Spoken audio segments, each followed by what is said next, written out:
Today we call upon all the goddesses and gods and heroes and fair folk and dark and bright spirits, known by whatever names and titles, those that are friends to the pagan and heathen people of Georgia and of the world. We ask your blessings on this festival of ours, that it may proceed without interference from human evil or bad luck. Be with us and bless us on this special day. We call particularly upon Hecate, mighty Titan, gracious averter of evil. Ahios Sakraios Sakraiapi. Yo Hecate Enoja, ruler of the crossroads, keep clear the roads that join us. Yo Hecate Lamadios, may your torch light our way. Yo Hecate Kladokos, may you unlock all the gates that would bar our way. We call also upon thrice great Hermes, known also as Swift Mercurius and Thoth the Scribe, and by many other names, you who taught humanity to speak, you who are the medium and the message. Look kindly on our efforts as we bridge the gaps between us with wires and waves, electrons and photons. Protect us from confusion and interference, and speed our words and images across the space between us. May we all blessed be. Welcome to Georgia Collaborative Virtual Pagan Pride Day, a joint production of Atlanta Pagan Pride and Athens Area Pagans Incorporated.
Hey there, folks.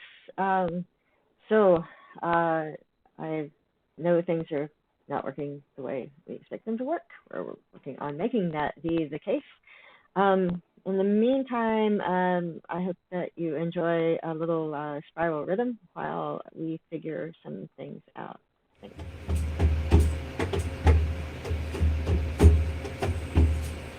In peace may I walk.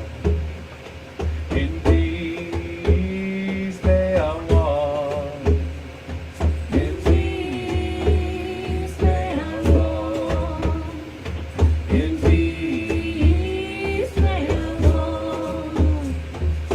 Oh,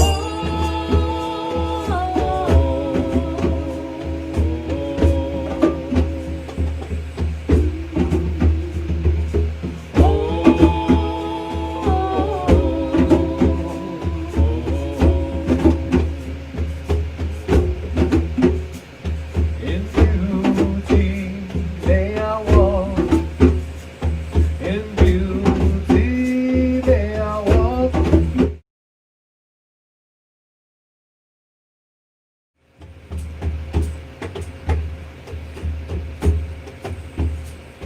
In peace may I walk. In peace may I walk. In peace may I walk. In peace may I walk.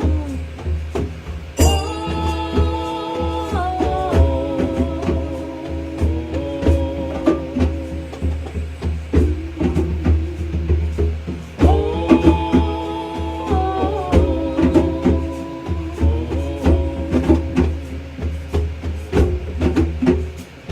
in beauty may I walk. In beauty may I walk. In beauty may I walk. In beauty may I walk.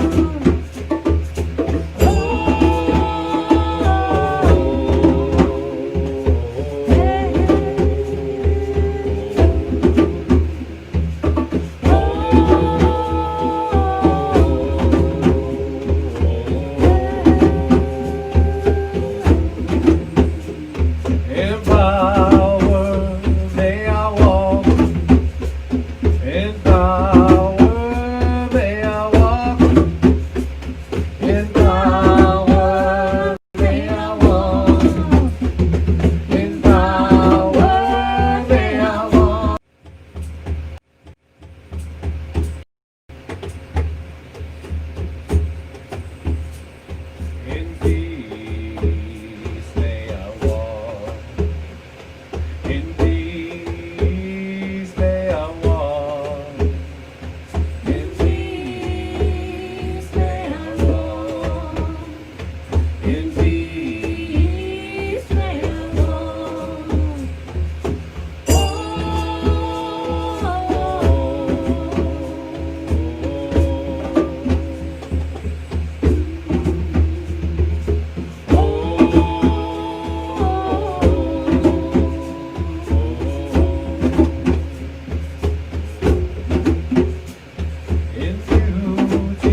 Thank you so much for tuning in. This next song is about home and where we find that place and our spiritual juju, and it's always there. Could be in Georgia or in Florida or in Indiana. Boop. Anywhere, y'all. Brazil. Brazil? Yeah. That's nice. Yeah. We're home. We're home. We're home. Oh, lady, we're home. We're home. We're home. We're home. Oh, lady, we're home. We're home. We're home. We're home. Oh, lady, we're home. We're home. We're home. We're home. Oh, lady, we're home. Drumming hands pound the skin, bare feet stomp the ground. Souls reach up to the stars, take a look around. We're home. We're home. We're home. Oh, we're home. We're home. We're home. We're home. Oh, we're home. Divine primitive erupts from within, it radiates like the sun. Feel the heat imbue your body, it's like we are one. We're home. We're home. We're home. Oh, lady, we're home. We're home. We're home. We're home. Oh, lady, we're home. Drumming hands pound the skin, bare feet stomp the ground. Souls reach up to the stars, take a look around. We're home. We're home. We're home. Oh, lady, we're home. We're home. We're home. We're home. Oh, lady, we're home. Divine primitive erupts from within, it radiates like the sun. Feel the heat imbue your body, it's like we are one. We're home. We're home. We're home. Oh, lady, we're home. We're home. We're home. We're home. Oh, lady, we're home.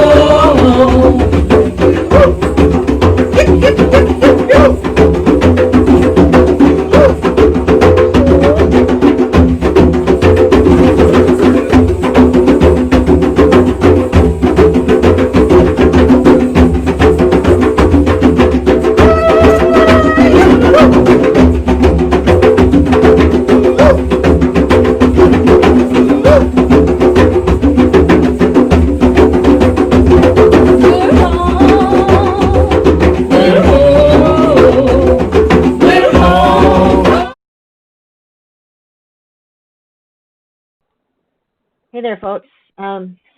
Really sorry, really sorry about all the problems. So we have, I think we're only a few minutes late here, probably. Anyway, probably going to let you listen to Spiral Rhythm for a couple more minutes. Shanti is coming up. That is going to come up really soon, and just as soon as I can get it working. So y'all just hang tight and enjoy Spiral Rhythm. We're home. We're home. We're home. We're home. We're home. Divine primitive erupts from within, it radiates like the sun. Feel the heat imbue your body, it's like we are one. We're home. We're home. We're home. We're home. We're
I think you're not seeing her show, or not hearing. I think you are. We're only seeing and not hearing. So let's fix that.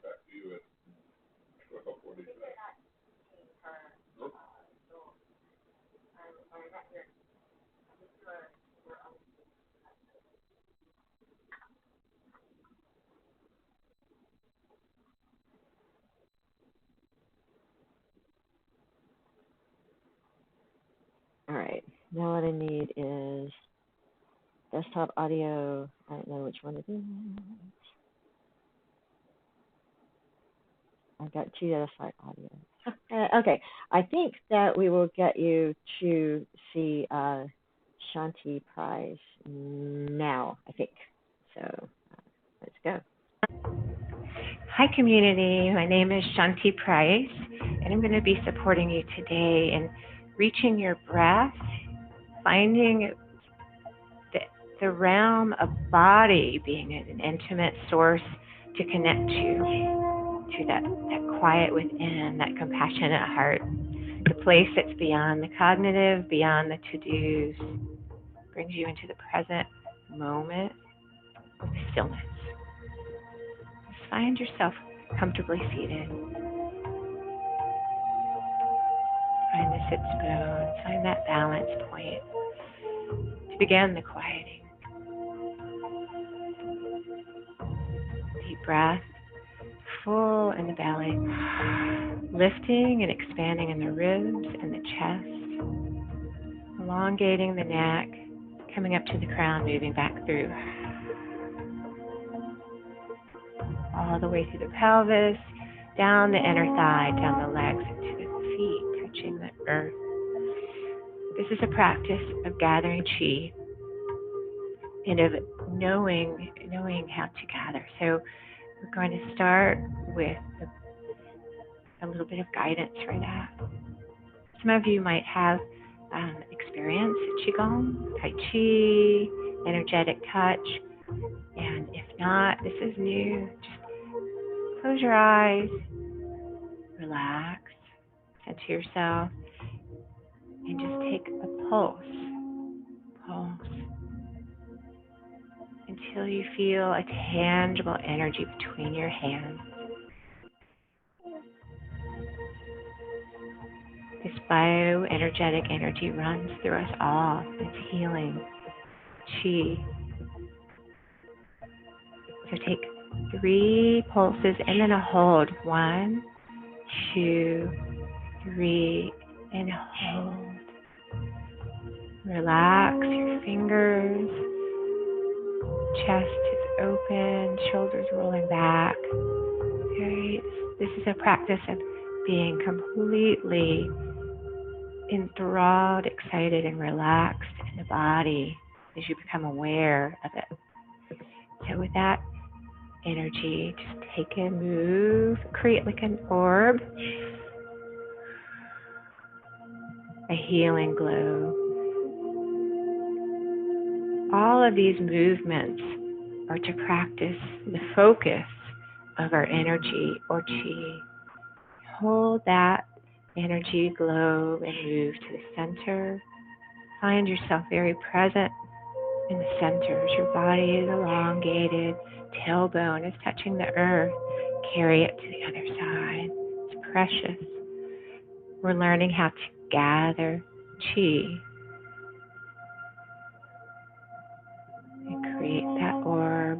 Bring it back to center, and you can slowly bring it into a compact ball.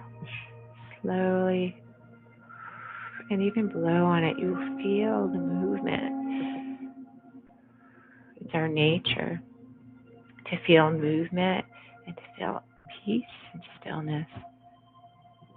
It's a viable means of connecting to ourselves, connecting to the body, the intelligence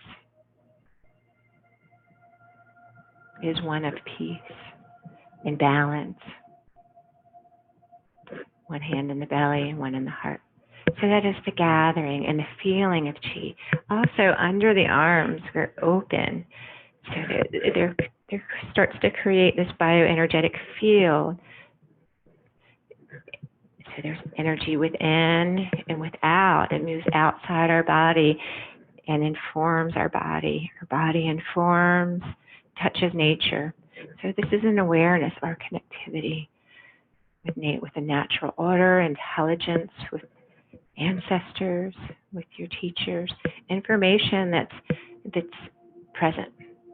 And we are receptive when we are relaxed. So think about this opening now with the arm. Relaxes the shoulders, opens the heart, and bring it back, circling back. And take the time to really tune into that lifting of energy and opening and gathering and pulling it this time back through the body. That will be one of our moves. And we will do the other side as we stand. We will take it from seated to standing in a moment. I just wanted to give you some guidelines before we stood up. So, opening and closing. And I will show you as we stand in a minute. One more bit of guidance will be some breath work, some patterns. There's 4 short and 1 long. It just goes like this.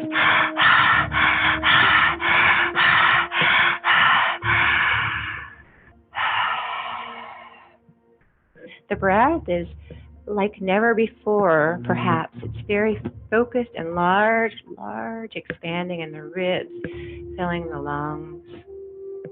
This relaxes the nervous system. It excites and relaxes depending on the breath that we use. And I will show you a few. That's 4 short and 1 long. And I'm so excited for you to experience them in your body because they are your tools to use on a daily practice. 4 short, 1 long. Then there's a breath of fire. If one hand was on the belly and one hand was on the heart, you would feel that expansion. So it's not just an out, it's a balanced, connected breath. This is very accelerative, and it's great when the mind is moving quickly, and that's the next part we'll speak of. It helps to focus the body back on the breath, because that's where we are. This is a body practice. It's not at this moment a cognitive practice at all. We have such power in the breath and awakening the body and giving energy to the body as it feeds us with its intelligence. We are definitely wired to be peaceful. We just are touching back into that. Okay, that's simple enough. And then we have the long breath. Be from the pelvis all the way up. So the tailbone is rooted. It's called the Yun Yen. It's a kidney breath in Qigong and Reiki, and it moves all the way through the body to the crown and back down through the pelvis, down the legs, to the feet. It's a beautiful, clearing, balancing breath. I'll show you a few more as we stand up now. So let's just practice the movement. And you can't do it wrong. The main thing is that you're focusing on that beautiful breath and body. So the first movement we had was the gathering of the chi and the pulsing,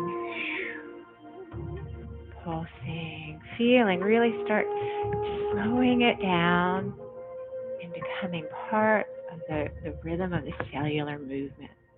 Very fluid, and then moving it to the energy of the chi, centered and carrying it. And watch the breath and its beauty, centering, moving, very grounded. Relax the feet on the floor. Back to center. Compact energy, bring it in. This is your gift to your nature, and it helps to release some of the patterns that we held on to. As we stand here, find a little bit of movement. It's great to have a moving meditation as you start to accumulate the chi for your inner work, your deep inner breath work. So become aware of the feet as you still find your center. And the feet, find the flex, and then a stretching of the toes, a relaxing of the feet on the earth. Feel and honor that connection. Fertile ground where we move energy throughout, from the above into the earth. Moving up, a little pulse to the legs, the knees relaxing, the hips. With this movement, we can help to open up the hip and pelvis and the heart. So we're moving through, opening and coming gently back in and contracting.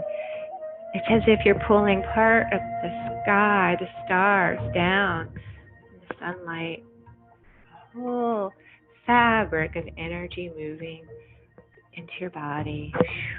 And then it's also releasing the physiology to do your work. You can look at your hands with loving respect for all that moves through you. Find that wrapping around your body. And then to the other side, opening. And then contracting and releasing with the breath. Feeling that wrap around the pelvis opening and the rib cage widening, the heart, the chest opening and back widening, and then back through to your body. Good. Let's take a practice now, because you will use these in your seated meditation. The earth energy, pulling up from the earth. Take that pulse to the earth. Give thanks for our nature, groundedness, and of ease. And we'll pull up from the earth, surrounding our etheric body and touching the stars. Our hands lift up. Earth and stars, the below and the above, and moving from the crown to the third eye and the throat and the heart, the mid-dantian, our world, lower dantian, root, back to the earth. You'll probably feel that energy sweeping across from the earth again, pulling up just a few times and down. Feel the underarms open, slowly pulling up, down. Now again, pulling up and a cleansing sweep and an opening to the stars. Drop shoulders. Feel the energy scanning and helping you to bring you into your presence.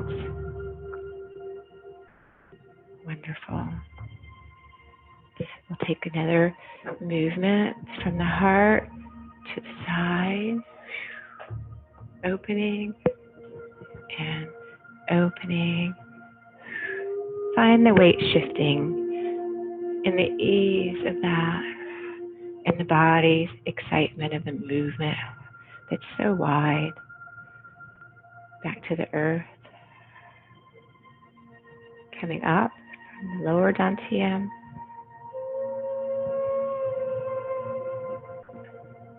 To the stars. To the earth. Okay, let's take now our seat again, and we'll move into the deep breath practice from a seated position. So I'll assist you with calling out the breaths. You can't be mistaken with your breath. Just find the breath connected. If it helps you to follow my counts, great. And within the counts even, I like to allow time for you to feel your own rhythm, your own count. So we'll count, and then we'll have an exchange where you are left to work your healing. It's always you, anyway. So here we go. The first one we'll do is a 4 short and 1 long. I'll do it with you.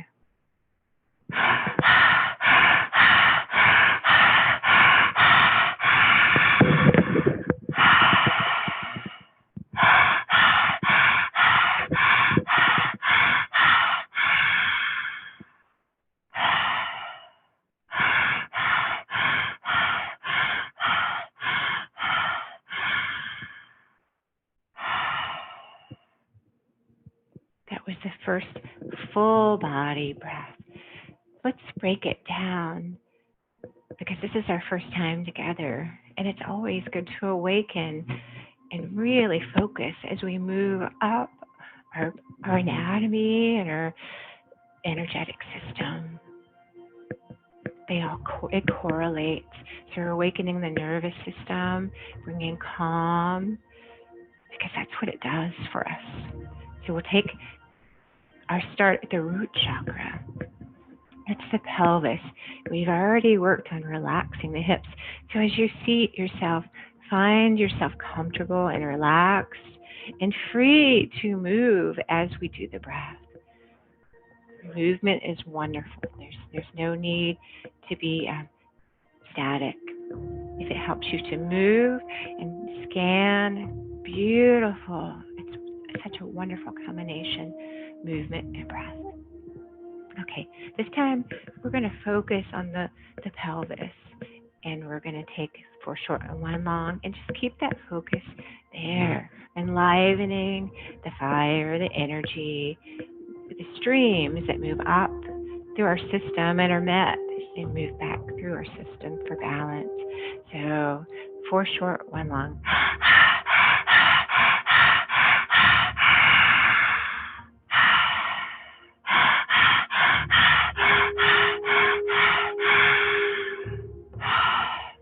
The same area in the pelvis, in the lower dantian. We want to make sure that we're in the same place. It's like a little triangle if you want to use your hands to feel that movement and the opening of the kidneys, the lower back too. So here we go we'll do 5 counts, hold for 3 and out for 5. So in, 2, 3, 4, 5.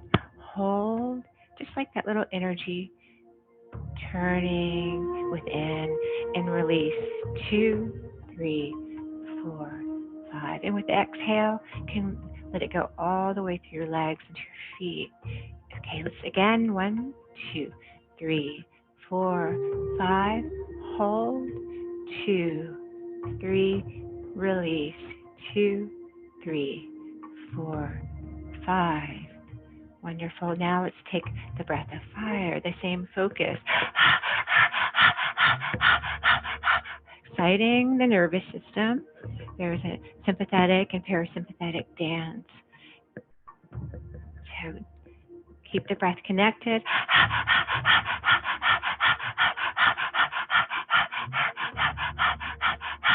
And go right into that long breath.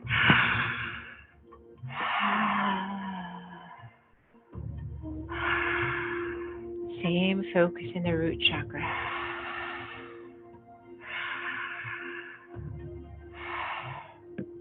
Wonderful. Now take that long breath and release all the way through the pelvis, down the legs, into the feet. Now let's move the energy up to the mid-dantian, to our bellies, really giving that oxygen to our organs, to our system, to the cells. And that takes deep the breath focus. So here we go, and 4 short, 1 long.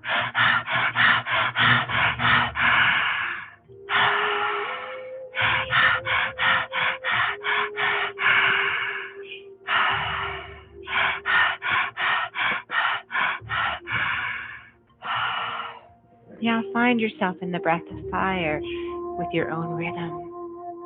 Trust yourself.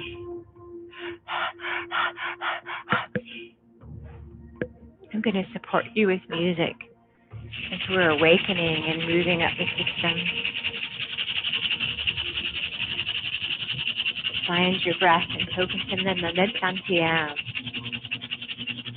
Now let's take the hold. In, 2, 3, 4, 5. Hold. 2, 3. Release. 2, 3, 4, 5. Find those holds deeply meditative. See the energy spinning. Take it into your belly. Know that it's helping to release all that has been challenging and take you to your nature. See that orb spinning within. So let's take that again. In, 2, 3, 4, 5. Hold. 2, 3. Release. 2, 3, 4, 5. In, 2, 3, 4, 5. Hold. 2, 3. Release that light and energy down through the root chakra and the legs and the feet. Beautiful. Breath of fire. Breathe like never before. Your hands could become tingly, and it's all very, very safe. Evocative, clearing, viable, healing space. The body knows what to do with its focus of energy. It's a calling. Allowing the intelligence and the compassionate heart to fill every cell. Let's take now the long breath in the belly through the root chakra.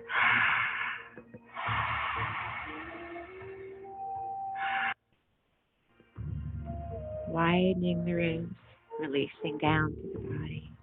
Great. Now long breath. In for 5 and out for 5. And in 2, 3, 4, 5. Out 2, 3, 4, 5. Play with the exhale, lengthening.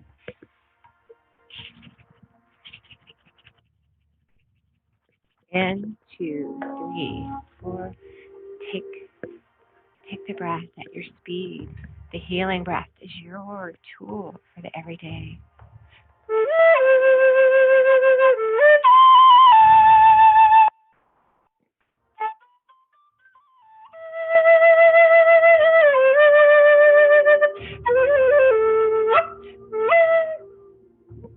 Moving to the heart. Let's take the breath of fire this time.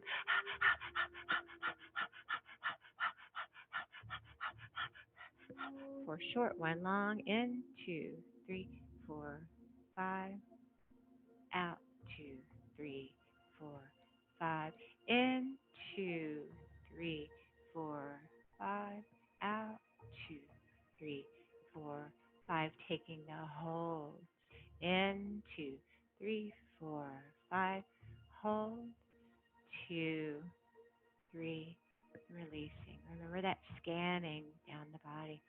4, 5. In, 2, 3, 4, 5. Hold. 2, 3. Release. 2, 3, 4, 5. Now 4 short, 1 long.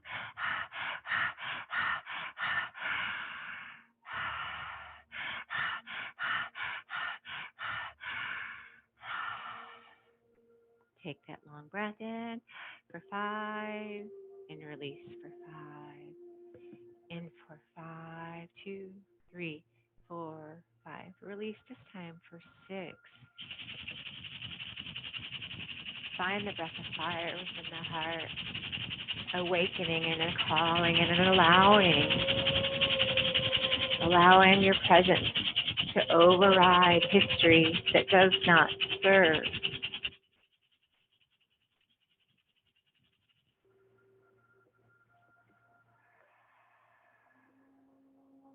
Moving up to the throat chakra now, where we express the above, the stars, the star nation, our ancestors, the trees and the above, and the below, the earth and the roots, and the flowers, and the plants, the fertile earth,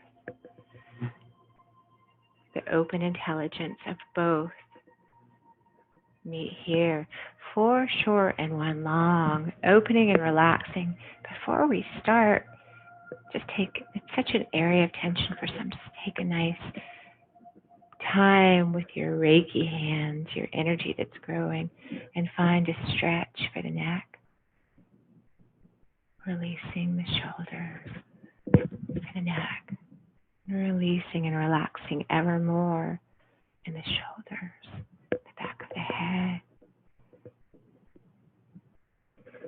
4 short and 1 long, opening, lengthening.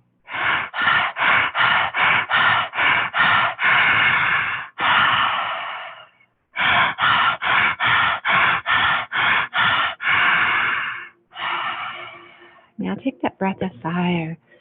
Find your openness and energy. And I support you with music and love from here. Opening the throat, connecting to the above and to the below.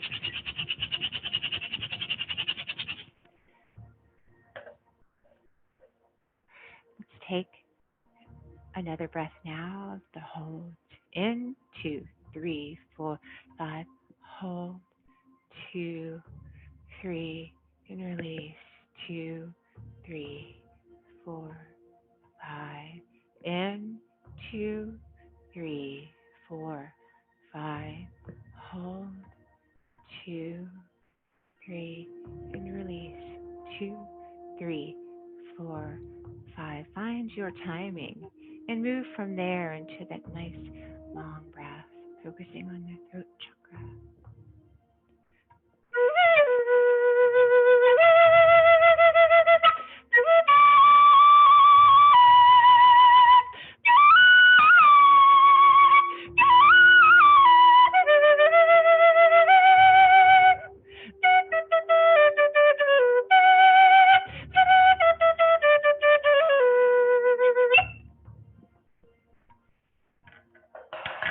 Find that rise now into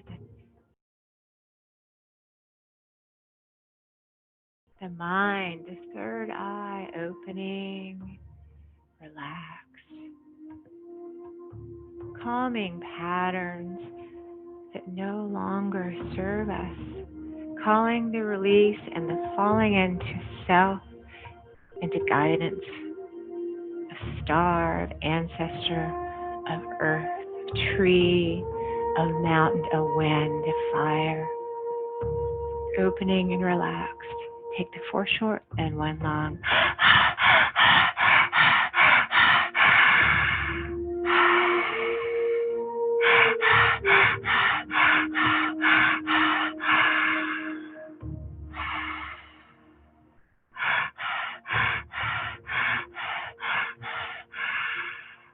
Take that breath of fire. I will support you again. It's important to take note of how the different breaths make your consciousness feel. We are so connected with the system of mindfulness. It's inherent in our nature. The parasympathetic and the sympathetic being played in balance. That long breath and the release, slowing us down and reminding us of our nature always.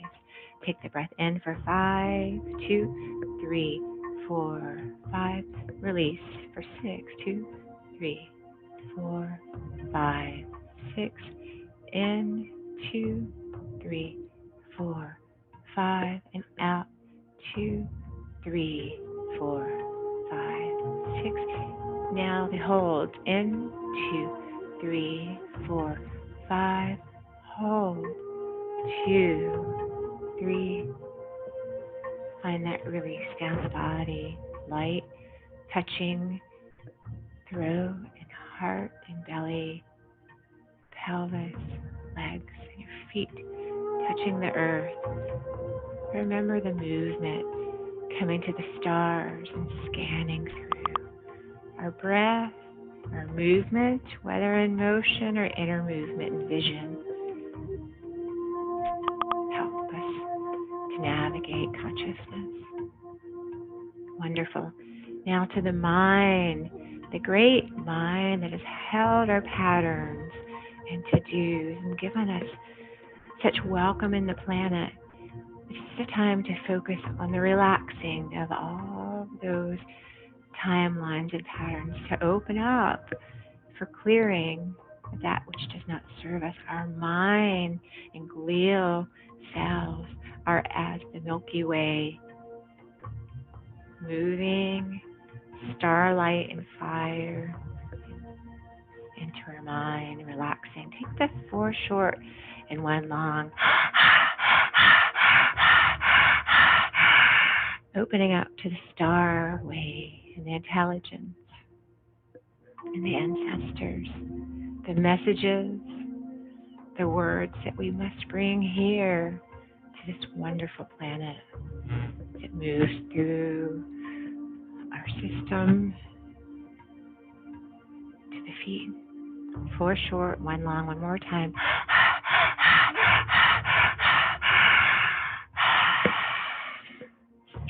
Now move into that fire, really shaking that energy up throughout the body like never before, feeling the excitement of cellular movement. You on your timeline here today, awakening and relaxed and open, connected, powerful. Let's take those holds now and into 3, 4, 5. Hold, 2, 3, release. 2, 3, 4, 5, 6. And in 2, 3, 4, 5. Hold, 2, 3, release. 2, 3, 4, 5, 6. In 2, 3, 4, 5. Hold, 2, 3, release. 2, 3, 4, 5, 6. Wonderful. Now we're going to begin a journey.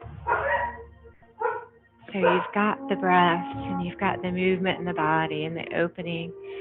Let's take our feet, start a little movement on your feet. Because we're going to move out from the space into dreamland, and we're going to move out into the night sky. The full moon is above, lighting the beautiful trees and the bark with the silvery bark touched by moonlight. The stone is touched by light as well as we move. And there's moss that gently greets our feet. Soft green, touched by moonlight, touched by our light. Look down at your feet. Feel all of the chi that you've gathered, and all the presence as you touch it and you walk forward. Take those breaths and find movement.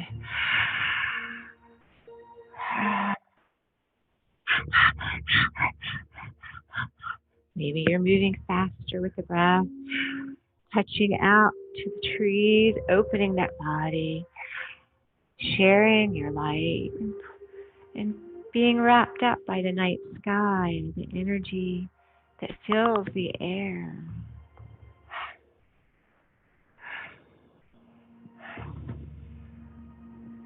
What do you see in the distance, in the woods? Before us, there's a great water. It's far away. Perhaps we'll journey there later. See the moonlight touching the path to the water. What else do you see in the landscape? Find yourself with your power breath, moving you in the inner landscapes. And we come to the left, we see a cave. We take our feet slowly. Look at your feet lifting as you lift. Notice the energy between foot and stone, and the light and the same pulse of energy that you felt with your hands. Feel the connectivity with the earth, and you leave your imprint of wisdom with each step. Consciously step. It's our walking meditation. And we enter now the cave.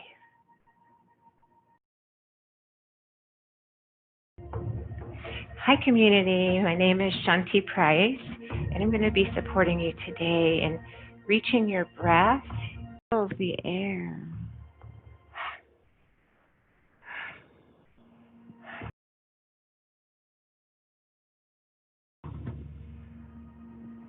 What do you see in the distance, in the woods? Before us, there's a great water. It's far away.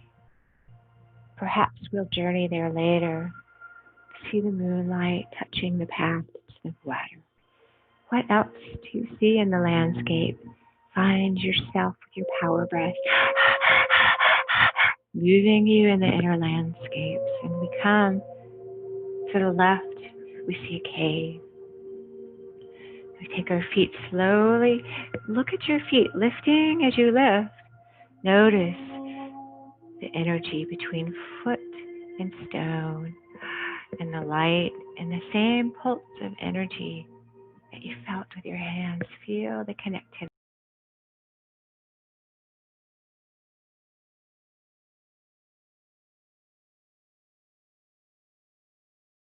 with the earth, and you leave your imprint of wisdom with each step. Consciously step. It's our walking meditation. And we enter now the cave.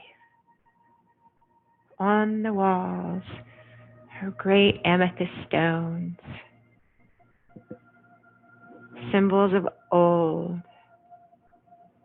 My ancestors gather. Who will be here? Teachers, to stay with the breath. And in the middle of the room, there is a chair just for you. It's wooden with silver inlays, and there's a basin with water. Find yourself comfortably seated again. This time your water is external and moving, full of crystalline light. There's a waveform moving through, helping you to recharge and ignite the great energies within the body, your great nature, our powerful, limitless, intelligent nature. As we're seated, let's just take a stretch now because we've been here for a minute. Going forward for 8, breathing out. To think about the spine connecting again, because the body honoring brings us our change. And we come back up for 8. Tailbone is rooted. Lift vertebra by vertebra up. Crown. So we're very gracefully elongated with light coming through the crown. Light moving through our root chakra. Energy and light rippling through the water at our feet and down our arms into our hands. Our life force, our creative essence, healing essence. Find the pulse and the orb. You find the opening and reach out and touch the walls of the cave.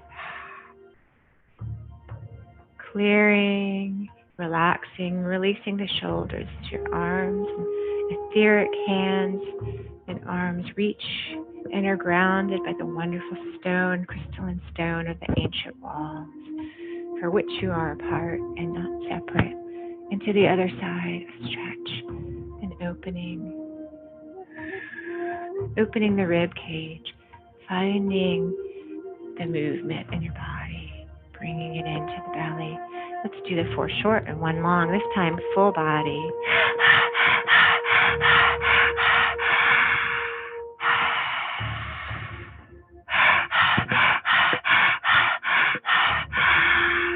From the crown to the third eye and throat, mid-dantian, lower dantian to the feet, into that water, charging and bringing energy into it, and coming back through the body.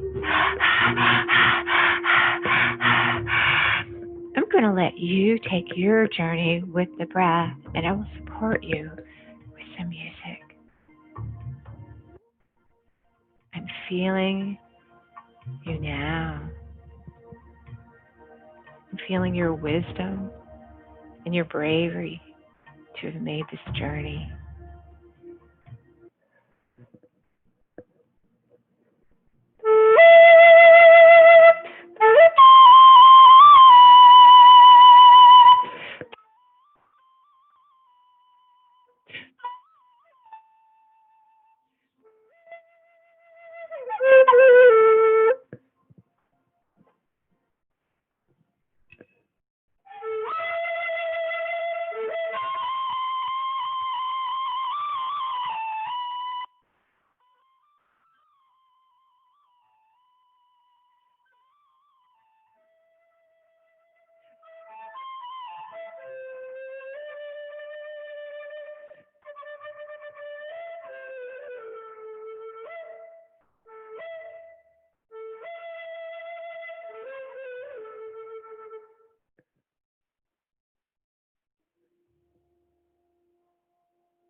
Remember that breath of fire. A long breath throughout the body. Your sacred movement. Your journey in this planet. Body, breath, intention, the allowing.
And slowly we rise from the seat here, the wooden seat, the silver inlay.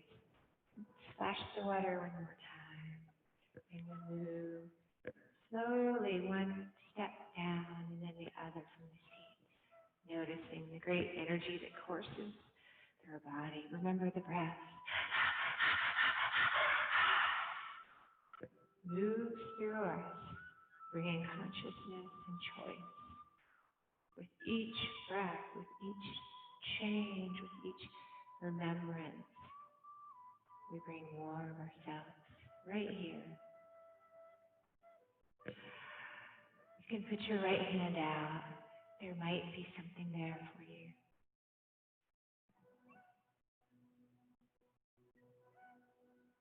To your heart, in the left hand.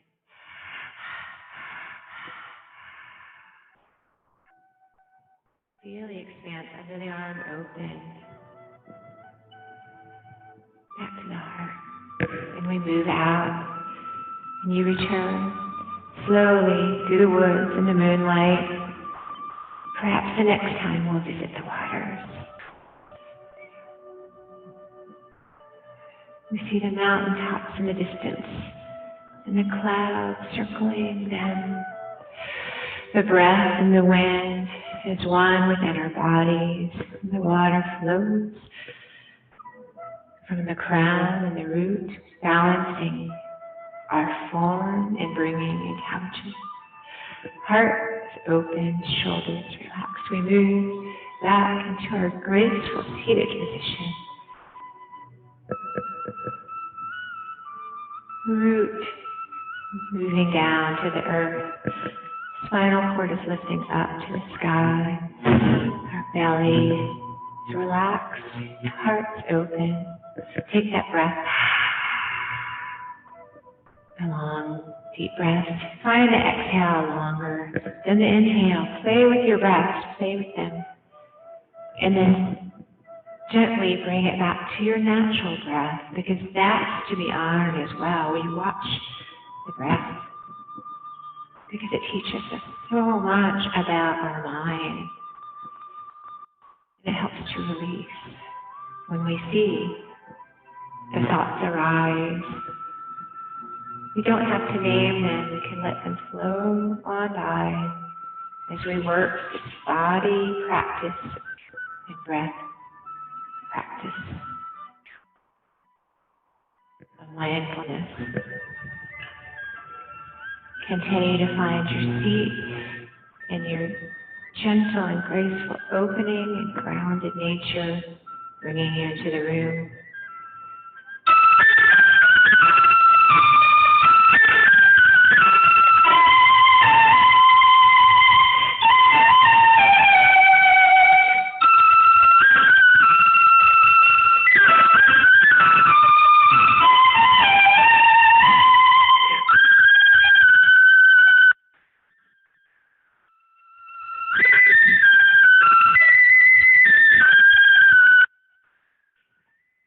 Find your movement, find that beauty of breath and body connecting.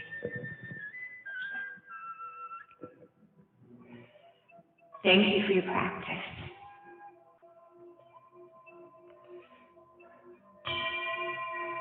May greater peace be yours.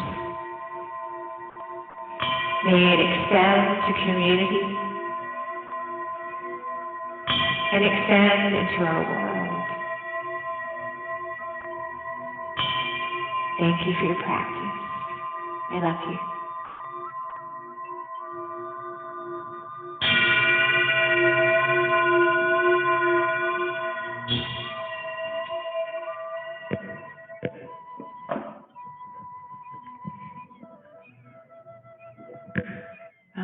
And ever so gently moving in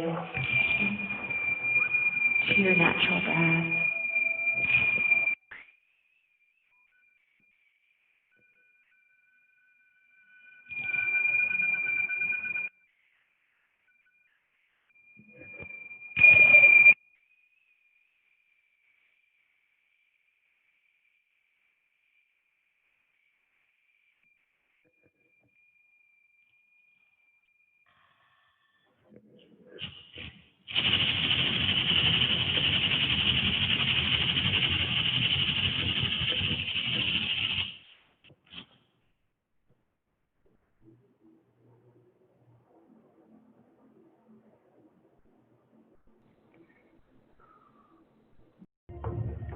Hi, community. My name is Shanti Price, and I'm going to be supporting you today in reaching your breath, finding... Hey there. I hope you enjoyed Shanti's meditation. It was really nice. The technical issues were mostly me. I still am just learning what I'm doing. So the next thing up is going to be a presentation from, hang on. I have now too many windows. The presentation about 3 magical truths, and to give you the entire information. Here we go.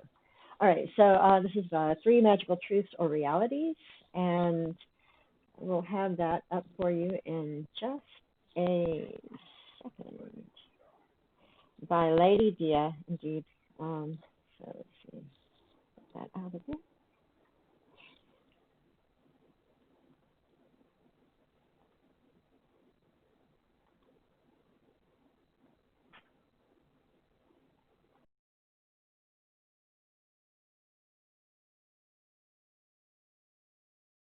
Welcome to the Scale of Truth, or the 3 Truths or Realities of Magic.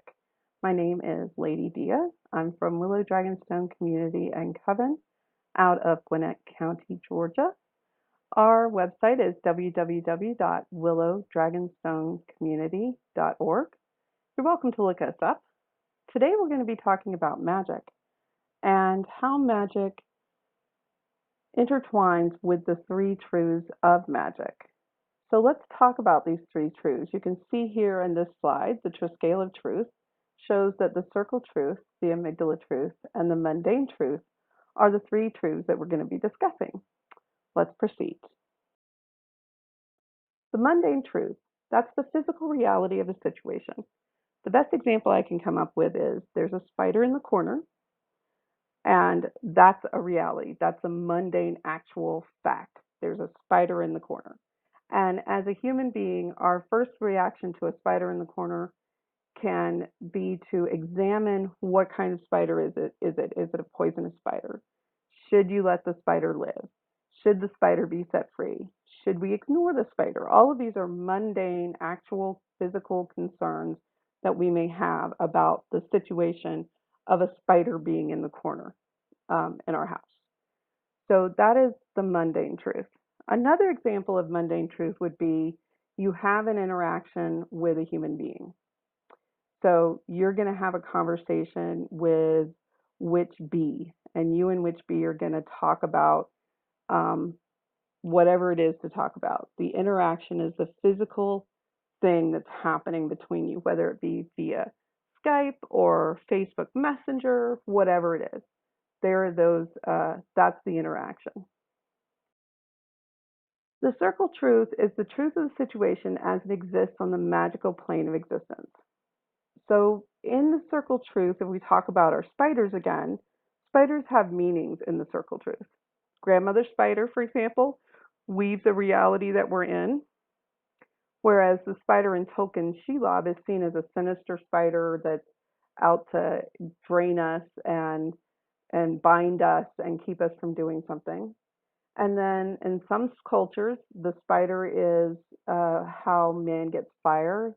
Spider goes to Volcano Mountain and brings the fire, the coal of the fire back on in its web and gives it to man.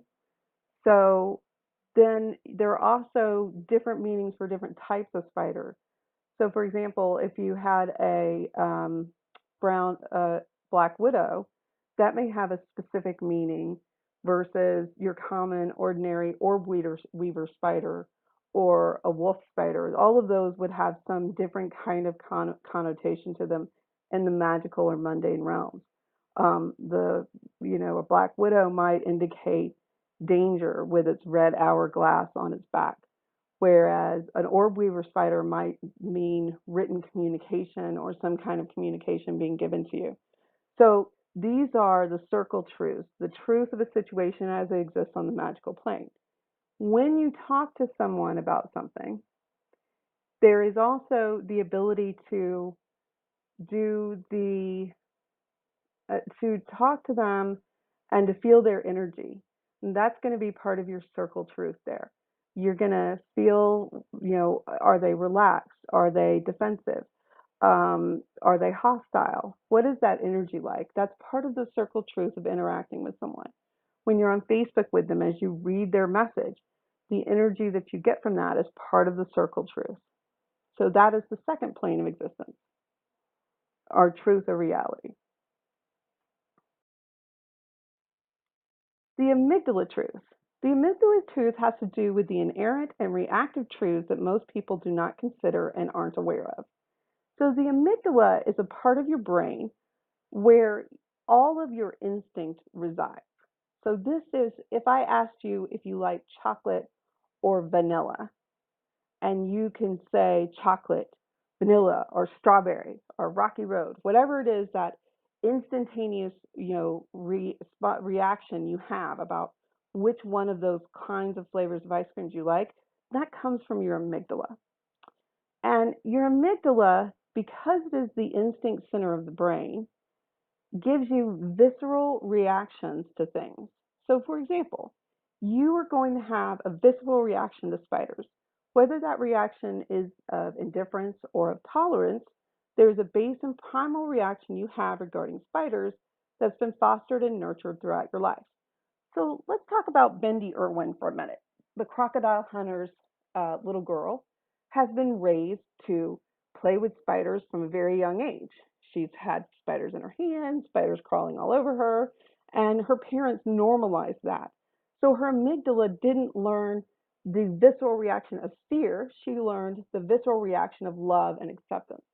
So you'll see pictures of Bendy Irwin with a tarantula on her face and smiling about it because her amygdala has been trained to not have a visceral fear reaction to spiders. However, you may not be like Bendy Irwin. You may have been taught that wolf spiders are poisonous, and if they bite your foot, you can lose a part of your foot to that spider, and then you have a kind of more visceral reaction when you see a wolf spider. You may be taught that orb weavers are beautiful big spiders, but they're harmless and helpful to the environment. So you see an orb weaver, and so your visceral reaction to that orb weaver is going to be positive, not negative. So it depends on the situation, and it depends on how you've been trained. So where does this come into when we're talking about dealing with people? Well, if we said that the circle truth is your instinctual or energetic reaction to someone, then we're also saying that your reaction to that person is coming from the amygdala. And why does that matter? Well, let's examine that for a minute. Let's say that you were raised in the South and you were raised to believe that people of dark color could be dangerous to you. So then when you go and you're out in the world and you see a person of dark color coming to you, then you may have an instinctual reaction of fear that's not based upon that interaction or even on any kind of real instinct that's happening to you. It could be because you have been trained to have that reaction, not because that reaction is right or true. And this is why it's important to understand your amygdala truth. Remember that in magic, the first thing you have to do is to know. And in the knowing, you have to know yourself. That is the most important law of magic, the law of knowledge, particularly the law of self-knowledge. So if you know that you tend to have a bias that says Black men are to be feared, then when you meet a Black man, you can remind yourself of that bias and really analyze whether or not you're having an amygdala reaction or whether you're having a circle truth reaction or whether you're having a mundane reaction. Am I having this reaction because I'm in a dark alley at night in downtown Atlanta and the person could have been yellow or blue or white and I would still be scared because I'm a woman? Or is it going to be, the opposite? Is it something else different about that? So you have to kind of train yourself to understand your amygdala. Now, this also goes into less clear situations. Let's say you're on Facebook and a friend that you have who's a good friend of yours makes a comment and you have a really bad reaction. Now, you emotionally have had this reaction. Instinctually, you've had this reaction to what they've said. And you've decided that what they've said was mean. Maybe it was mean, or maybe that's your perception based on what they have to say. So let's give an example to this. So if we said that in the amygdala truth, you have a friend who told you that that color doesn't look good on you. And that you should not wear, let's say, blue, and that it's just not a good color for you. If you had a mother who was really critical of what you wore and how you dressed, and then that would mean whenever you get criticized for what you wear or what colors you wear or how you dress, that you are going to have a very bad reaction to that. And you're going to get really angry and really hurt. But is that the result of that one person's behavior, or is that a result of your trained reaction to that type of criticism? This is where the amygdala truth is so important. You have to, a lot of us go through life going, I'm cursed. I've had some bad luck, so I must be cursed. You really have to examine whether or not you're having bad luck or whether or not you are having some other issue that is tied to how your amygdala has been trained. So the amygdala truth is where the trickiness comes in, because we have to understand that if our circle truth is where the instinct lies, and the instinct comes from the amygdala, and our amygdala can only be trusted because it is instinctual, but it's based on how we were raised, then that is important to us to begin to understand what is real circle truth and what is not.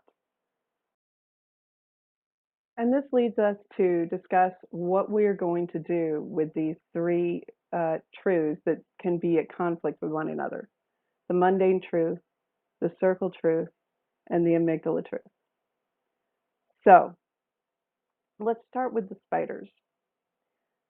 We see a spider in the corner of our room. We were trained that all spiders are ooey gooey and should, be scared of it. Our circle truth tells us because the spider is a black widow, we should definitely be scared of it because we can have a venomous reaction if we're bitten by a black widow. And then maybe our amygdala, in this case, our amygdala and our mundane truth kind of match up, and we decide to try to either kill or remove the spider from our home. In my case, I would call my husband to do that. But the circle truth remains. Is this a warning? Is this some kind of warning to me? So we could also do the same scenario with an orb spider. We open our door and an orb spider has put a beautiful web in front of our door with writing on it. Does this mean that there's a message coming my way? How do we know when the spider in the corner is a magical omen or not? And the answer to that question has to do with timing and has to do with placement. And what I mean by timing is you see it and it's a black widow, and so you start paying attention, really paying attention, and maybe you have a near-death experience, a car almost sideswipes you, and because you were paying uber attention, you were able to keep yourself out of that. Well, in that case, then I would say yes, definitely the black widow was an omen of death to you, and you should pay attention whenever you see a black widow from now on, because there is some kind of message being sent to you. You see the orb weaver, and then that day you get an important message from your lawyer. Well, yeah, then the orb weaver is definitely telling you when important messages are being communicated to you, and you should pay attention to that. Sometimes, however, you can see that orb weaver or the wolf spider or the brown recluse or the black widow, and nothing happens in a timely manner after having seen it. In that case, when you can't put anything together like that, then likely it was just a spider in the corner and there was no circle truth to be had. right? And notice that this has nothing to do with what our amygdala says. Spiders are scary or not scary. That's an amygdala truth. And this has nothing to do with the mundane truth. There was a spider in the corner. There's no doubt about that. This has everything to do with whether or not it's a circle truth. And we identify that circle truth through timing and how closely the omen is to an actual event that we can partner together. I think whenever you see an omen, a potential omen that has a circle truth, like an animal or a spider or anything like that, then you should definitely pay attention to that. Pay attention to the timing. If you see a lizard, and every time after you see a lizard, you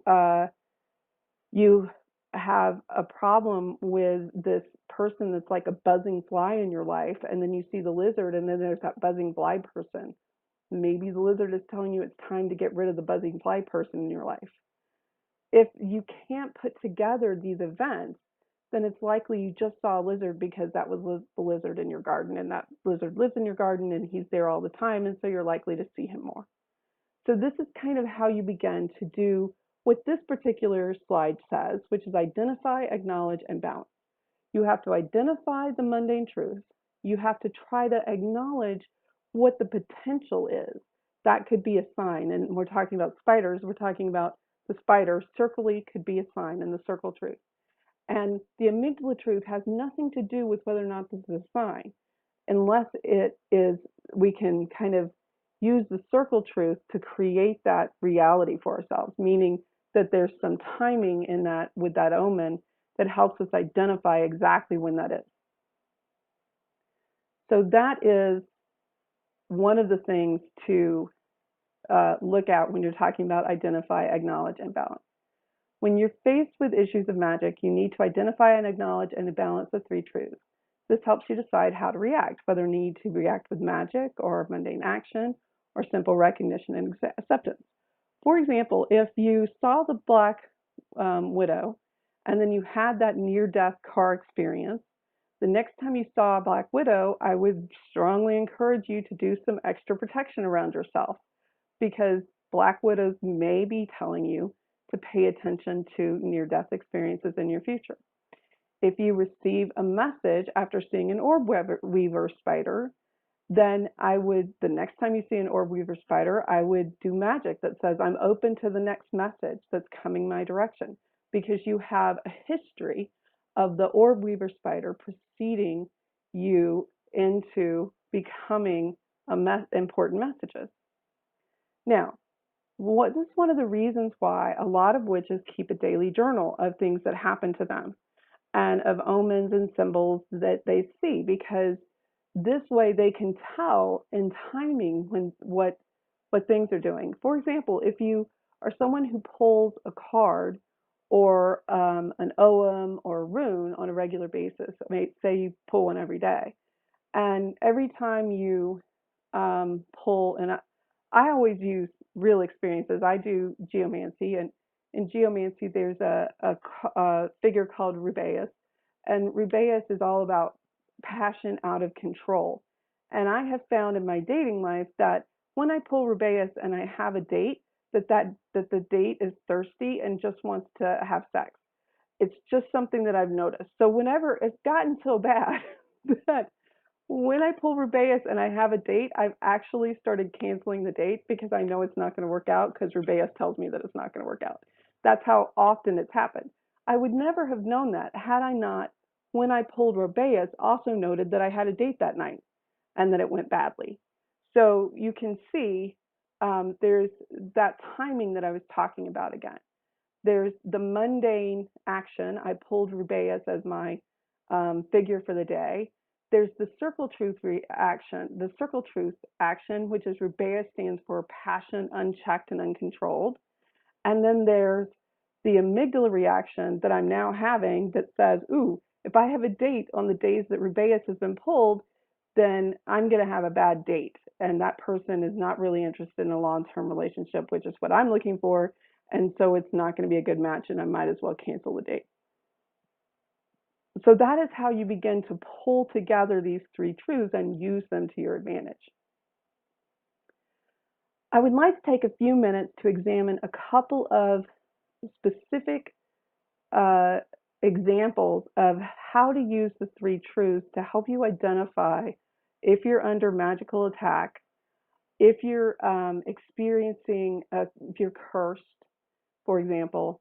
Some of these questions that I get on a regular basis. And I'm going to use a couple of examples that I have personally experienced and a couple of examples that other people have brought to me and asked me about. So let's start with the first one. I had, this is a personal experience, I had the extreme privilege to entertain some very well-known authors from Europe into my home and to act as host for them while they were in the Atlanta area. I had spent 2 weeks preparing for their visit. I was all ready to go. The first thing that happens is I'm a very punctual person, and I got somehow transposed the time of their arrival and ended up being an hour late to the airport to pick them up. So they were standing out in the heat of Atlanta waiting for me, which is not like me at all. On the way down, my car starts, I have a engine indicator light come on, which is disastrous because I don't know what's wrong with it. It's a major indicator light. I end up picking them up, and then on the way back, I end up having a flat tire, bringing them home. And then the next day, I end up dropping them to their first appointment, and then I end up going to, I have a Volkswagen Tiguan, and I end up taking the Volkswagen Tiguan to the shop, and where they tell me that this very rare problem is wrong with the vehicle, and that the vehicle itself is under warranty, but it has to be out of commission for a week for it to get fixed because they have to order the part from Germany in order for it to get fixed. Luckily, I'm able to finagle a rental car so that I'm able to keep doing my work. But by the end of this, first 24 hours of these people coming here, I was beginning to wonder if I had been cursed, or if somebody was energetically working against them being in my space because they were jealous or they didn't want them to be there. So it began to kind of make me suspicious. So I used my three truths. What's the mundane truth? I'm having all of these car problems during a week when I have committed to taking around these very important people to do all these things, and I'm the chauffeur and I am the car, and now my car is having all these issues. That's the mundane truth. The amygdala truth is I am scared and insecure, and I feel like people think that I don't deserve to have these people come be in my presence. And in fact, during their visit, I actually had someone stand in front of me and tell tell these writers that, they didn't have to stay with the hick witches, that they could stay with better quality people, indicating that I was not better quality people. So I have all of these insecurities and these feelings of being thought of as less than in the pagan community going on. That's my amygdala reaction.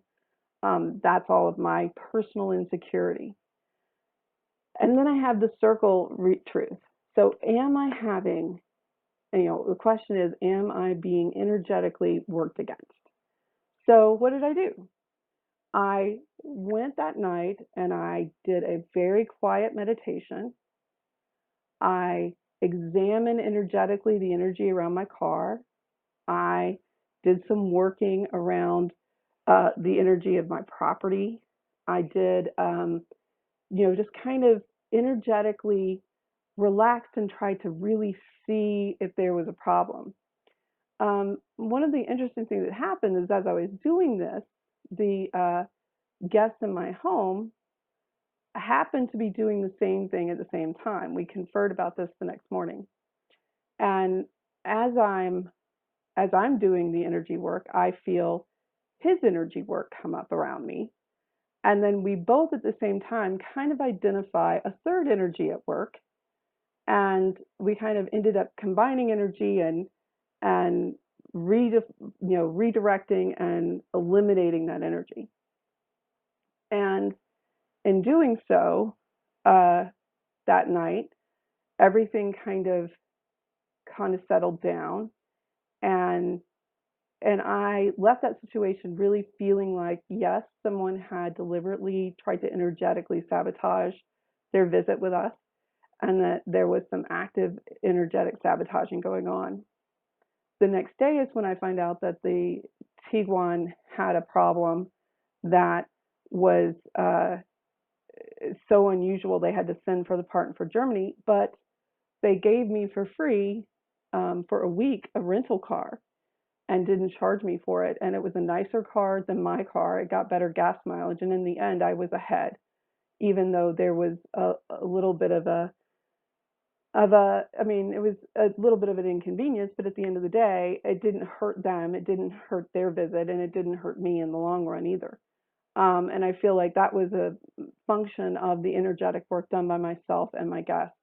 And it was something that I conferred with him, and we kind of agreed upon the next morning. We talked about it and kind of agreed that this was both of our experiences at the same time, and that we both kind of felt like I had been under some kind of psychic attack. That being said, I would say that was probably one of 3 or 4 times in my entire life as a witch that I had identified and said I definitely was under psychic attack in this place. The bottom line is most people are lazy, and they're not going to be interested in cursing or psychically attacking you. They might say they're going to do it, but then you have to wonder whether or not they have the ability to do it. And the bottom line is not everybody has an ability to actually go through with that type of magic. They may try to go through with it, but if you do regular psychic, where you do grounding and shielding and centering on a regular basis, and if your house is warded and your cars are warded, then it's not likely that it's going to get very far. There has to be some real malicious intent behind these kinds of attacks for them to really be workful. And then it doesn't take, as I've demonstrated, it doesn't take a whole lot to turn those aside when you do identify them. But the big thing is I didn't like freak out. I didn't get on Facebook and go, I know so and so is trying to, psychic attack me. No, I just did my business. I did what a witch does. I took care of my business and I went on. And that was it. That was the end of that situation.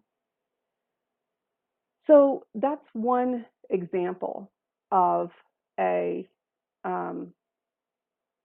psychic attack and how we use the 3 truths.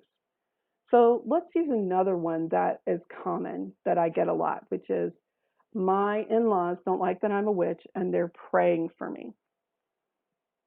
So let's talk about that in relationship to the 3 truths. So the mundane truth is you have in-laws who are Christians and they don't approve of your witchcraft and they pray against that. They pray against you becoming a witchcraft.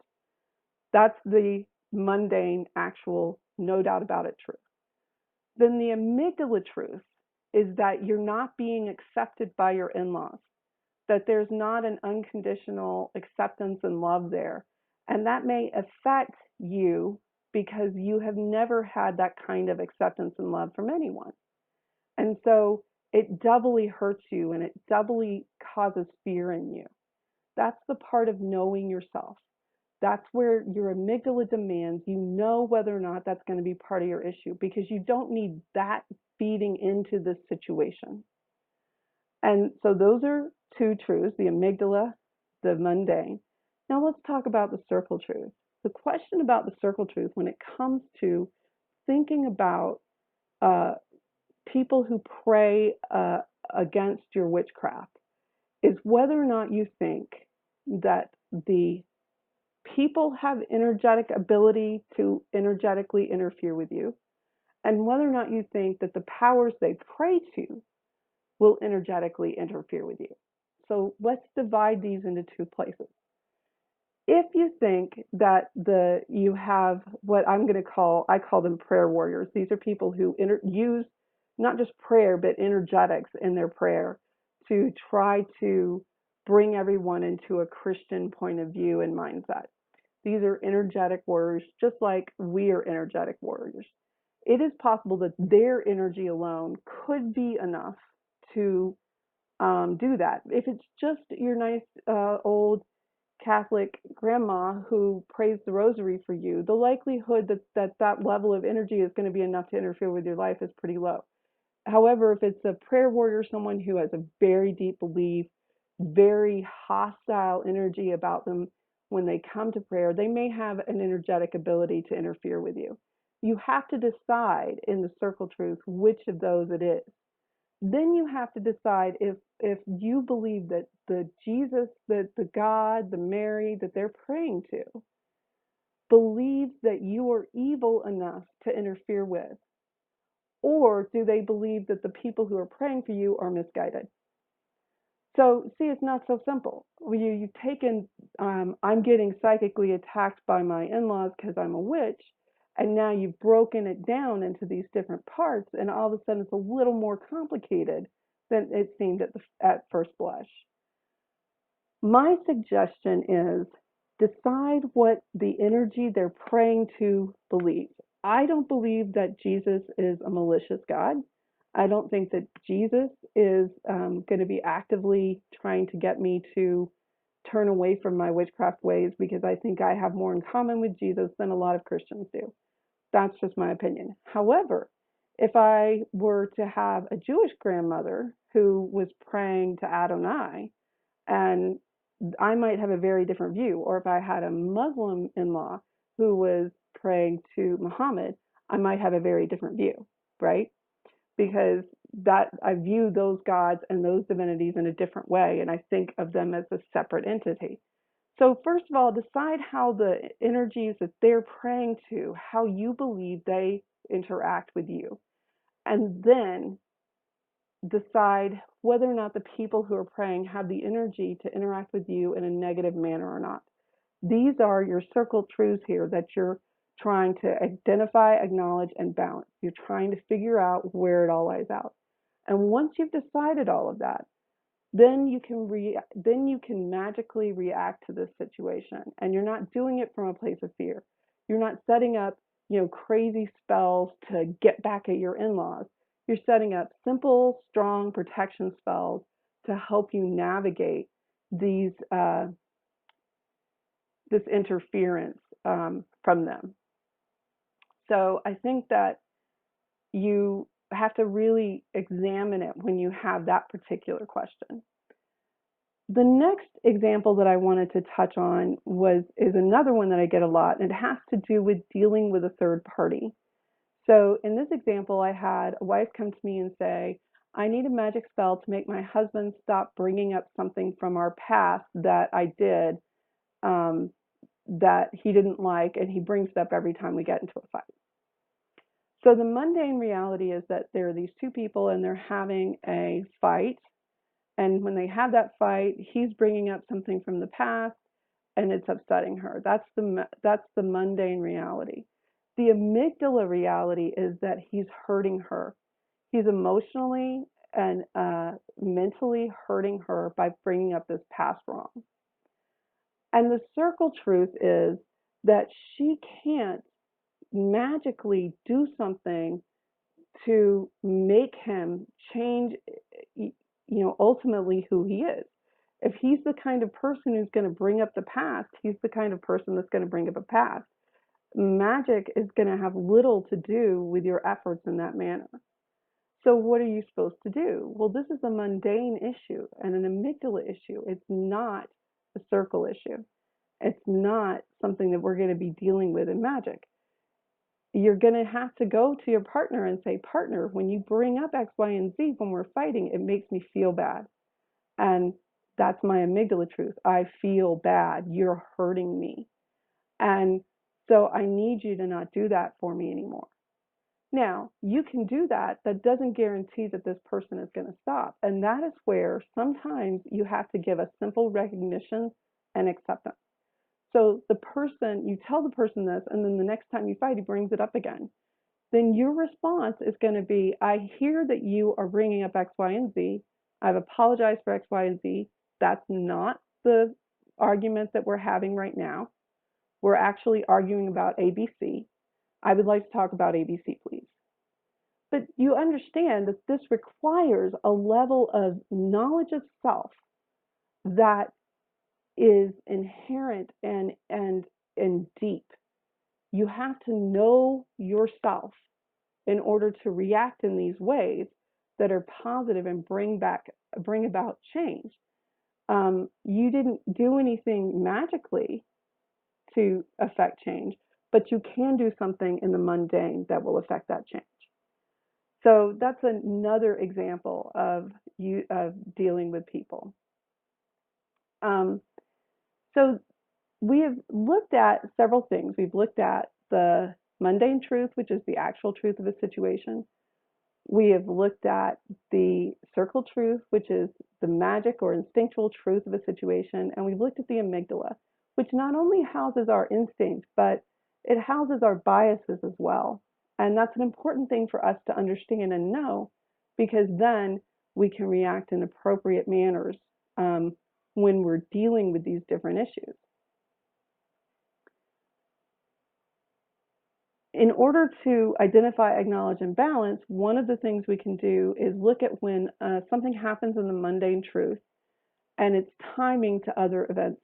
So if something happens in the mundane truth and then its timing tells us it's a circle truth, then we can say that that's a circle truth. So let's talk about spiders again. If I see a black widow spider, and that spider is in my corner, and then the next day I go out and I'm driving down the road and I have a near-death experience, then that timing tells me that black widows may be telling me a near-death experience is around the corner. If I open my door and an orb weaver spider has put a beautiful web in front of my door, and then that same day I get an important letter from my lawyer, then it may be that orb weaver spiders are telling me when important messages are going to come. And it's the timing of that thing. I saw the orb weaver web, then I got the message. So that's the timing. They're right together. And so using that timing, the next time I see an orb weaver spider web over my door, I might say magically to the universe, I'm well open to whatever message needs to be received. If I see a black widow in my corner again, and I have a near-death experience, then I'm going to go do extra protection around myself and make sure that I'm heeding the message of the black widow spider and its near-death experience message that I got from it last time. So that's part of doing that. So how do witches put together the timing of things? Well, I'm going to give another personal example. I do geomancy. Geomancy is a divination of 16 figures, and one of the figures is called Rubeus. Rubeus is passion that is unchecked passion. You might call it a thirsty passion. And then I am dating. So what happened was I will pull my figure for the day, and if it's Rubeus and I have a date that day, most of the time that date goes really badly, and I find that person wants a short-term fling. They want to have a good time, if you know what I mean, and that's all they're really interested in, and that's not what I'm looking for. So what happens is, as I've gone along, I've noted that I've pulled Rubeus, that I had a date, that it went bad, and it's happened so often that if I have a date and I pull Rubeus, then I will just cancel the date because it's a ridiculous thing to go on that date because it's not going to go well. The person is going to want all kinds of things that I'm not interested in, and it's not going to be a positive experience for me. So that is one of the ways that you can go through and find your, you can begin to time out your circle truth and understand your circle truth is through the use of timing and with your mundane reality. So my mundane reality is I pulled Rubeus. The timing was that every time I pulled Rubeus and I had a date, it went poorly. Those two things together over and over constitute a sign for me, an omen for me, that if I have pulled Rubeus and I have a date, that date's not going to go well. and I can heed that going forward and save myself a really bad date when it does happen. So that is another way to identify, acknowledge, and balance these three truths. I hope you've enjoyed the three truths of magic. This is a deep discussion kind of situation. I will be available to ask questions in the room, in the main room. We can do breakouts if you want, if you're interested. And you can ask individual questions about curses or hexes that you think you may or may not be under. You can even get into family curses with this, which is not something that we covered, but you can use the identify, acknowledge, and balance to look at those as well and try to determine if you are under a family curse. So again, I hope you enjoyed it. My name is Lady Dia. I'm with Willow Dragonstone Community in Coven in Gwinnett County, Georgia. Our website is www.willowdragonstonecommunity.org. I'm on Facebook under Lydia Dia Crabtree, and you can look me up there. I also have a web page, Lydia M. Crabtree Author. Look me up, and I hope you have a great Pagan Pride Day. Thanks to Lady Arden and the Athens and Pagan Pride committees, and I hope y'all have a good one, and let me know if you have any questions or comments. I'd love to hear them. Thanks, and have a great day. All right, that was a great lecture. Really enjoyed it. I know I saw some mentions in the chat about it, so I'm going to start something up real quick. So, and we're going to start Spiral Rhythm at 3:45. So we have just a few minutes of things to do. One thing I'd like to point out is that we will take questions. If you have questions for pagans in general, put those in the chat and maybe preface it with Ask a Pagan or something so that the moderators know this is a question, to send up to us. And during the breaks, we will try to get to them. And what I would like to do right now is I'm going to have to kind of go a little on the low-tech side. As you may have noticed earlier, I wasn't real sure what I was doing. So I'm going to do something a little bit different. I'm going to have to actually go and find the file and play it for you. So anyway, that's going to be in a second. In the meantime, what I really want to do is I want to show you how to use a 360 video if you are on Facebook. So here we go. Let me change my view. All right, so you should be seeing a YouTube page, our YouTube page. And the main ritual today and one other video that we'll show were both recorded in 360. And that means that it's immersive. If you have the right kind of glasses, you can see all around you, up and down. You can see it's a picture that you can see all the way around. So let's see. There's an example one right here. So I'm going to click on this. So if you wanted to see our main ritual, I'm talking because these things happen sometimes. Okay, if you want to see our main ritual in 3D, in 360, there are a couple of things you can do.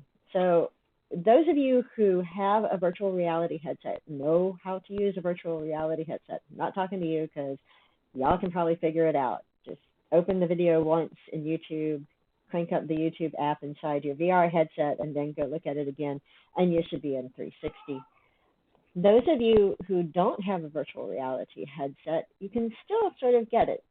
So you look at this and you would think this is just a regular old video and you're just looking at a video. But if it's a 360 video, then that means you can pan all the way around in the video. So you can look all the way around our circle, and this is our circle when it's not dressed up for ritual, but we've got a wheelbarrow and there's me walking around. You can also look at the sky and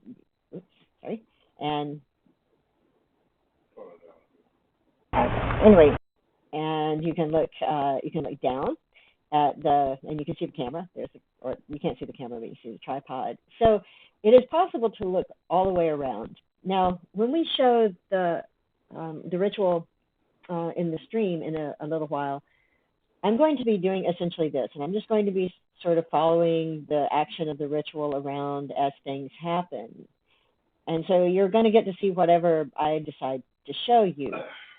However, we're going to make the ritual public just a few minutes before we actually start streaming it. So if you want to, you can just go and stream, and you can look at it in your own time. That's just fine. We have no problem with that. You probably would like to have some cakes and ale ready for the right time in the ritual. You will know when that time is, and that's pretty much all I have to say. One other thing, there's something called Google Cardboard. If you want super duper low rent virtual reality, thing like this. And sorry, you can't see that, can you? No. So if there's something called Google Cardboard, you can buy these really, really, really cheap glasses. I'm not going to show you how to use it right now. Maybe later I'll show that. You slip your smartphone in. You download an app onto your smartphone. It's got goggles. This particular one, I got a dozen of them for $36, so they're like $3 each, and it's pretty low tech. It's made of cardboard, as promised, and you can use it for virtual reality. You put your goggles in there, you put this on your face, and then you can look all around in 360. Nowhere near as good as an actual virtual reality headset. There's just no way for this price point, but you can get some virtual reality, and you can view the VR videos in 360. We are going to leave the ritual video up for as long as YouTube will leave it up there, and you can always go back and view it again if you would like to. So now the next thing that I would like to do is show you some vendor videos, and in order to do that, I'm going to, why is that not working? Okay, you get to see Lisa Price for a moment. And I know this is low tech. I was trying to be more high tech than I was really, really, really capable of. So I didn't do a very good job of that. So I'm gonna go just grab something, and by the time Spiral Rhythms is over, I will have this worked out and it will be a lot better. But there we go. I will be fast. We have some vendor spots, and the vendors, they're our support, and we want to support them. They want to support us. So we're going to show some commercials, basically, that were made by our vendors, and I'll start here, just in order of how they show up.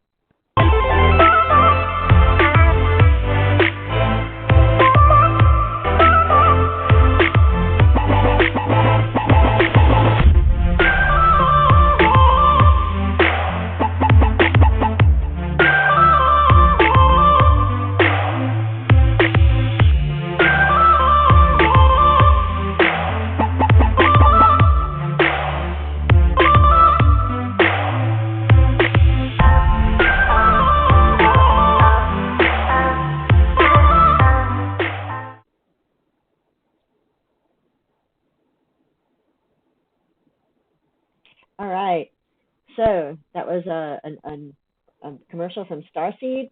So Starseed is in the market in Town Square, so definitely go to the market in Town Square and check out what all is there. And I apologize for differences in volume, audio volume. Please have your volume switch nearby. Here's the next one. This is from Griffin's Moon. They've been vending with us for a long time.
All right, that was a very nice one from Griffin's Moose. So the next one up is Little Tree Crafting.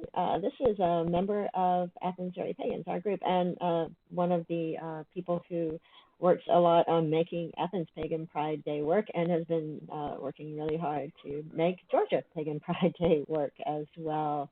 So I'm going to show that one.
All right, awesome. That one was from Little Tree Crafting. And let's see, we've got Conjure the Root. I've got two of them. I think I'm going to go with number two.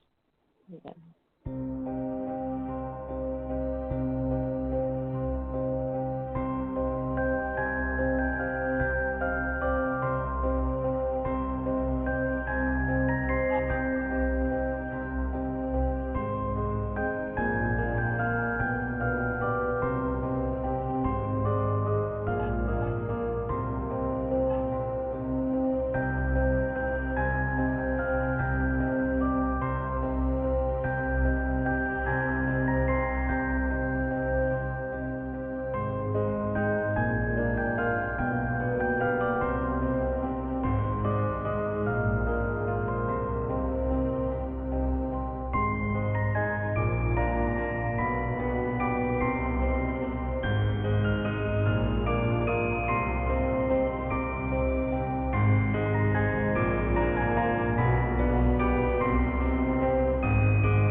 All right, so that was Conjuring Root, and Spiral Rhythm is coming up really soon.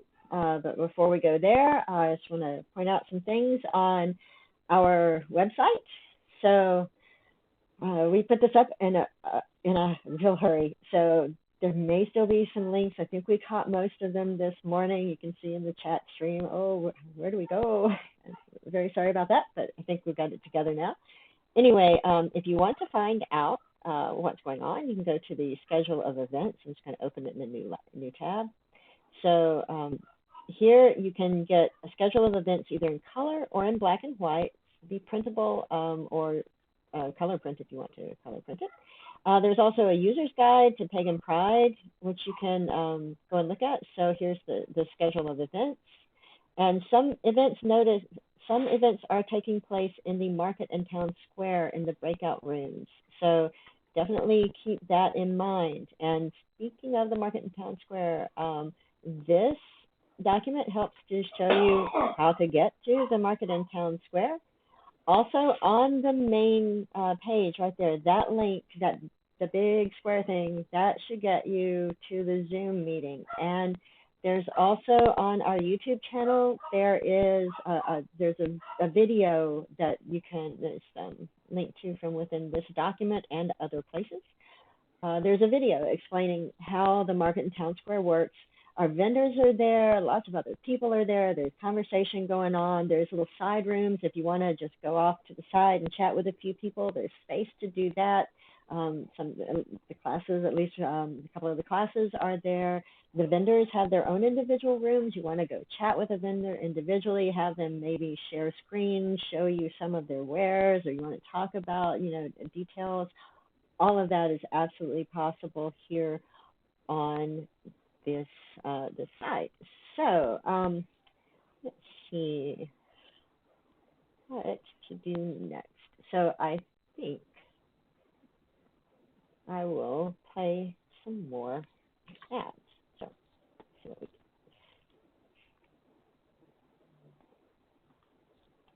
So we do have some more vendor spots. Not all of the vendor spots came with videos. So I'm going to do the vendors that we haven't already seen. So a few of these we have already seen. So here. Blessed be, y'all, and a very happy and blessed Samhain season to you. And now, a word from one of our vendors. Embracing the new, emerging style of photo artistry, Silverlight brings together photographic and digital elements to create fantastical works, magical realism. Silverlight is the studio name for Madeline Locke, who's becoming a regular sight at conventions and art shows around the Southeast. As an experienced graphic designer as well as artist, Madeline Silverlight not only offers mystical artwork for your home, but t-shirts, bags, stickers, and more.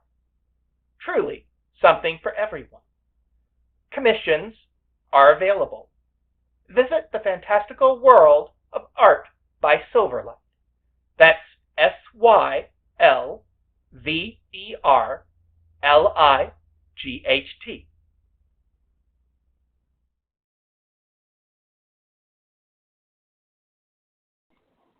All right. Thanks to Robert for recording these. So let's see, we've heard from Starseed. Let's talk about, let's hear from Circle of the Risen Phoenix.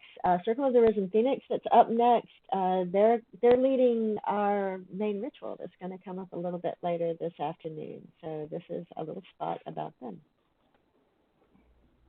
Merry meet, merry part, merry meet again. Blessed Samhain to you and yours. And now, a word from one of our vendors. The Circle of the Risen Phoenix is an eclectic Wiccan coven based out of Jasper, Georgia. Its focus is on teaching, fellowship, and outreach. Please be sure to check out Circle of the Risen Phoenix and our other vendors in the marketplace and town square, link down below. All right, so the link wasn't really down below, but here it is. It's gappd.org. So that's it, gappd.org. It's HTTP, not HTTPS. So if your browser says this site isn't secure, this site isn't smart enough to do anything actually insecure. So go ahead to the site, tell your browser it's okay. So it's gappd.org. And you can find lots of information. If you are interested, you can learn more about Georgia Pagan Pride Day here at this link. You can contact us. We also have links to our Facebook and YouTube pages. There's a menu that will show up over on the side that will have other information, mostly the information you can get here as well. So it's about time to start Spiral Rhythm, and this is about an hour. And so while you're listening to Spiral Rhythm, I will be trying to fix some of the technical difficulties from earlier this morning. And later this afternoon, we'll have the main ritual, and we'll have a couple more workshops. We'll also, of course, we'll have Spiral Rhythm, but after them, there will be a Throwing the Bones Divination workshop and a Material Success for Groups workshop, because, you know, clergy got to eat too, right? So how do you get your group to be able to be successful, to have enough money to keep buying the candles for the altar or whatever it is that you need to do? So that's what that one's about, and that's at 7 p.m. But at 5:30 p.m. there's Throwing the Bones Divination. This is from the Conjure Root books, and we will have a couple more chat sessions like this. But for right now, let's go straight to Spiral Rhythm, and I know you're looking forward to hearing them. See y'all in a bit.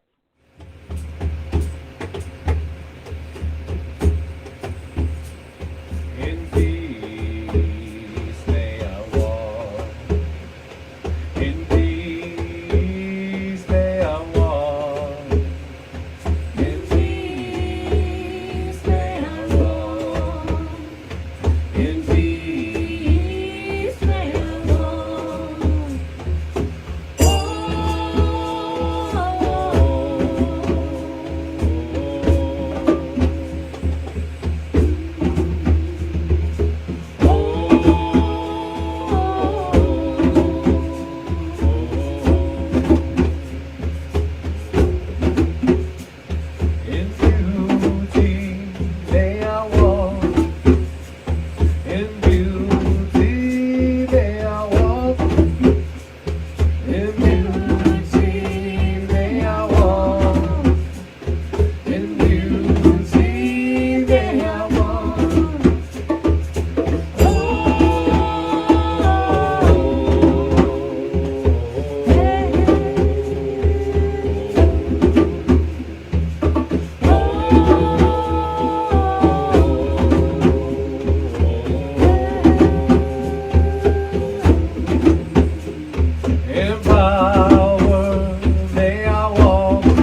Hey y'all, thank you so much for tuning in.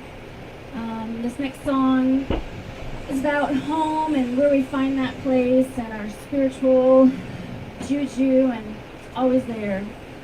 Could be in Georgia or in Florida or in Indiana, boop, anywhere y'all.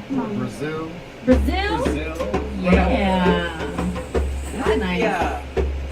We're home, we're home, we're home, oh lady, we're home, we're home, we're home, we're home, oh lady, we're home, we're home, we're home, we're home, oh lady, we're home, we're home, we're home, we're home, oh lady, we're home. Drumming hands pound the skin, bare feet stomp the ground. Souls reach up to the stars, take a look around. We're home, we're home, we're home, oh, we're home, we're home, we're home, we're home, oh, we're home. Divine primitive erupts from within, it radiates like the sun. Feel the heat imbue your body, it's like we are one.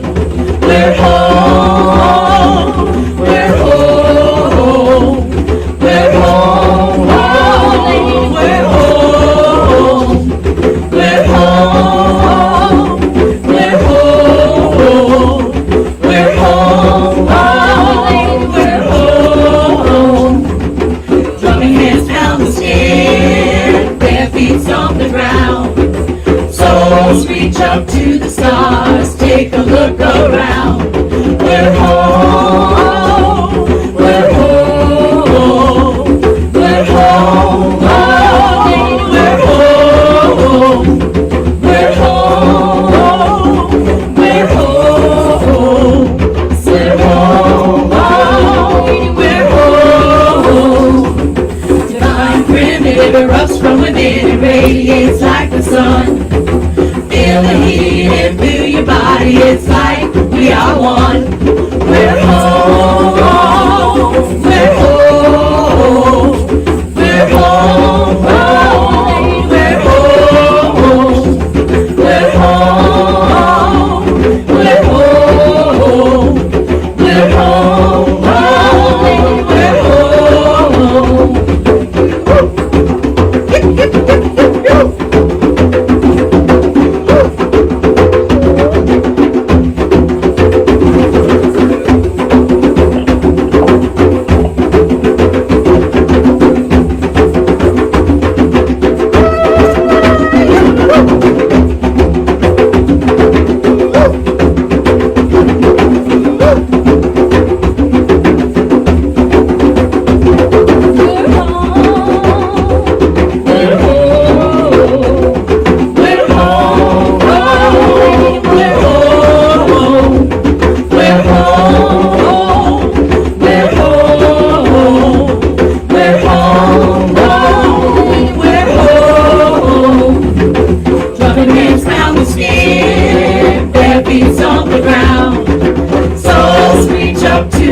we are one.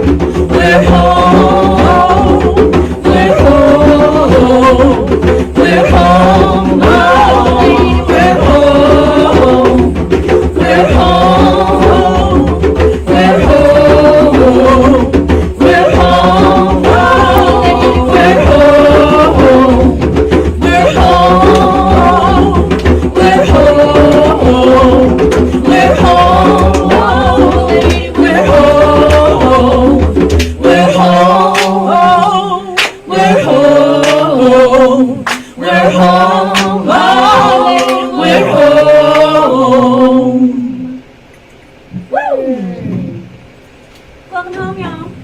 Carrie wrote that.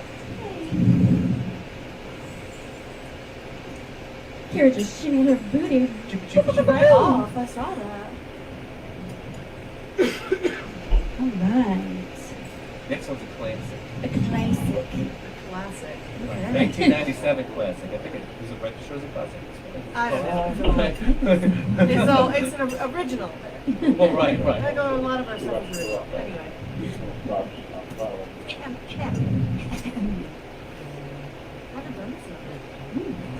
Come and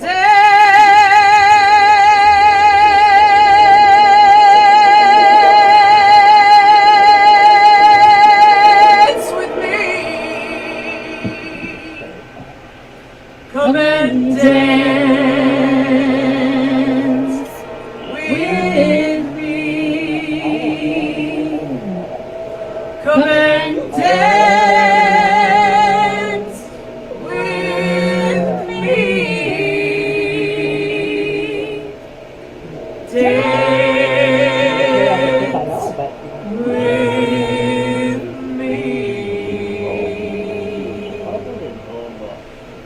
Dance with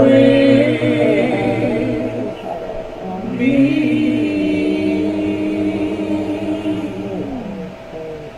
Come and dance with me in the circle. Come and dance with me beneath the moon. Come and dance with me in the circle. Come and dance with me to the ancient tune. Come and dance with me. Come and dance with me. Come and dance with me. Dance with me. Dance with me. Come and dance with me in the circle. Come and dance with me around the fire. Come and dance with me in the circle. Come and dance with me and show your desire. Come and dance with me. Come and dance with me. Come and dance with me. Dance with me. Dance with me. When I want, what I want, all I wanna call to her. If I need, when I need, what I need, all of me she said to me. If I want, when I want, what I want, all I wanna call to her. If I need, when I need, what I need, all I need she said to me. Come and dance with me. Come and dance with me. Come and dance with me. Dance with me. Dance with me. Come and dance with me in the circle. Come and dance with me beneath the stars. Come and dance with me in the circle. Come and dance with me, for ours is love. Come and dance with me. Come and dance with me. Come and dance with me. Dance with me. Dance with me. Dance with me. Come and dance. Dance with me. I just want to know that she's paying attention, that she knows where to go, and that she's planning to show up. This next song That's is a all I new want. I song. just want to know that she's What are the first four that I don't words? have to Come and come up with dance something with me.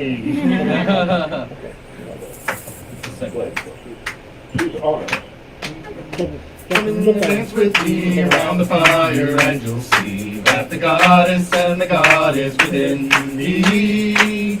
We'll move ourselves around, letting joyousness about, showing the goddess and the God is what we see. I am the goddess, I am the God, I am the goddess, we see. I am the God. Come with me around the fire, and you'll see that the goddess and the God is within me. We'll weave our sacred swords and sing rhythms, we'll prove surely that the goddess and the God is what we see. I am the goddess, I am the God, I am the goddess, I am the God. Come and sing with me around the fire, and you'll see that the goddess and the God is within me. We'll let our voices soar, harmonies express adoringly. The goddess and the God is what we see. I am the goddess, I am the God, I am the goddess, I am the God. Come and spread your wings round the fire, and you'll see that the goddess and the God is within me. We'll let our spirits shine, radiating pure divine, proving the goddess and the God is what we see. I am the goddess, I am the God, I am the goddess, I am the God. Come and dance with me around the fire, and you'll see that the goddess and the God is within me. We'll move ourselves around, learning joyous disavow, showing the goddess and the God is what we see. I am the goddess, I am the God, I am the goddess, I am the God. Come with me around the fire, and you'll see that the goddess and the God is within me. We'll weave our sacred score, distinct rhythms will prove surely that the goddess and the God is what we see. I am the goddess, I am the God, I am the goddess, I am the God. Come and sing with me around the fire, and you'll see that the goddess and the God is within me. We'll let our voices soar, harmonies express adoringly. The goddess and the God is what we see. I am the goddess, I am the God, I am the goddess, I am the God.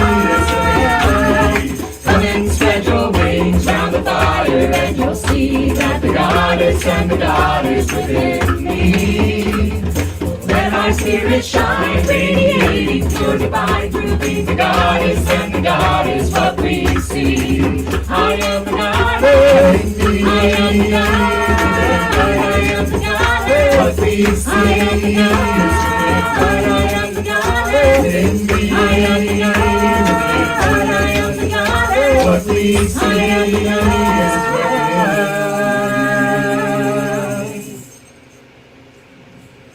Yay. Y'all, thank you so much for having us. I hope that you are going to be able to take the time to visit the other bands, to see what vendors are going on online, all the workshops, all the rituals, lots of good stuff, so stay tuned. Yeah, stay connected. I hope you're enjoying the show. Again, we are Spiral Venom. I hope you're feeling spiralized. And a roll call, I'll win. Over here on my right side, we have Richard. Howdy. He's back there in the hat, back there. And in the other hat, we have Carrie, my sister Moon. Then we have our Blue Witch, Kiki, or Kindred, if you know her on Facebook. And PJ's here with us. Yay! And we have Kira over to my left. And right behind me, we have Rick. Or Honor Rick. You can buy his jellies. And of course, this is John, Bubba Geisha. Glamour Shyama Shaman. Yay. But nobody knows him. Yeah. Yay! So, Thanks for tuning in. we're not done. Yeah. Round, round, gather round. Hear the heartbeat of the drummers. Round, round, gather round. Rhythm of the drums. Round, round, gather round. Hear the heartbeat of the drummers. Round, round, gather round. Rhythm of the drums. Round, round, gather round. See the movement of the dancers. Round, round, gather round. Rhythm of the drums. Round, round, gather round. Feel the spark spark that's deep within you. Round, round, gather round, rhythm of the drums. I hear the drummers drumming, I see the dancers dancing, I feel the spark within me, rhythm of the drums. I am the rhythm beating, I am the movement swirling, I am the energy, rhythm of the drums. I hear the drummers drumming, I see the dancers dancing, I feel the spark within me, rhythm of the drums.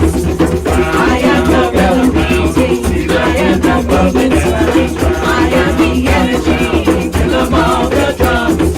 I hear the drummers drumming, I see the dancers dancing, I feel the spark within me, rhythm of the drums. I am the rhythm beating, I am the movement swirling, I am the energy, rhythm of the drums. I hear the drummers drumming, I see the dancers dancing, I feel the spark within me, rhythm of the drums. I am the rhythm beating, I am the movement swirling, I am the energy, rhythm of the drums. I hear the drummers drumming, I see the dancers dancing, I feel the spark within me, rhythm of the drums. I am the rhythm beating, I am the movement swirling, I am the energy, rhythm of the drums.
Rick wrote that. Good job. Thanks. That was fun. Yes.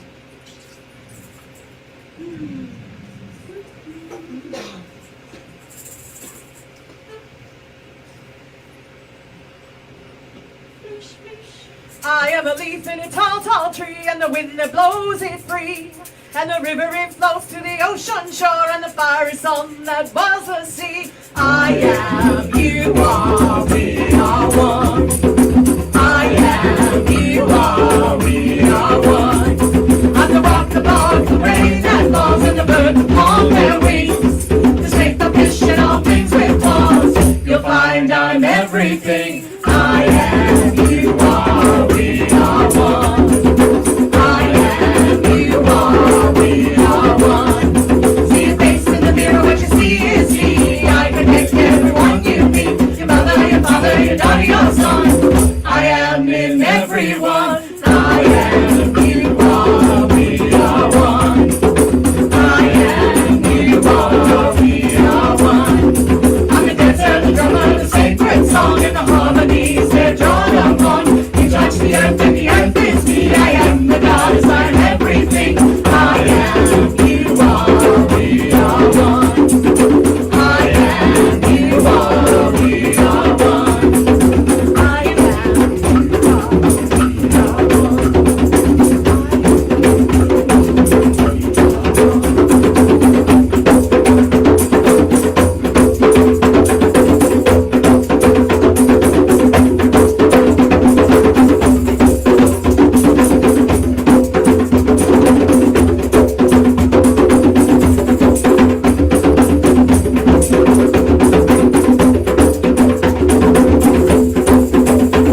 Father, fill me with your light. Heat and power, joy and wisdom. Father, fill me with your light. Burn in me, burn in me. Father, fill me with your light. Heat and power, joy and wisdom. Father, fill me with your light. Burn in me, burn in me. Stag in the wood, king of the forest, powerful, proud and strong. Mighty Lord in arms, drowning spirit, thundering through the trees. Father, fill me with your light.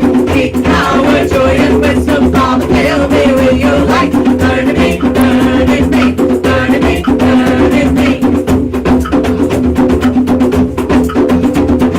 Father, fill me with your light. Heat and power, joy and wisdom. Father, fill me with your light. Burn in me, burn in me. Hawk in the sky, king of the wind, king night, swift and sure. Graceful Lord, feathered mountain, spirit soaring through the clouds. Father, fill me with your light. Heat and power, joy and wisdom. Father, fill me with your light. Burn in me, burn in me. Burn in me, burn in me.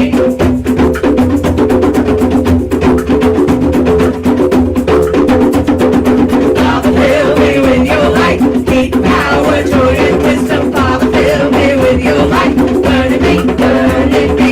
Phoenix of the fire, king of the flames, great flaring and glowing. Sweltering Lord with fire, proud in spirit, burning in the night. Father, fill me with your light. Heat, power, joy, and wisdom. Father, fill me with your light. Burn in me, burn in me. Burn in me, burn in me.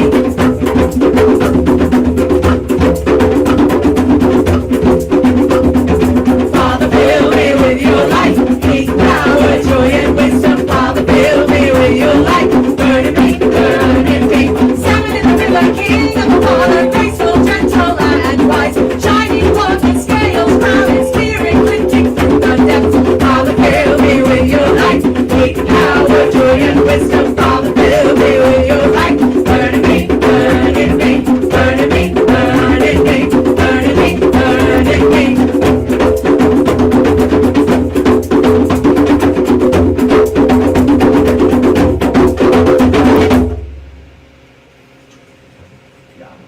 Whew. Oh my. I'm gonna take my hand off. This next song is a wonderful gift borrow from Arthur. Hey, Arthur. King of the Brits. King of the Brits. King of the Brits. I did vote for him. I would vote for him. I would vote for him. I would. And he wouldn't be a king though, would he? No.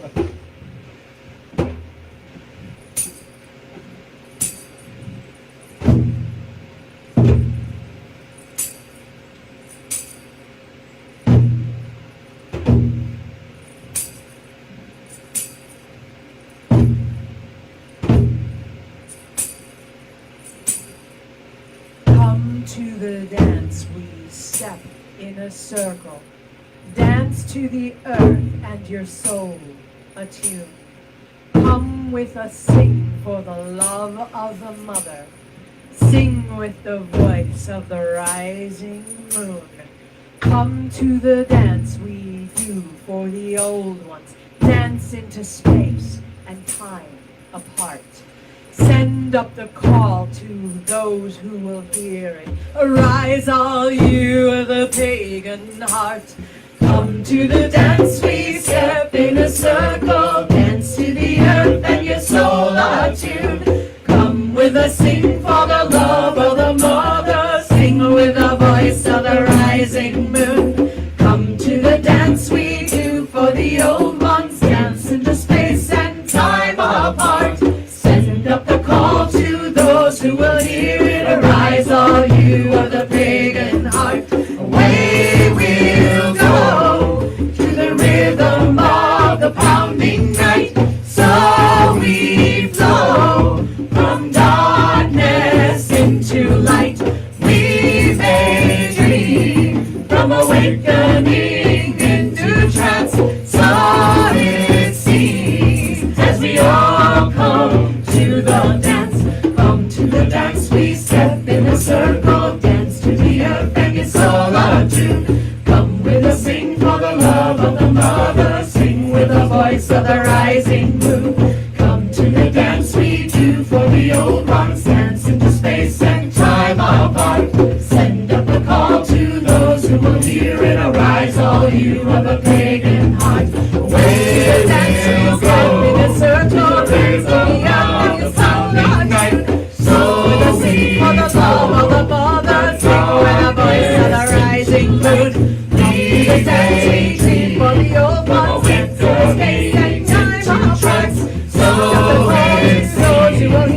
arise all you, the pagan hearts. Away we go, to the rhythm of the solitude. So we go, with the voice of the rising light. We dream from awakening and trance. So we arise all you of the pagan hearts. Away we'll go in a circle, rhythm of the founding night. So we flow the darkness of the rising moon. We daydream for the old ones to stay in trance. So we will hear it arise all you, the pagan hearts. Away we go to the rhythm of the solar night. So we flow with the voice of the rising light.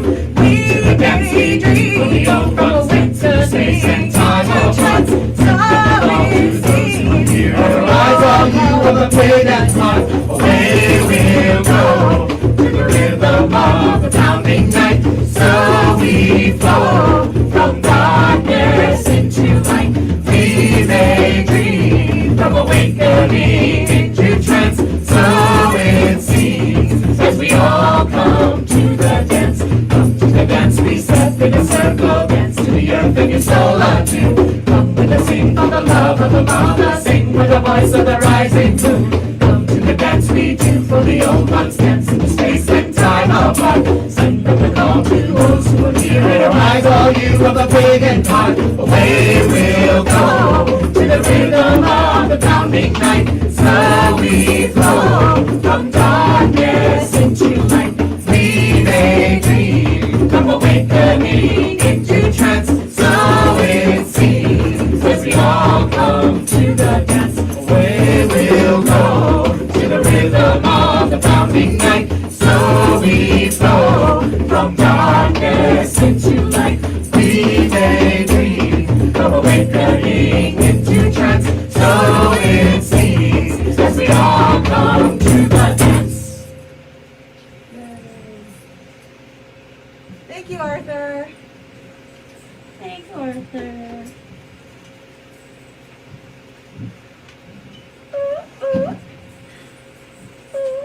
Well, now that you've come to the dance, you can dance, my children, dance.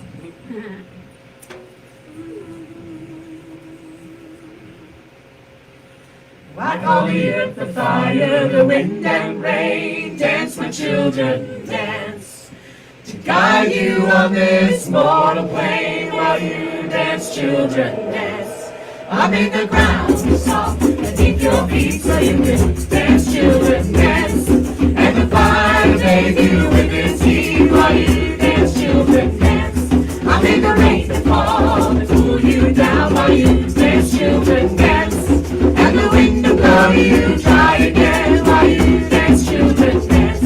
I made the sun by day and the moon at night so you could dance, children, dance. So you're always in my loving life. While you dance, children, dance. And you dance with the sun and the moon and the wind and the rain. And you dance with the earth and you dance with the flame. And you dance with the stars in the velvet sky. All things dance in the circle of life. So I call you to my circle now.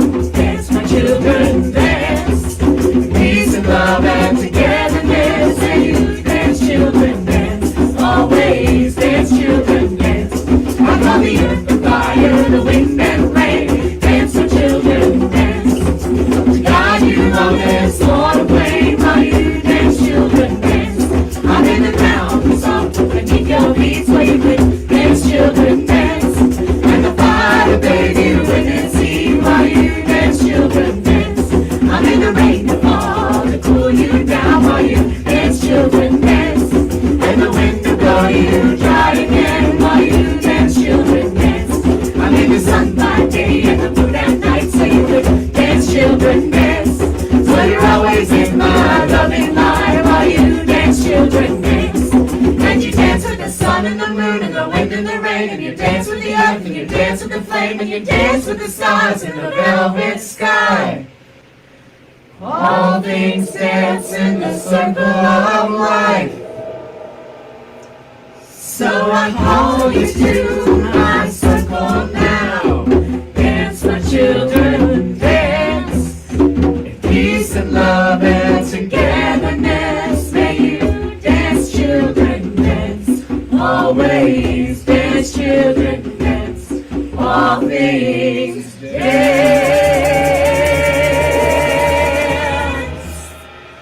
Children dance. Well, hey, everybody. Well, hey. Howdy. Here we are. We're recording this concert for the Georgia Pagan Pride Day, and we are so happy to be a part of this. We've been doing Atlanta Pagan Pride for a couple years now, once or twice, and we've always really enjoyed it. It's a fantastic way to be in our community and connect with our community. And, you know, it's been hard this year. It's been very difficult not being out at our shows, actually interacting with people. And so having this as sort of a secondary way to at least make music with you, it's been kind of a boom. So we just want to let you know that if you're keen on the music, you don't want it to end, check us out at spiralrhythm.net, or you can order merchandise from our Facebook page. Just message us, and Kira the Magnificent will take care of everything. We have also a PayPal. The link will be shared somewhere, I'm sure. Kira knows where. She's got it. She's magnificent. Yeah, PayPal me, Spiral Rhythm. If you just want to fling some money at us, you know, we won't say no. We'd be delighted, actually. And don't forget to check out merchants and workshop presenters, and I think the Pagan Pride Day themselves, even they usually have links to help support them financially. This year particularly has been a huge empty space in the wallets and bank accounts of merchants, presenters, musicians. We've all taken really big hits. So we appreciate anything and everything you can do to help us carrying on. Including sharing. I was just about to say that. Just sharing is That would be so help. awesome. That would be very cool. Yes, absolutely. Hey, we love y'all. Love y'all. Big hugs. You know, I'm so excited to be here. Well, thank you. No, you can't say Kermit. You have to say we are happy to have you, our favorite amphibian puppet. Yeah, Kermit is a copyright character. Oh well. Mitt. Happy to have you here, Mitt. Thank you. So we're gonna sing a song that I bet most of y'all know. Please sing along with. Throw some names out there. Throw that energy out there. What you send out is gonna come back, and it's gonna just be a cycle. So let's spread the love. You are a circle. You are healing me. I am a circle. I am healing you.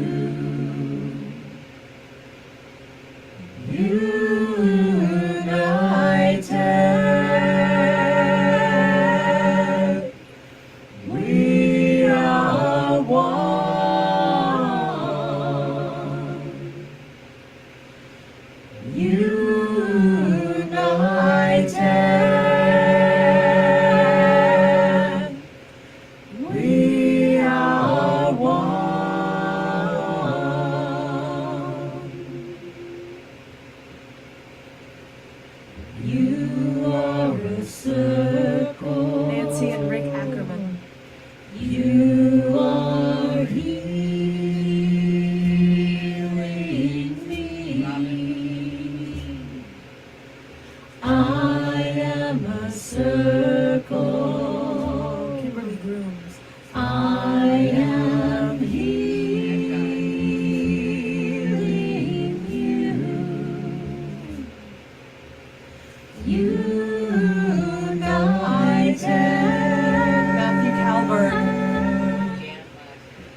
a circle. Faithy. You are a circle. You are healing me. Jeff Banker. I am a circle. I am a circle. I am healing you. United. We are one.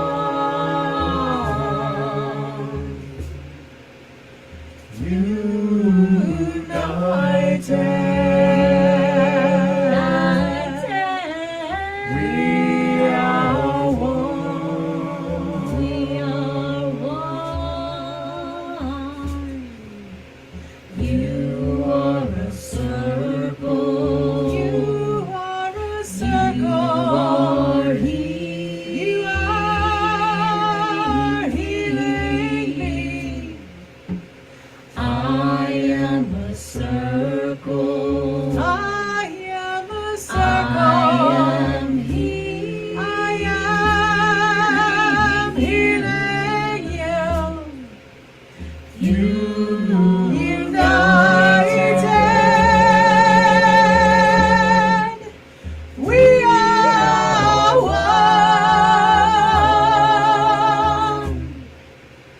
United,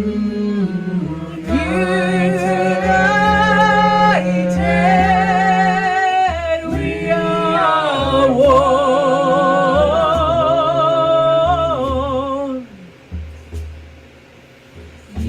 are one. You are a circle. You are healing me. I am a circle. I am healing you.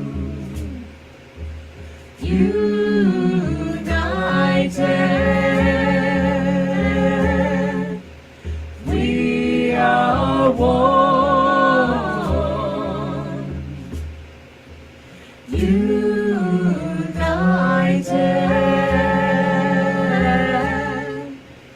we are one. One more time, y'all. Put that energy out there. You are a circle. You are healing me. I am a circle. I am healing you.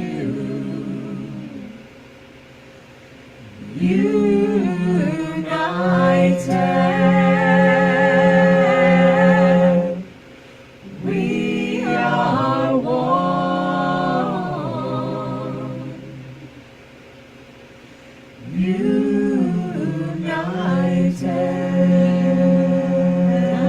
United, we are one. We are one.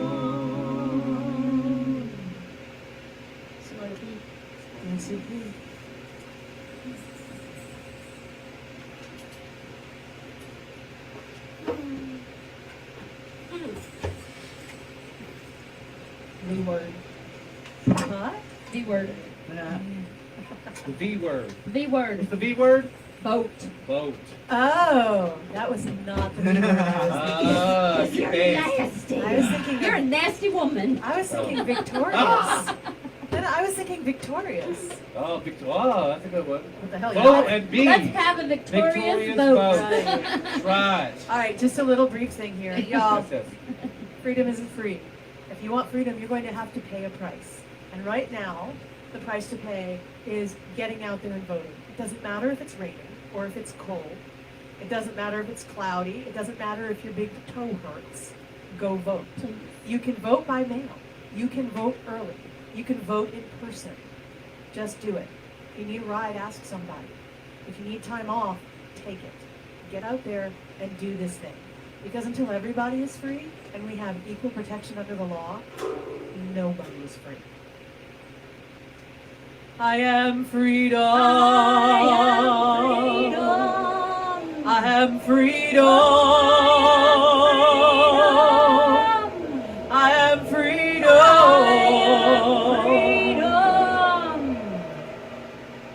I am freedom. I can no more be bound than the hawk in flight. And I am the fires that burn in the night. And I am the shaking and the waking of the earth. And I am the waters of the world's rebirth. I am freedom. I am freedom. I am freedom. I am freedom. I am no more constrained than the waves on the sea. I cannot be chained because I must be free. I am the fire that burns in all things. The bell that tolls when freedom's call. Shake when you hear me ring. I am freedom. I am freedom.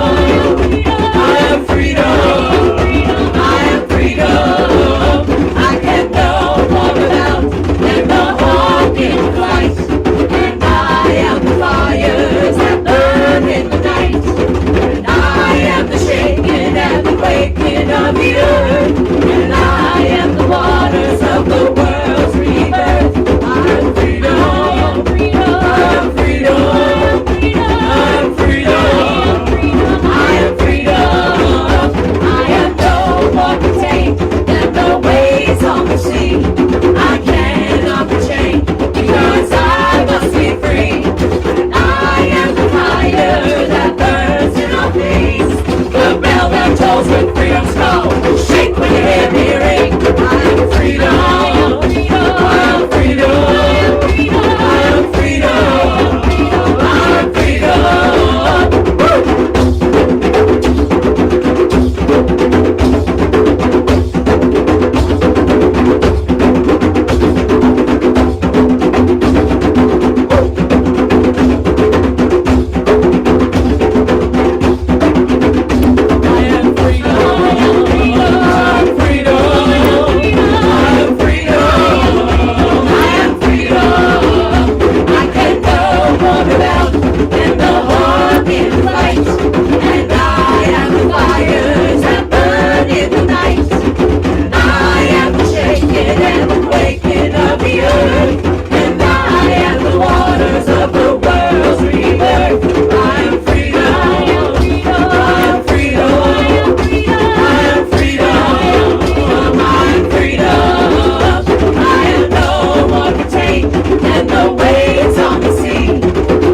freedom.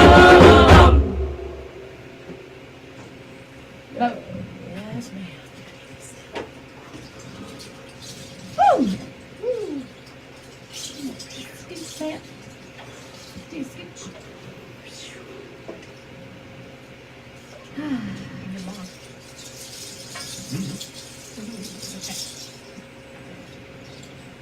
One, two, three, huh!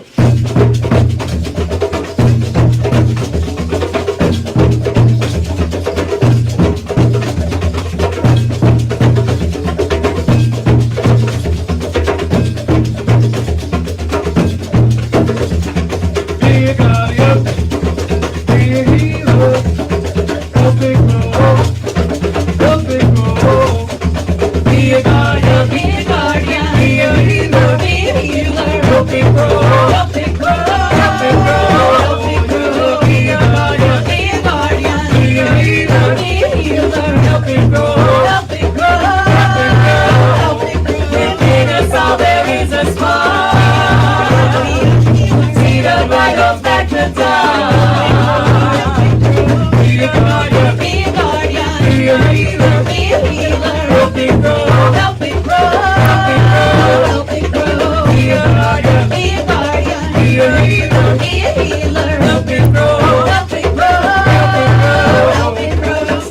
light connect us all.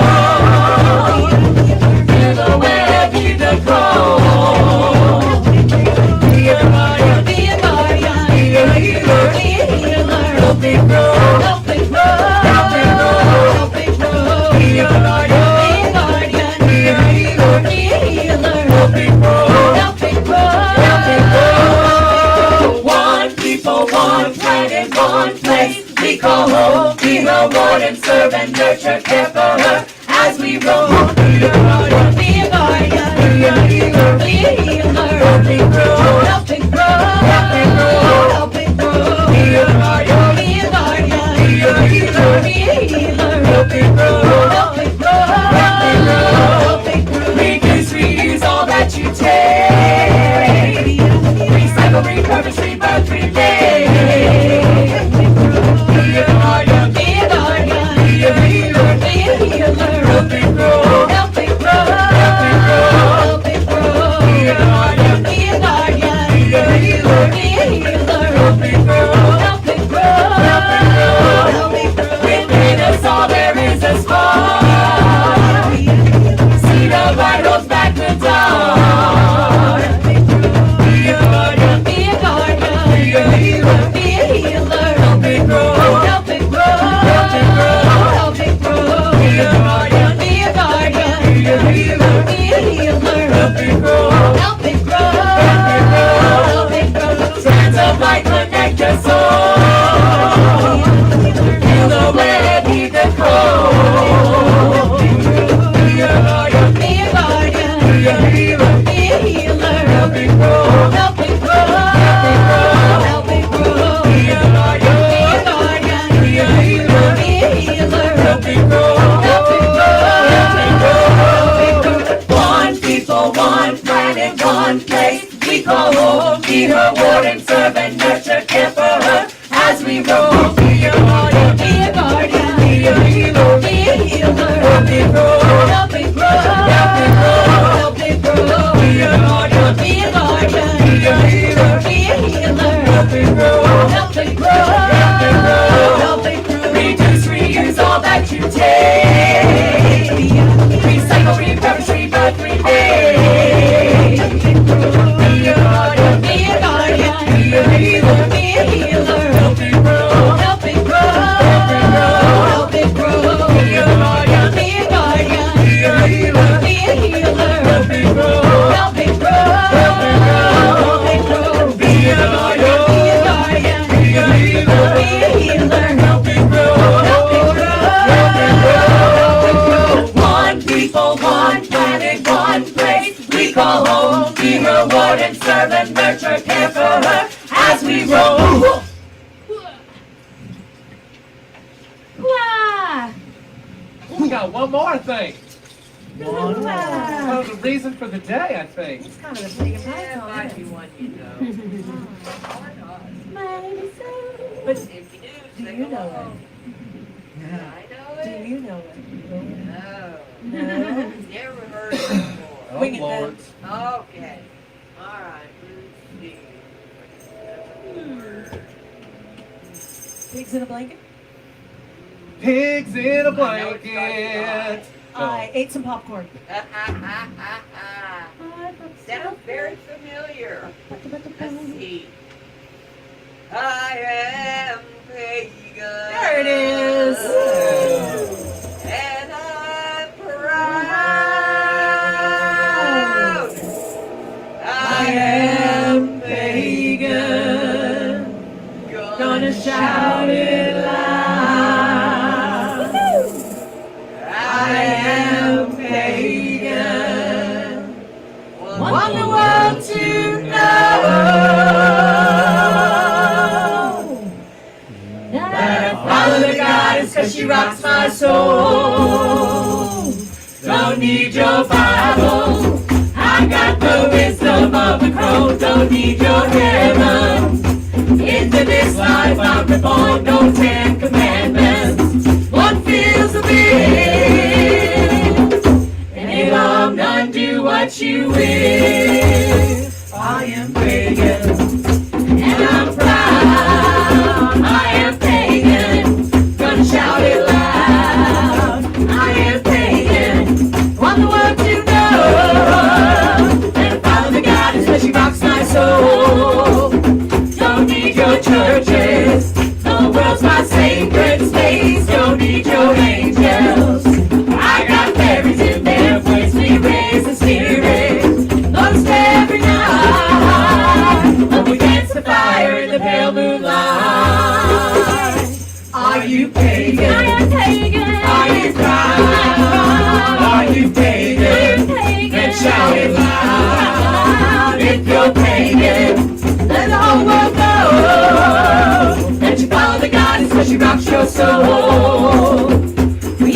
take your path, and I'll take mine. Little tolerance, and we'll both be fine. You keep an open mind, it'll set you free.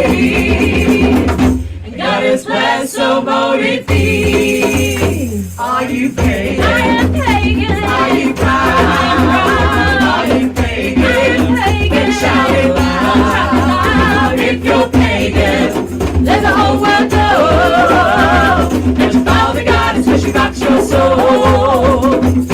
Are you pagan? I'm pagan. Are you proud? Are you pagan? I'm pagan. Shout it loud. If you're pagan, let the whole world know that you follow the goddess because she rocks your soul.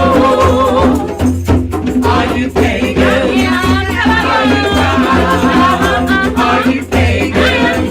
Then shout it loud. If you're pagan, let the whole world know that you follow the goddess, that you follow the goddess, that you follow the goddess because she rocks your soul. Thank you so much, y'all. Much love. Blessed be, y'all. Blessed be. Have a wonderful event. Yay. Thanks for having us. See you next year. Definitely. Hopefully in person. Let's all see each other in person. Yes, yes.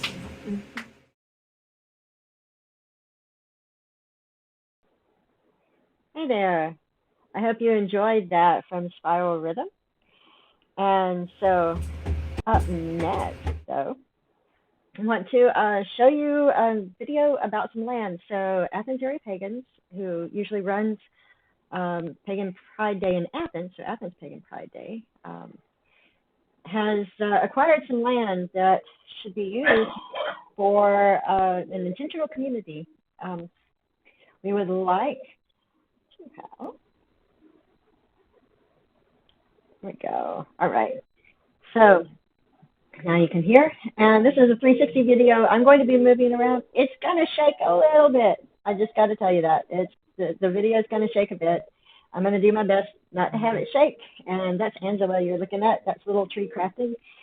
Anyway, in a couple of minutes, there's going to be some talking, and you're going to get to see some land. So I'm going to be quiet, and I'm going to start controlling the video now.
I am told that there is no sound on the video. I'm sorry, I thought there was. Um, we'll show it again, and then you'll get to hear the sound.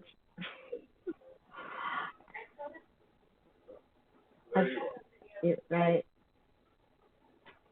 So anyway, we've been showing the land and talking about it. It's 48 acres of land that we purchased recently for the purpose of building an eco-village and sacred spaces for pagans to use in and around the Athens area.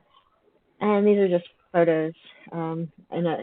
Using a 360 camera, you're welcome to go look at this video yourself, and you can hear the sound because it's posted up on our YouTube channel. But we will play it again, and I'll make sure it has sound next time. Sorry about that. All right, so the next thing I want to do before we go into the main ritual, which is actually, I think that's the main ritual.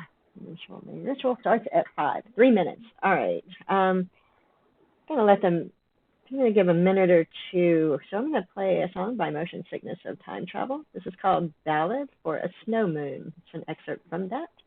Motion Sickness of Time Travel, local pagan musician in the Athens area. Is there sound?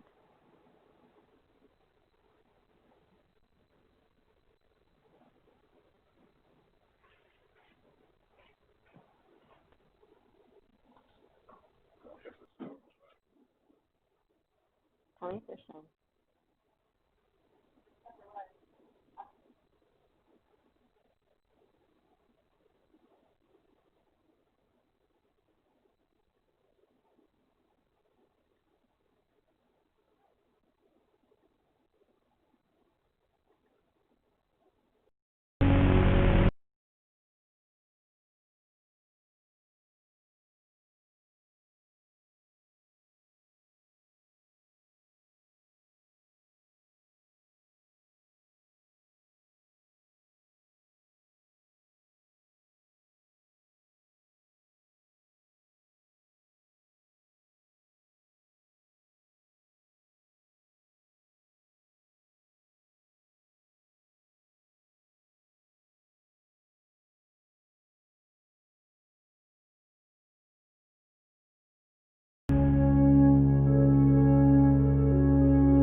conjure thee a circle of power, that thou beest a meeting place of love, joy, and truth, a shield against all wickedness and evil, a boundary between the world of men and the realms of the mighty ones, and a rampart and protection that shall preserve and contain the energy we raise within thee.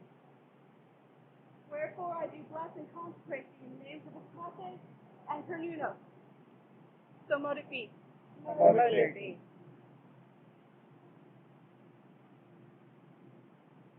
Hey, all you air, all you spirits of the air, and the high air, and the low air, and the near air, and the far air, the turbulent air rolling over the ocean that causes the hurricanes and flows across the plains, causing the tornadoes, but that also rushes across the Sahara, picking up sand, taking it all the way across the ocean to the Amazon. The air in the deep, dark caves, cold and damp, the sweet air that comes in the window and makes my room cool at night. All air, welcome here. Welcome. Welcome. To the south, rise the blazing flames, igniting our passion, courageous in defense of the weak, firm to do our will. Come, blazing red spirit, and help us to build our temple to all the goddesses and gods, heroes and spirits, and all beings dark and bright. Welcome. Welcome. Guardians and watchtowers of the west, oceans, lakes, streams, wash us clear, bright, and fresh, and be with us here. Hail and welcome. Hail, welcome. Watchtowers and guardians of the north, we call upon you, bring us your sweet darkness, because it's only then that we can see the stars. Bring us the deep, dark earth, because that's where the seeds turn and germinate. Bring us the darkness of the womb, that we may bear fruit.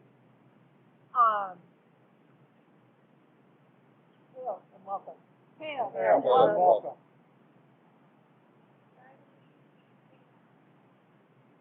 Almighty ancestors, beloved ones who have gone before, we invoke you and ask that you bless us with your inspiration, your love, and your guidance this day.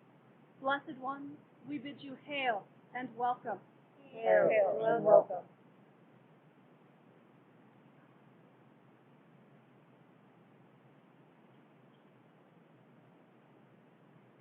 Kate, wayfarer, pathfinder, mistress of the threshold we all must cross, goddess of the triple crossroads where destiny meets choice, keeper of wisdom, teacher of the wise, destroyer of illusion, and guardian of the gates, far-seeing goddess of magic and the roads of mystery, I ask that you join our circle and grant us your blessing. Hail and welcome. Hail and welcome. Communal, guardian of the cauldron of plenty, I call to you. Horned one, dark one, receiver of the dead, granter of rest, I call to you. God of freedom, God of cleansing, God of rebirth, I call to you. Mighty Lord of the woods and animals, hunter and hunted, I call to you. I ask that you join our circle and grant us your blessing. Hail and welcome. Hail and welcome. Welcome to our ritual for the virtual Georgia Pagan Pride Day.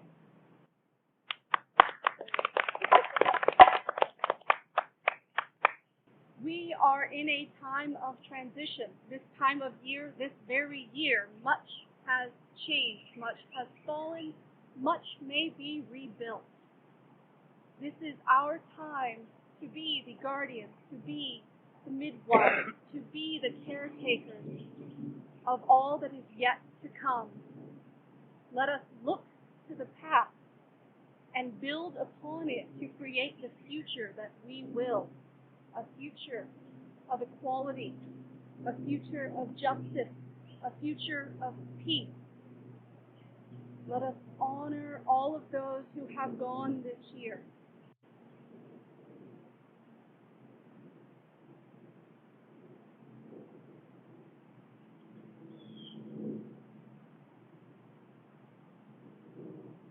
Let us work together to build it better.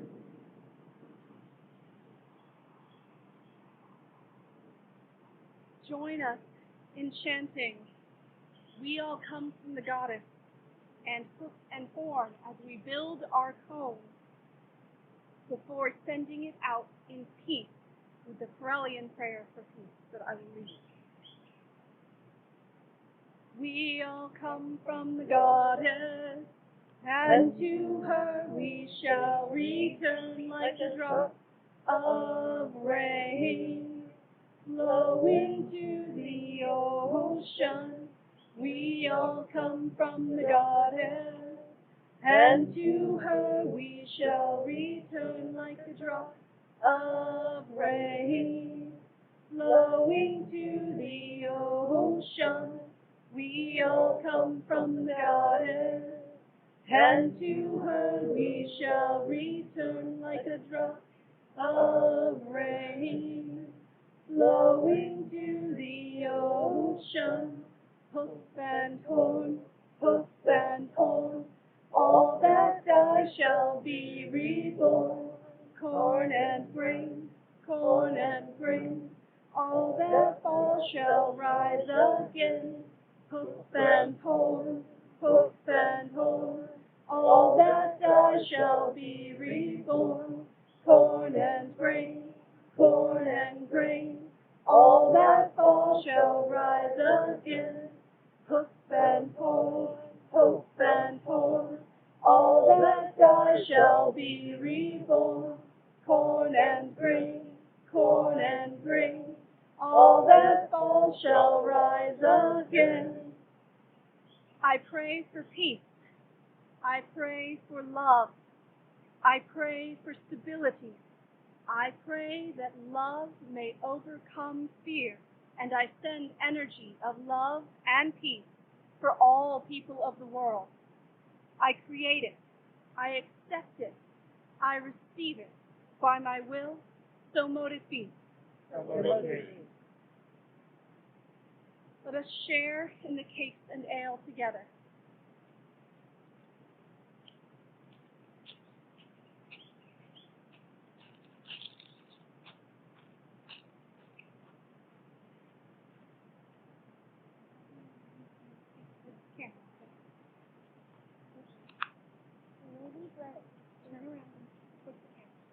The Lady bless these cakes we share. Accept the love, our fast off there. We'll honor your bounty and praise your name. Heart and love and name. So mote it be. So mote it be. Thank you. We will each come and take our cake and ale in the name of health and safety.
time if there were any news of the community that needed shared to all, or anything else that is important to be shared now.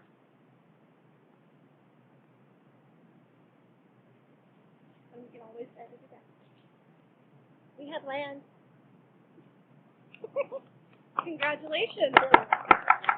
Almost 49 acres. Plan to make an intentional community and have sanctuaries for this sort of worship and singing. Congratulations. That is amazing. It is. We are so happy. That's the second. Yeah, I think that's all we've been doing that in Pagan Pride Day and nothing else for, months. So. And do you know how many Athens Pagan Prides this is? We started it. The first one was in 2008, but we didn't do it. We took over in 2009, so this would be the 12th one. 12th total. 13th. 13th total. Yeah. Wow. I have two things to say. One, Yeah. all I know is that you gave me kids, okay? And and I just went Yep. And two, where do I go? That is a good question. Perhaps you could pass them off to.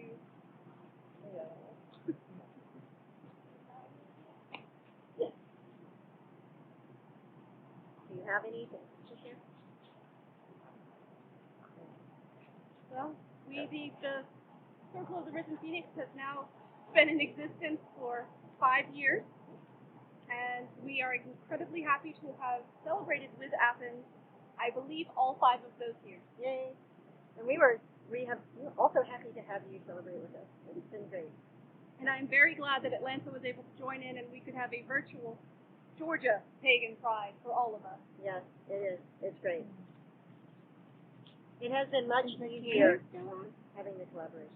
Yes. Back to you, Carlton. Yes, collaboration is wonderful. Okay, let's wrap this up.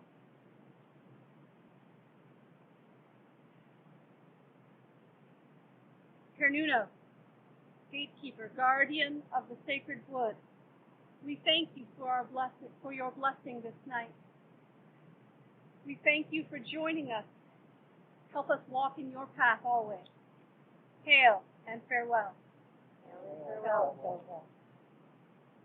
Kate, goddess of the crossroads, of the threshold, of the places between, guide us through this darkness.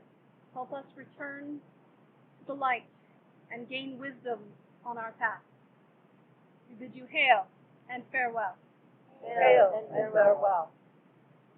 Beloved ancestors, you who have gone before, your wisdom and your example guide us.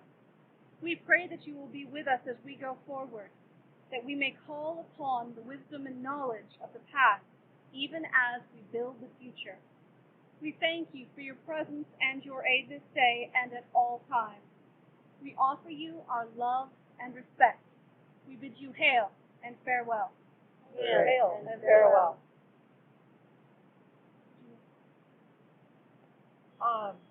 North, thank you for blessing us with your presence today. Say it well, go smart. Hail and farewell. Hail and farewell. Full waters of lake and stream, and some blessings of our realms.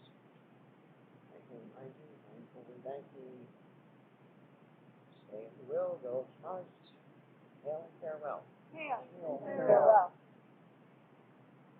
Blazing red spirits of the South, thank you for lending us your passion and your fire. Stay if you will, go if you must. Hail and farewell. Hail and farewell. Spirits of air, go if you must, stay if you will. Hail and farewell. Hail and farewell. By the earth that is her body, by the air that is her breath, by the fire that is her bright spirit, by the living waters of her womb. May the of the goddess be forever in your heart. The circle is open but unbroken. Mary meet and Mary part, and Mary meet again. Blessed be. Blessed be.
So my set,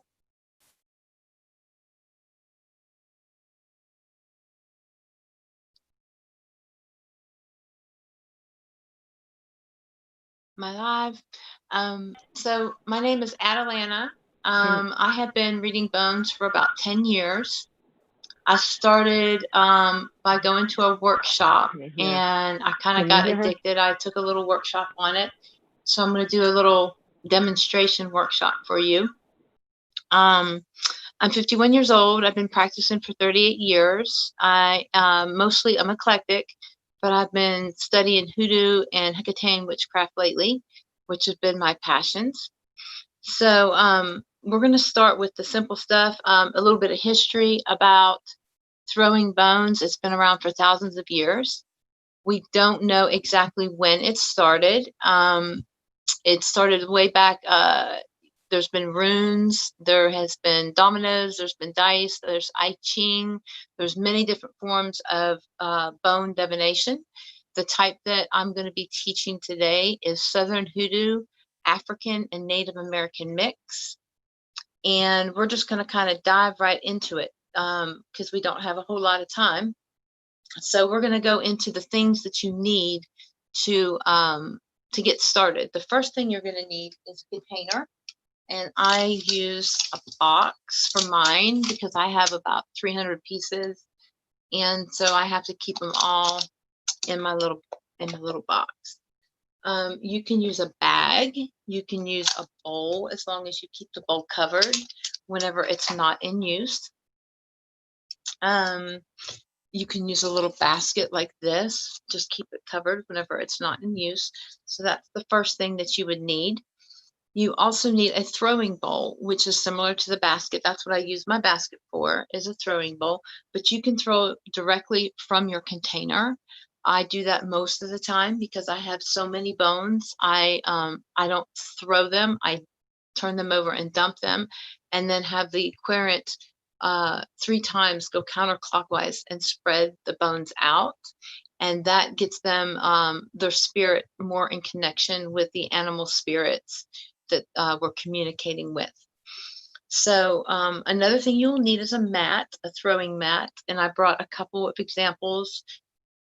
This is a traditional throwing mat, and it's called a sun cross mat.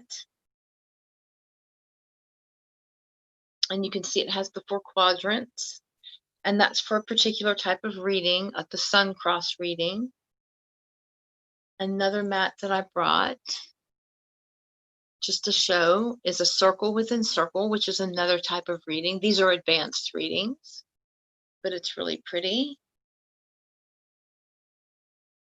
You can use anything though, any kind of piece of material. You can use tarot mats. My first mat was a piece of skirt that I really liked. It was purple velvet, crushed velvet skirt, and I really liked it. And so I just kind of cut it.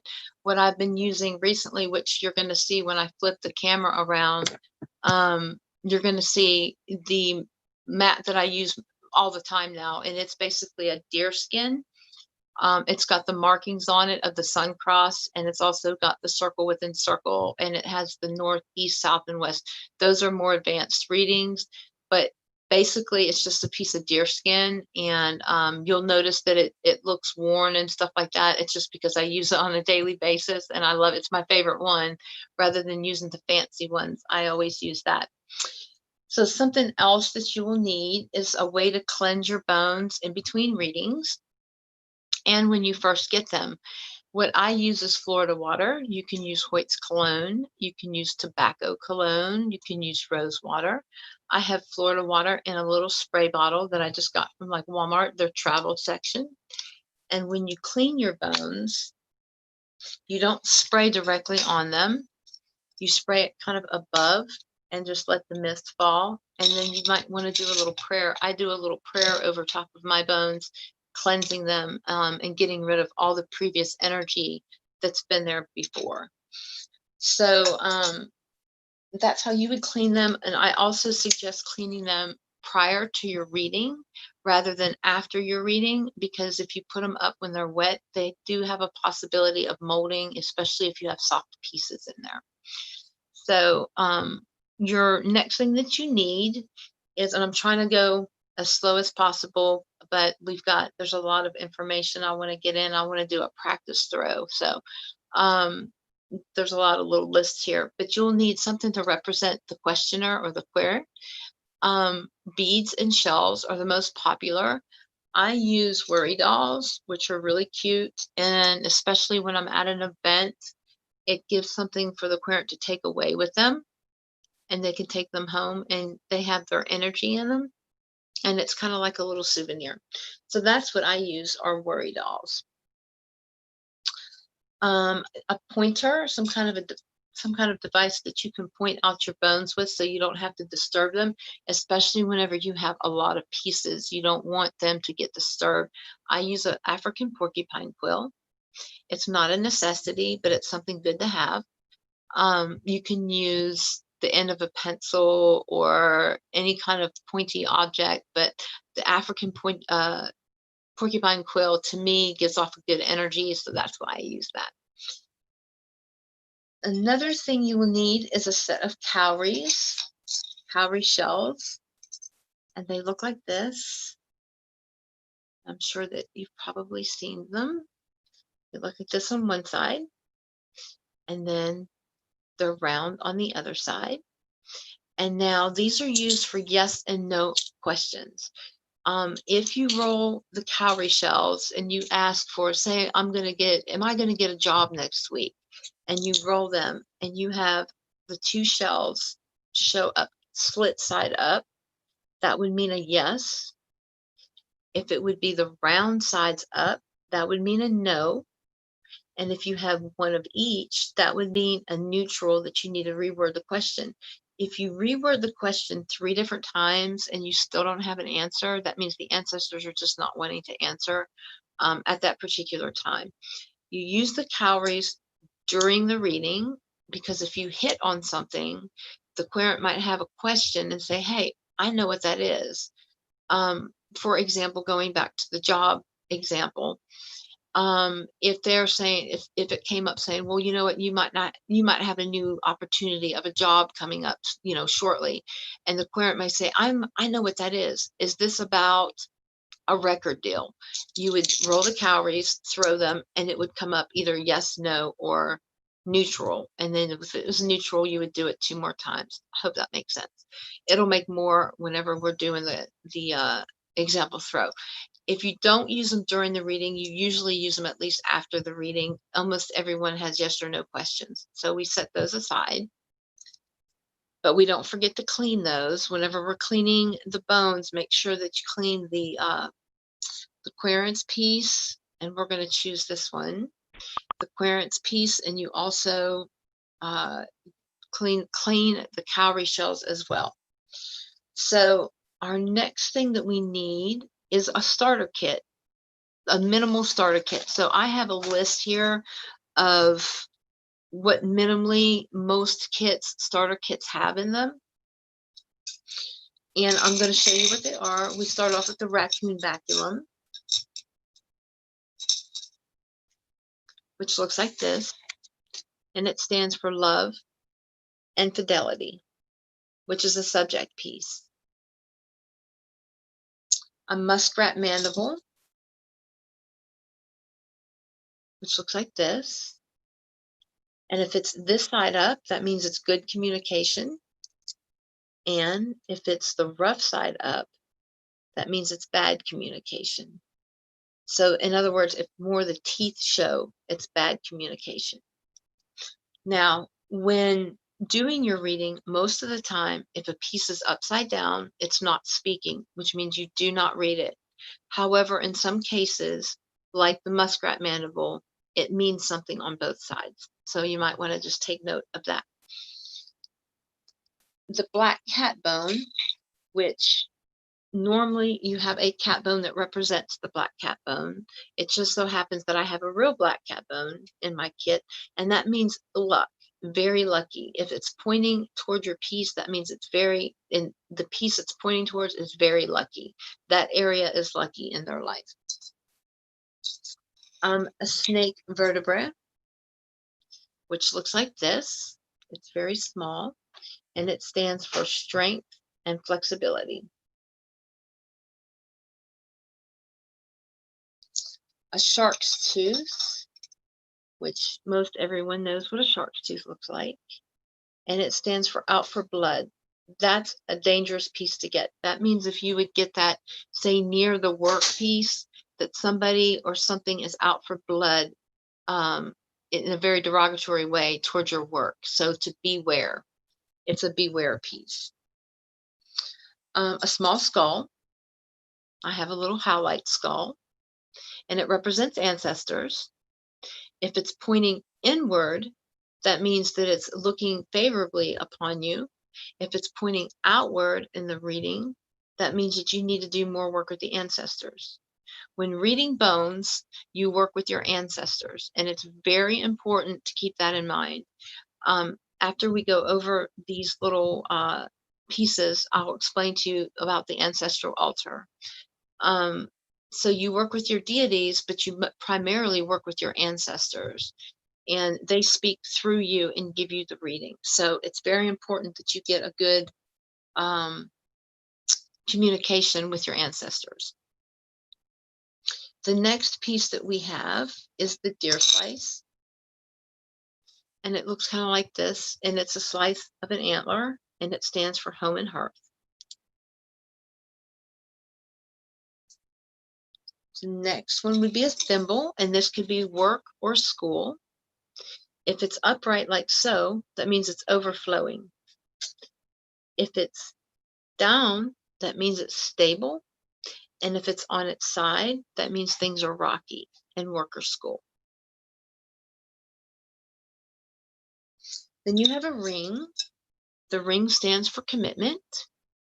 That could be commitment to a project, a commitment to work, a commitment to school, a commitment to a person.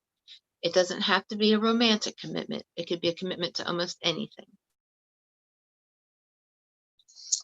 You have a button, and a button connects two clusters together, which I'll explain what the clusters are when I do your sample reading. And it basically connects like this section and this section. If it's in the middle, these two areas relate to each other. Beads and shells, we kind of went over that. Beads and shells are usually what you use to represent the querent, but like I said, I use worry dolls. You can use any of the three. You can use little trinkets if you want to. It's just as long as you assign in the beginning of the reading whatever the querent is going to be, that's the most important thing. Everybody should have a chicken bone in their collection. Mine looks like this. and it represents cleaning out the coop. You need to clean up the mess that's going on. There's something messy going on that needs to be straightened up. You have a dice, and I have 2 actually in mine. I have a Dungeons and Dragons dice, which gives me more numbers as far as a time frame of weeks or months. And then I have a regular dice that's a severity dice. For example, if that shark tooth came up and the level 6, if I can find it, if the 6 came up with it, that would mean that it's a very high level of beware. If a 1 came up, then that means it's not that big of a deal, but just keep your eyes open that something's going to be happening. Then we went over the cowrie shells. You would have a cat's eye shell. Looks like this. And the cat's eye shell means you're seeing things clearly. You see things for what they are. And if it's on this side, that means that you don't see things clearly. So this is one of those pieces that has a meaning for both sides.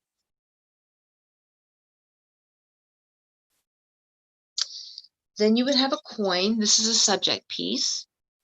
A coin represents finances.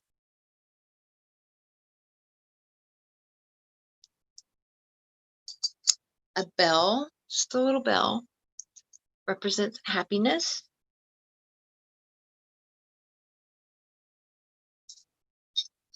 And a buckeye nut represents health. If the eyesight is showing, that means it's bad health. If the eyesight is down, that means it's good health. Now, if this is near a particular section, like a subject piece, we'll go back to the work example. If it's near work, that means that work is either healthy or work is not so healthy. If it's off to the side, that means physical health. So going back to ancestors. Ancestors are really important. The ancestral altar that you will need to have, if you don't have one already, is going to be one of the most important things that you need besides your bone kit, because it's where you store your bones when you're not using them. It's also a place that you can leave offerings and you can pray to your ancestors. It can be set up almost any way you want. You can have it as elaborate as you want, or as simple as a photograph with a candle, or maybe some trinkets of your ancestors with a candle, just something that you can go to honor your ancestors. Offerings, you can leave them, or things like common offerings would be like tobacco and whiskey. You can just go get like a cigar and a little bottle of whiskey from a state store and leave that there. A good rule of thumb is if they liked it in their living, then they will like it in their death. For example, my sister, who passed in 1995, loved Oreo cookies. So when I set things out for her, I usually set Oreo cookies out because she liked them. So that makes them that makes the offering mean more. And you leave it there for a few days, and then afterwards you give it back to Mother Earth. You say thank you, and then your offering is done. So you want to do offerings as often as you feel it's necessary. If you work with your ancestors a lot, like I do offerings probably at least once a week, sometimes once every 2 weeks, just depending on how often I'm working with them. But I usually work with my bones on a daily basis, so I'm constantly communicating with them. The 2 main rules of your ancestral altar is, number 1, you don't want to put any pictures of the living on your ancestral altar. You would never want to do that. The second one is you don't want to put it in your bedroom. If you did put it in your bedroom, then you would keep it covered until used, and then you would always cover it back up, and that's just out of respect. So a couple more things to show you that I brought with me that you might want to get. If you're familiar with tarot, you know what major arcana are. When you have a bracelet in a bone kit, it acts as a major arcana, which is a big thing in your life. It's like something that's huge that's coming. So whatever falls inside the bracelet is something that's big in the querent's life. The other piece is a Herkimer diamond, and this is really small, but hopefully you can see it. It's the same way. It screams, hey, look over here. I'm very important. the pieces around me are very important. This is an important thing in your life to look at. A few more things that I brought with me just to kind of show you that are interesting. I brought my Black Widow spider that I wanted to share with you. And I don't know if you can see that, but she is she's a feminine piece, but that doesn't mean that male energy isn't used with her. She is one that kind of uses her charms and her ways to get what she wants. So for guys, it would be his charm and his ways to get what he wants. But that's what that one represents. I'm going to put that in our little collection. I have a human flange, which is this part of the finger. It's kind of large, and it represents help and helping people or needing help. These are just some of my favorite pieces that I have. I have an octopus arm, and that represents being wrapped around something that you're wrapped around or that's wrapped around you.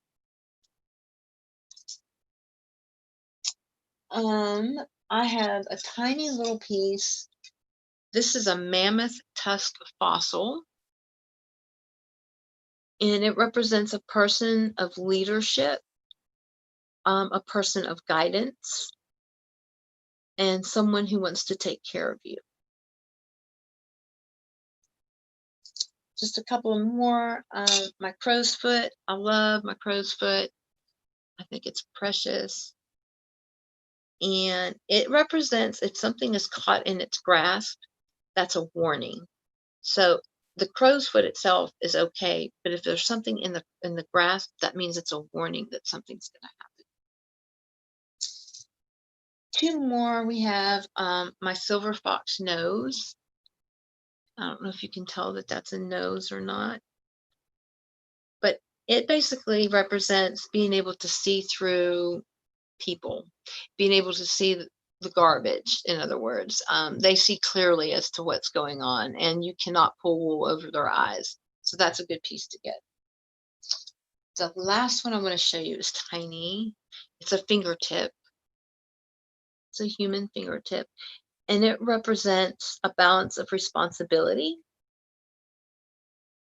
So it would be this part right here of the finger.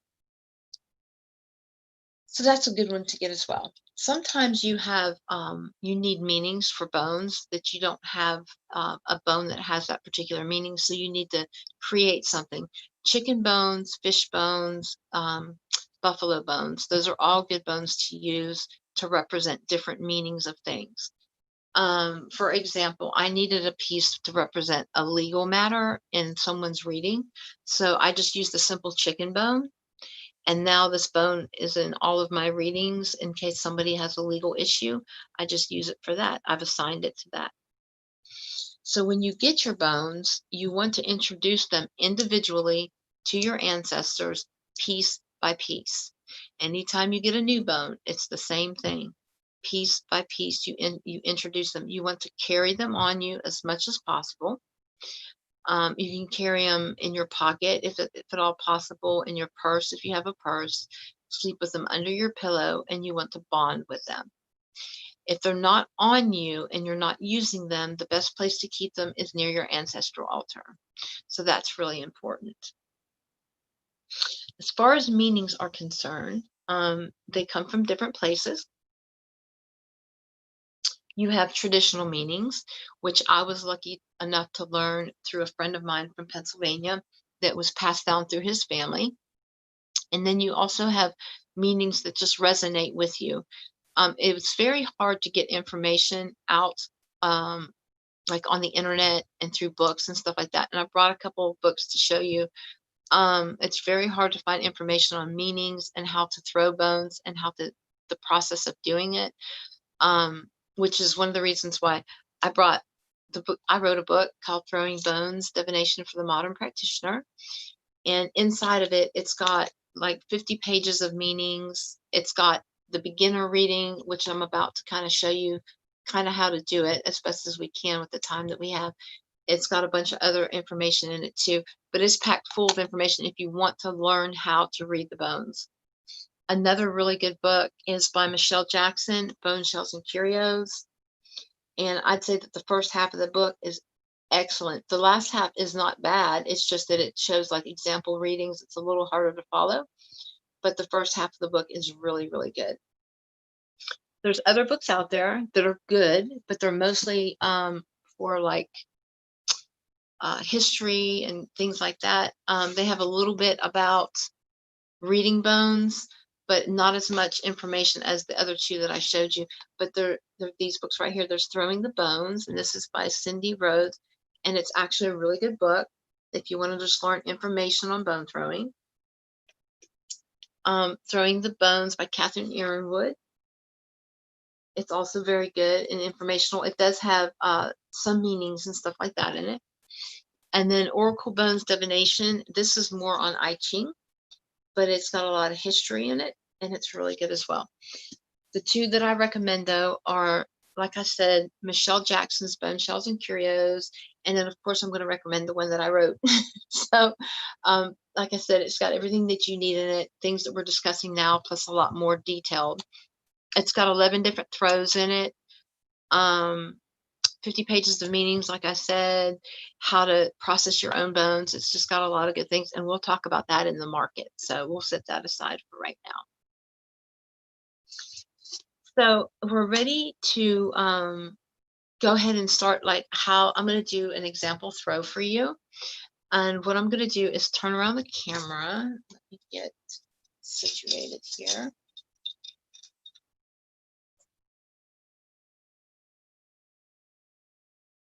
It'll take me just a second.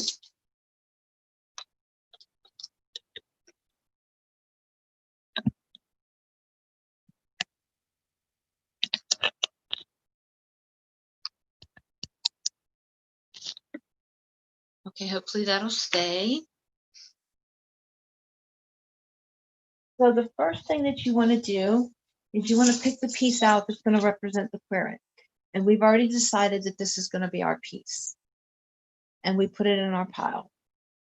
The next thing that you do is you want to cleanse the bones, like I said before.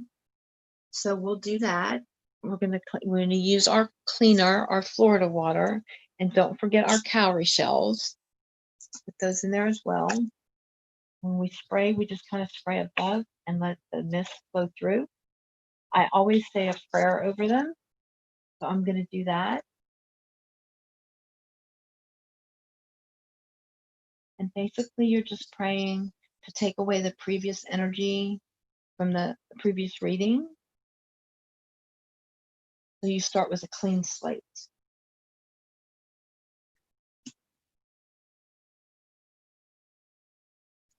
Then what you're going to do is you pull your pointer out and you pull your cowrie shells and you set those to the side. You're going to have the querent hold the bowl or the bag and mix the bones up, whether it's shaking them back and forth in a box, mushing them in the bag, or kind of spinning them around in the bowl. If it's in a basket like such, they'll just be spinning them around and mixing them and thinking about them, putting their energy into the bones. So at this point, they'll blow on them, which puts their energy back into the bones, and then you both will pray over the bones and say something to the effect of to your deities and your ancestors, can you please guide over me, watch over me. I always say a little thing. I pray to deities, I pray to the angels, my ancestors especially.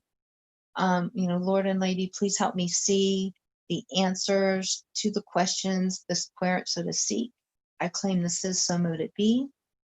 And that is my my usual prayer that I do. At that point, you'll throw them. And let me make sure you can see them. And then the querent's going to go 3 times counterclockwise to mix the bones up. And that's also a way that they connect with the spirit energy of the animal. Now, I'm going to see if I can move this camera a little bit.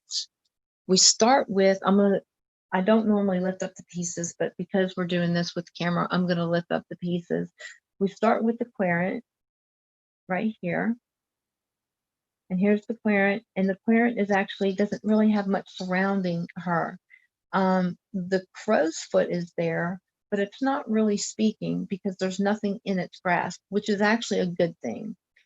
Now, work is right outside of the querent, so you might want to say, you know, work is right outside your reach.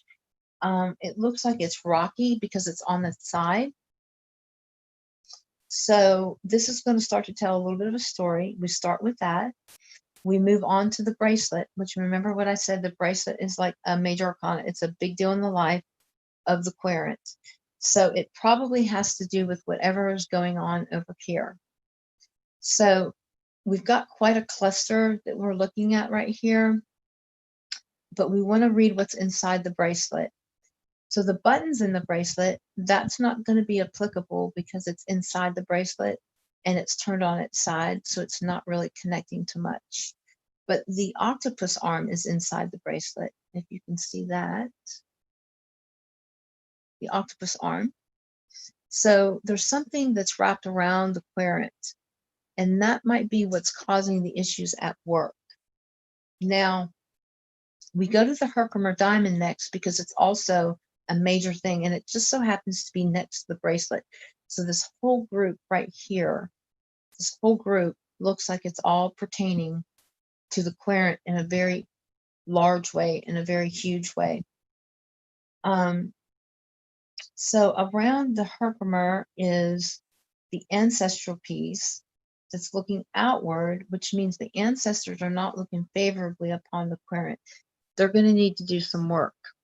See how let me pick it up. The little face is pointing outward.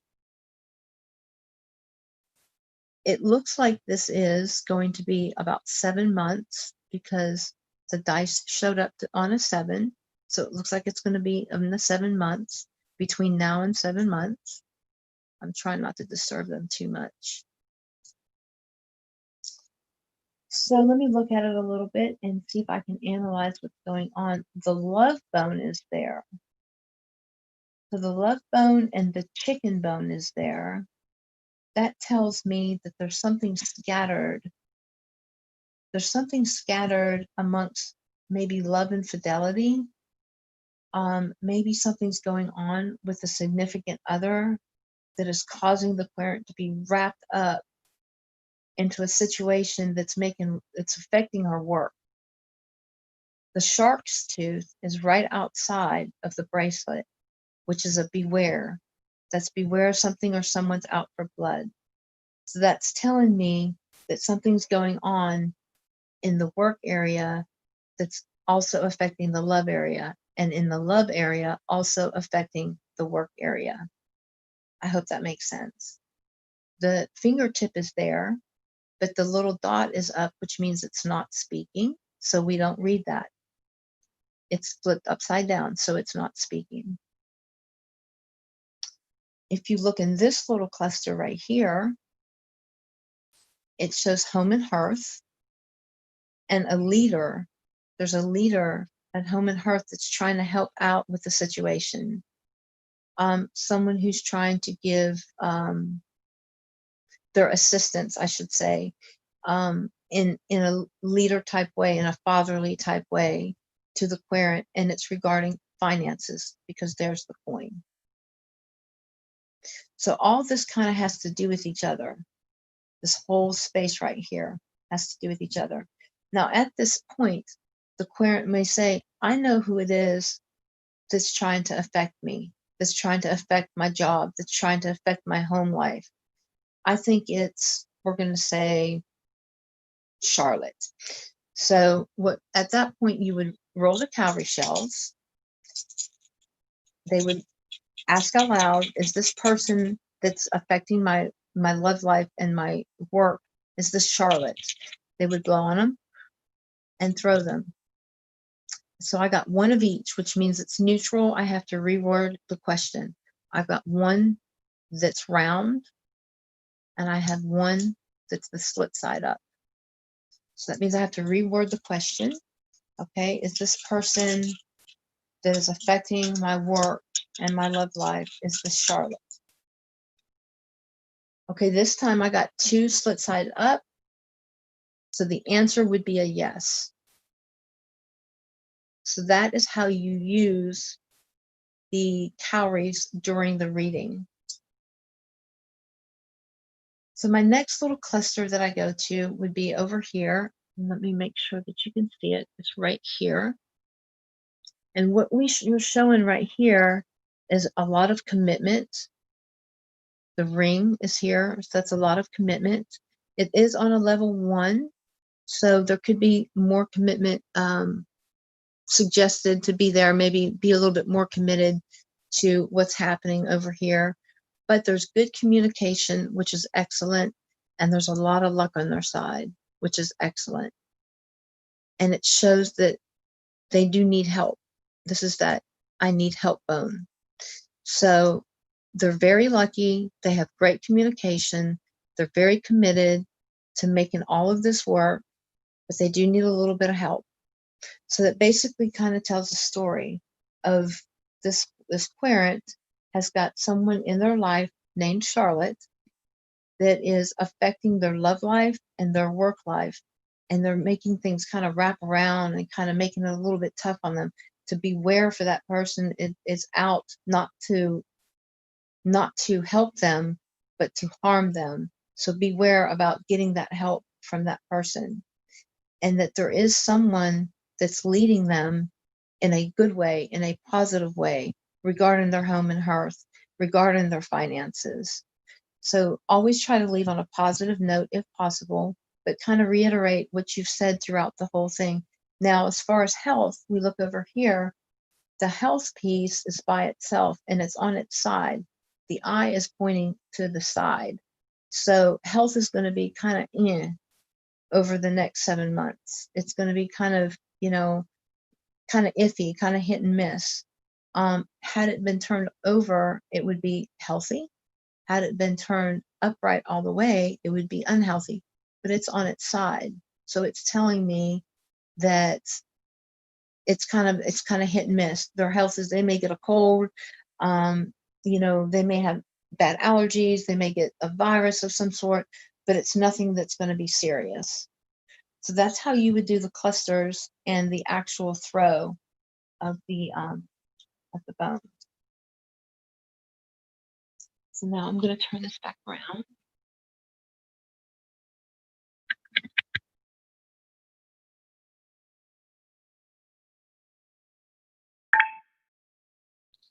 And at this point, I would ask if there's any questions. Let me see, is there a way to do that? If there's questions, chat.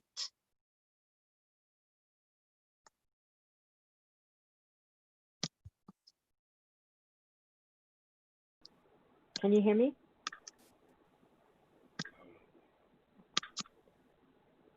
Oh, there's chat.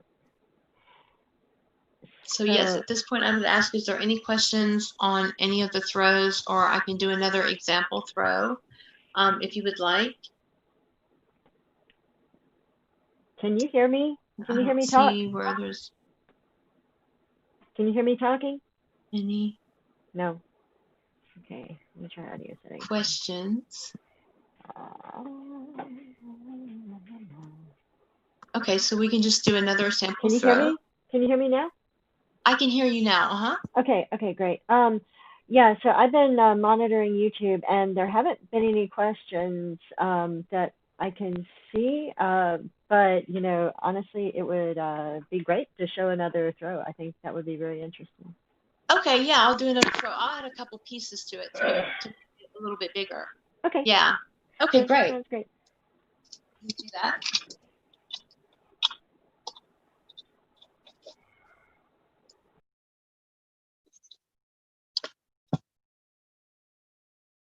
Okay, so we're going to do another throw.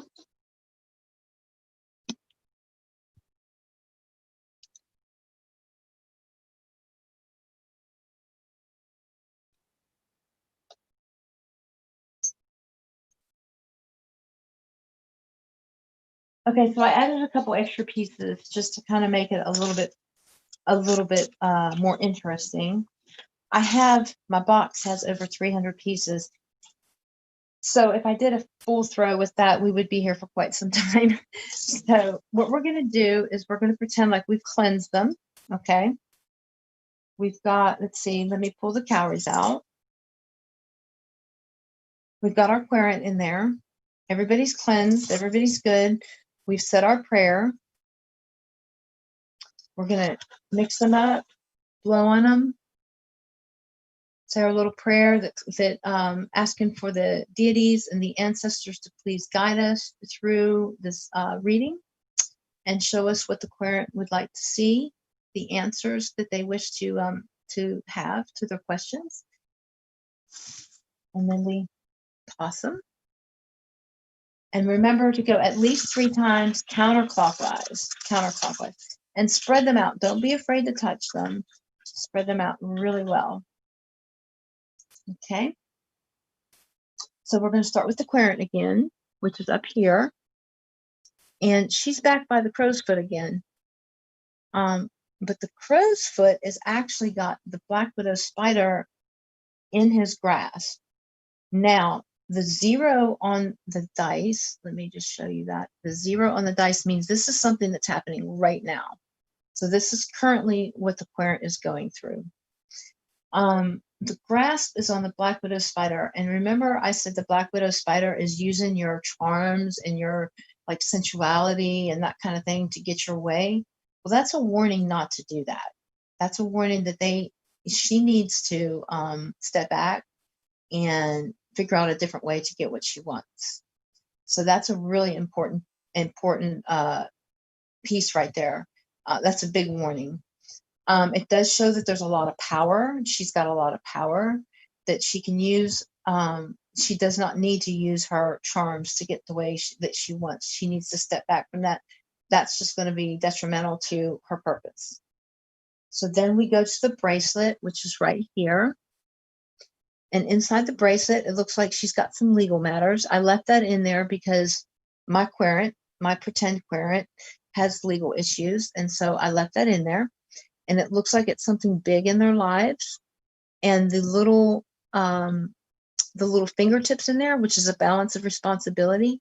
So that tells me that the querent's legal matters, there's a good balance of responsibility. Things are probably going to be okay. The little scorpion, let me flip them over. The scorpion right there, the defense mechanism is right outside of the bracelet. And scorpion stands for defense. So they're having a good defense on their side, on their case. So that's really good. Then we go to the Herkimer, which is up here. And the Herkimer is by the work piece, which is on its side, showing a little bit of rockiness and that they need help. There's the human phalange again, that they need help. So I'll kind of show that to you. Here's the thimble. Here's the human phalange. And then the little baby Herkimer diamond. So remember, these are 2 huge things in this person's life. Maybe what they were doing is trying to use their charms to get what they wanted out of this court case. So you can actually have them ask that question, is this pertaining to this? They would throw the calories, they would ask the question, was I using, but by me using my charms and stuff, was that being detrimental to my court case? And you roll the calories. And it says to reword it because we've got one that is round side and we have one that is split side. So we're going to reword it. Okay, so it's using her charms. Now the querent would be actually doing the rolling, not me. I'm just acting on behalf of the querent. Is using my charms detrimental to my case? Is it going to cause my case to go wrong? Whoops, and one fell off. So we got to know. So that means that these 2 are not related to each other at all. So it's completely opposite as what the querent thought it would be. So then you would move on to the next. the next cluster. They got their answer. No, continue to do what you're doing, but beware, because this is a beware. Remember with the crow's foot, not to use those charms to get what you want, but continue to do what you're doing as far as your court case is concerned, because you've got a good defense. So then we start looking at clusters. We've already covered the bracelet. We've covered the Herkimer. We've covered the self piece. I'm going to go right here to this little section right here, and I'll kind of lift them up as we go. So this is home and hearth, the home and hearth piece. So this is at home. The goddess is watching over home and hearth.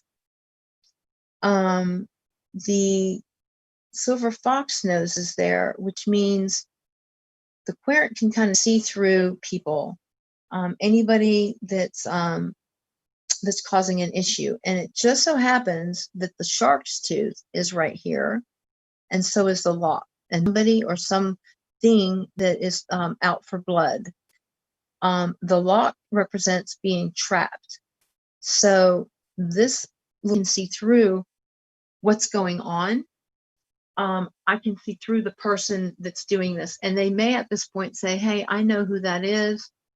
May I roll the cowrie shells? Can we figure out who this person is? They would roll the cowrie shells and get their yes or no's.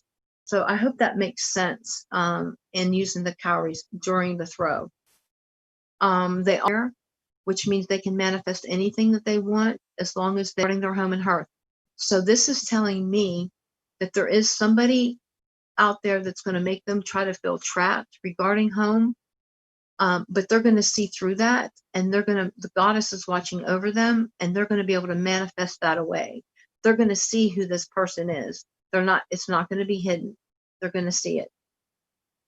So my next little section that I would like to move to is probably this right here, because this is kind of out of sorts. This is like, there's not really a subject piece near it other than this one right here, which we would use for school. This is a thimble for school.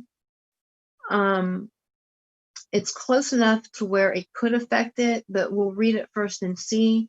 The chicken bone is there, which tells me that something needs to be cleaned up. Something in the coop needs to be cleaned up. There's a mess there that needs to be cleaned up.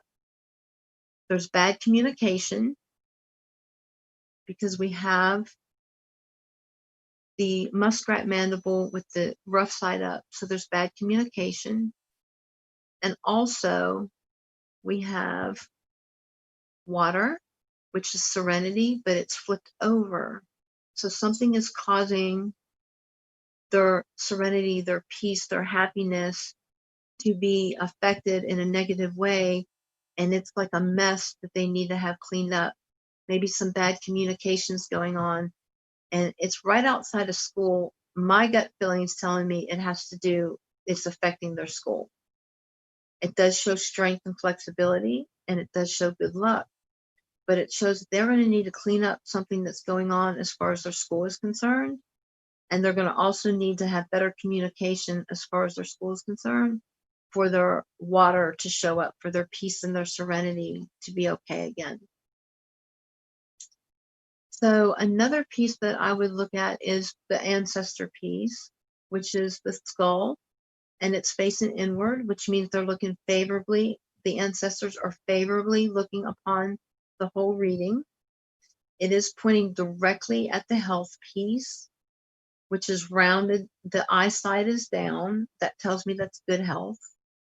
And that means the ancestors are watching over the querent's health. So that's very good. Let's see. Another section would be, okay, over here, where the octopus arm is. Remember, the octopus arm is being kind of wrapped up in something. So the querent is wrapped up in something, but they know what it is. The eye side of the cat's eye is showing, so they know what it is. They're being tied up with something, and it's right outside of their love bone. So it has something to do with love and fidelity is keeping them wrapped up. The Viking pick is negative, so I'm going to say that it's keeping them wrapped up in a negative way. See how they kind of all fit together? They all fit together. The triple goddess is watching over the situation, but something is keeping the querent wrapped up in a negative way regarding love and fidelity, and it's affecting their commitment on a level 4. So that's pretty high to be affecting their commitment. So they need to see what that is. They know what it is. They're just choosing to ignore it. So they need to open up their eyes because they know exactly what's going on. If this had been flipped over,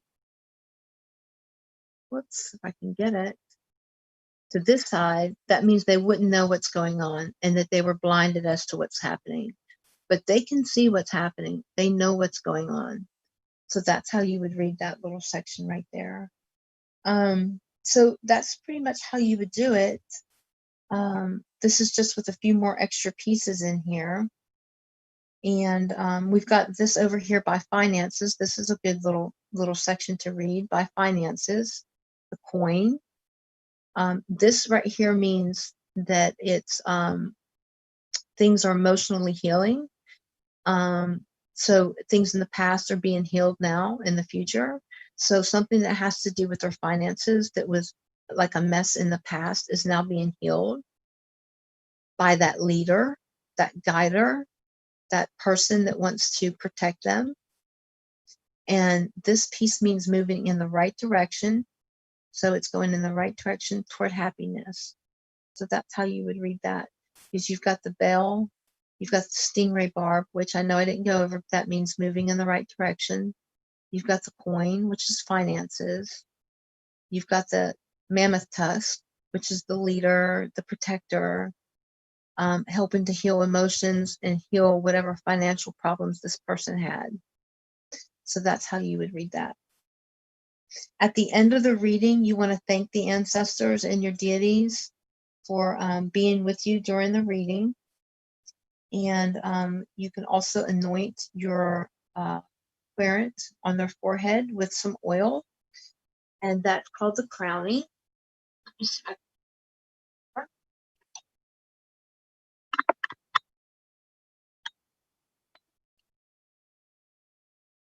Okay, so that's called the crowning. You would anoint them right here on their forehead.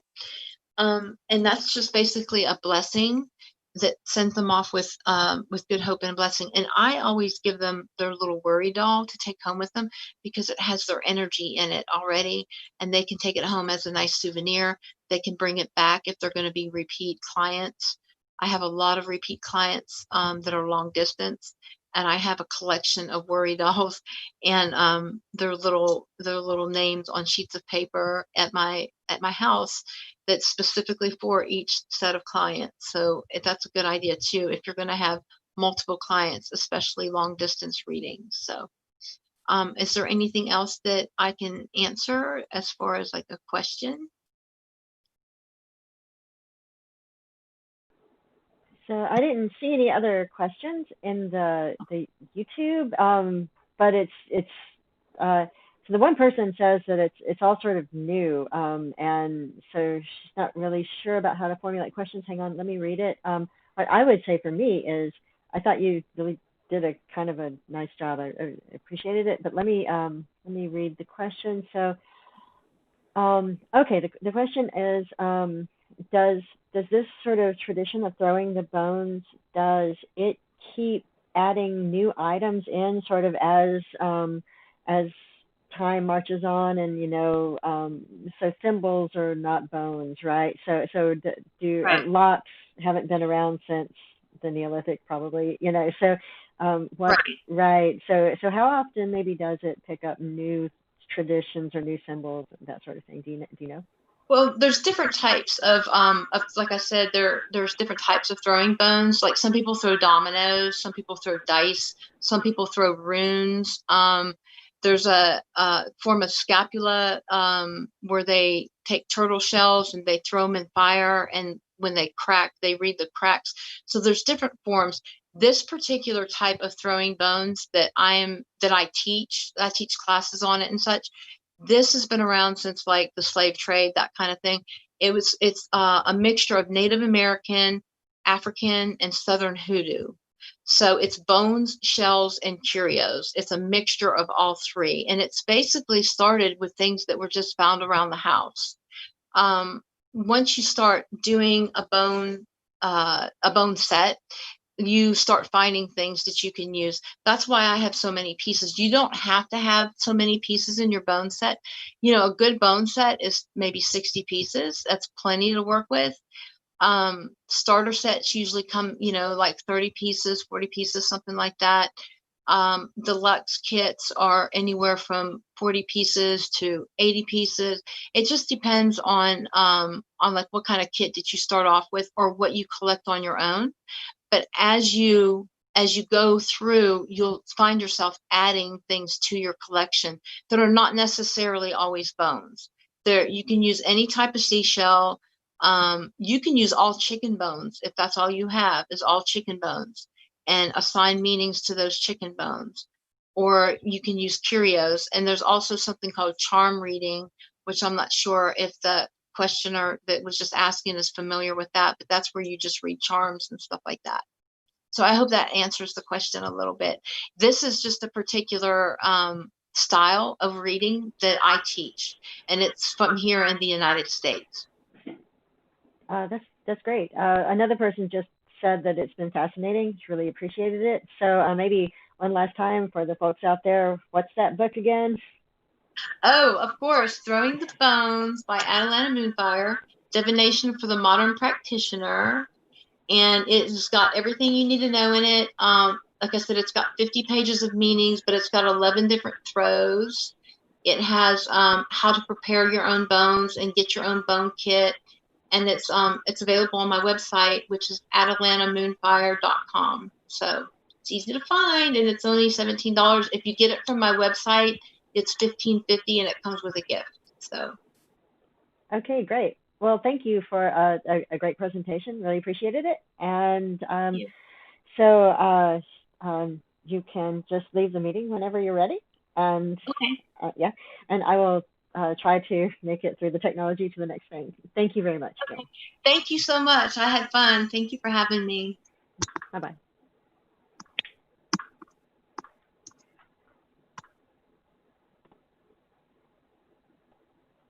All right. Okay, so let's see. Next up, we have a little bit of time. So what I would really love to do is there's some. Let's hear from some of our vendors, because we should definitely support them. So let's see. And here are a couple of the vendor radio spots from vendors that we didn't mention before. And then we're going to listen to another song by Motion Sickness of Time Travel. And then we'll try the Always Has Land video again, this time hopefully with sound that you can hear. And sorry about the camera shaking. That's just the way it is. So anyway, let's hear from Oaken Wren, which is the next one on the list. On behalf of everyone here at Athens Area Pagans and Atlanta Pagan Pride Day, we wish you a happy and blessed Samhain season. And now, a word from one of our vendors. The Oaken Wren offers an eclectic selection of handmade circlets and headpieces that embrace designs inspired by nature and spirituality. Perfect for ritual work, ceremonies, special occasions, or a unique gift.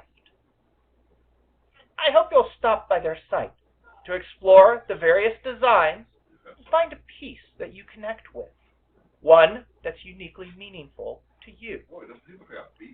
Free U.S. shipping, or use the coupon code PAGANPRIDE for 2-day, no-contact pickup in the Athens area.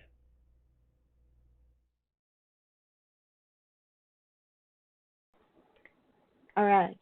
Okay, let's look at just one more. So this is a Majestic Body.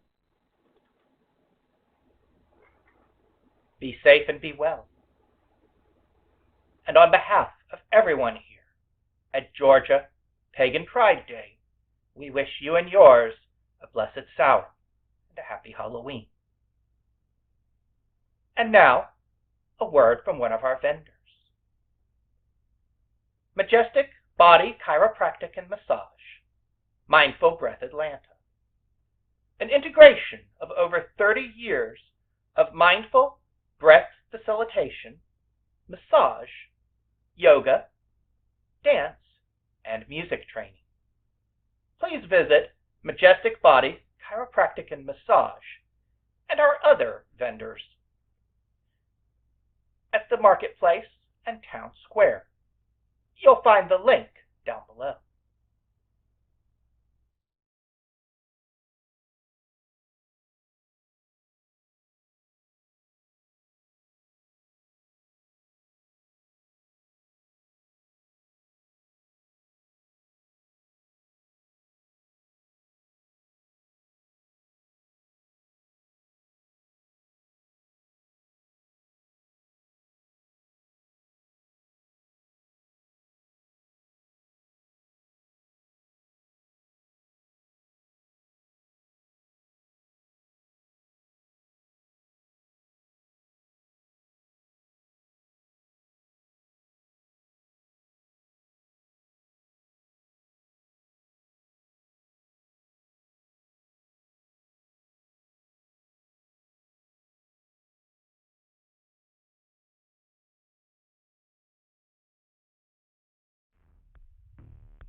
Muted.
So today, for the first process video, we're going to take a walk to the eastern hemlock tree.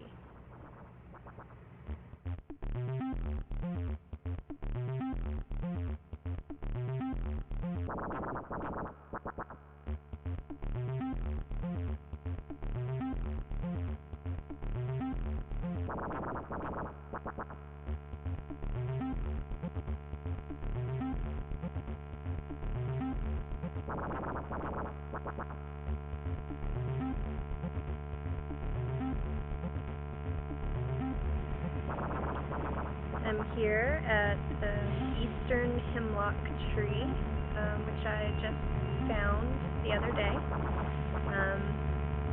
This is a really lovely, magical tree with a long history, and as with a lot of my music, nature can be very inspiring. And so today we're going to create a little piece of music for and with the eastern hemlock.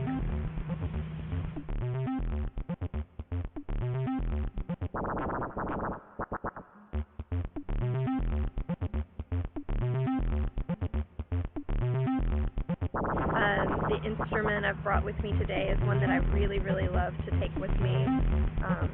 I actually keep it with me most of the time, at least when I'm away from the house. So today I have it, the pocket operator, the substance, and this is super handy. You just plug in a couple of AAA batteries to the back when you're ready to use it. It's small enough to fit in the palm of my hand. It also has this lanyard where you can, put it around your neck and literally take it anywhere with you. There's a nice little headphone jack on the side, which I also use to plug straight into the computer or whatever recording interface I'm using at the time. And let's get started.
So we're at the base of the eastern hemlock right now.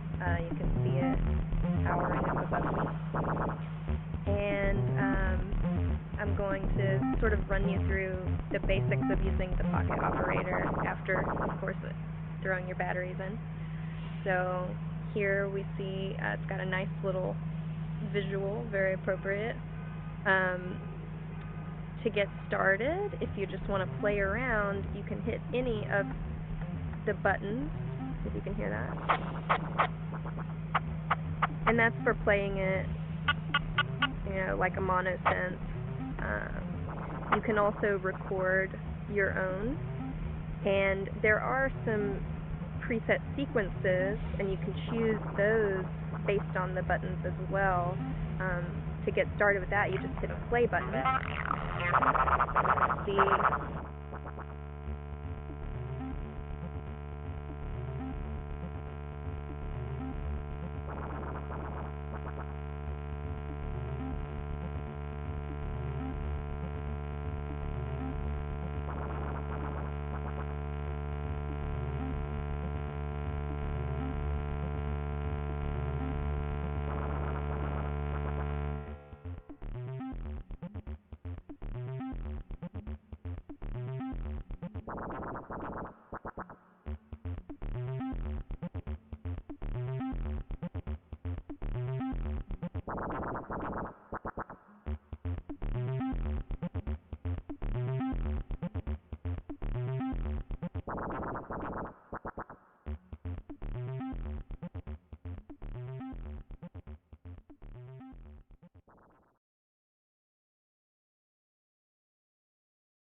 Someone mentioned craft work. Yeah, good stuff. So the next thing I want to do, let's see if I find that one. Where's it? This one? That one.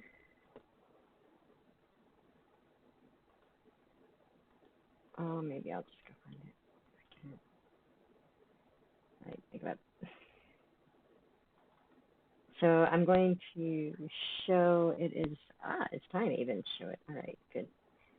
So once again, going to try to show this, going to try to show the always video again. Maybe this time it will work. This time you'll be able to hear it. And let's see.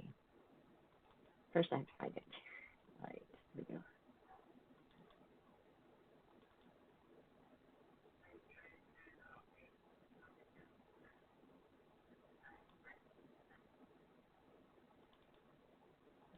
Finally, yes. So I was going to make myself a list with locations of everything. Okay, that didn't happen. So anyway, again, this is the always video, and I'm going to be moving around in this 360 space, but this time I think you'll be able to hear the sound.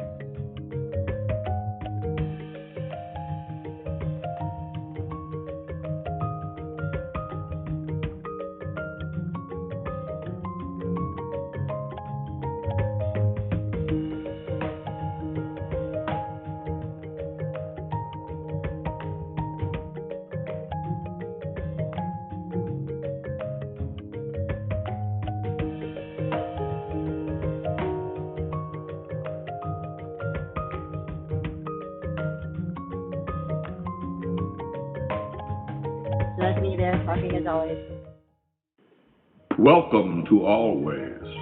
This is Pagan land.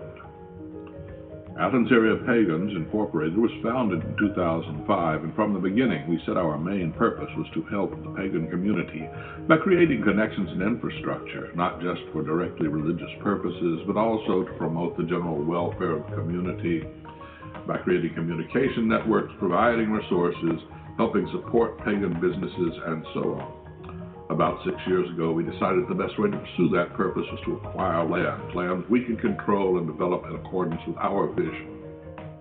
A place to build houses, and to grow food, and to have wild woods and meadows that will remain mostly untouched for our spiritual practices. And we called this place Always. On October 16th, we took the first real step. The Always Lands and Grounds Association, a company created by 7 members of AAP, purchased a tract of undeveloped land comprising almost 50 acres in northwest Clark County, and that is what you will see in this video.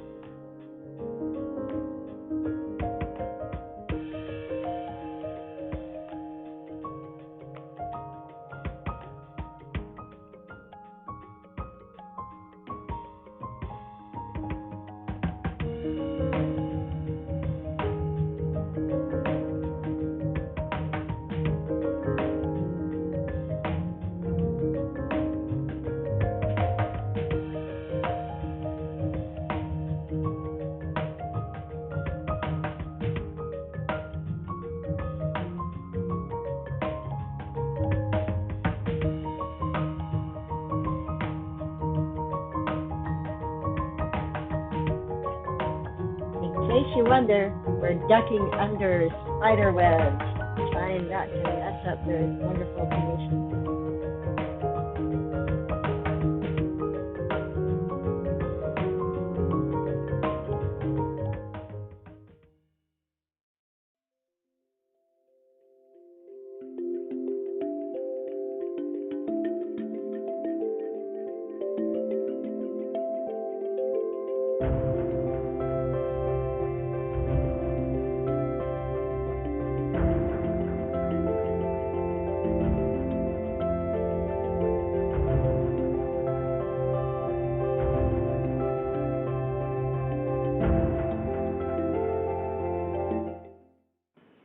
It has taken a while to get this far. Land is hard to come by and expensive, especially in Santa Clark County. We're able to afford this tract only because it has features that make it unattractive for conventional commercial development. We have taken on considerable debt to make this purchase, and there's an enormous amount of work to be done. We hope that others will join and support us, as we have always intended this to be shared with the pagan community. To that end, a large portion of the land will be dedicated as sacred space.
Pagans need land, a home base, a place to stand, and in the coming times that is likely to become even more important.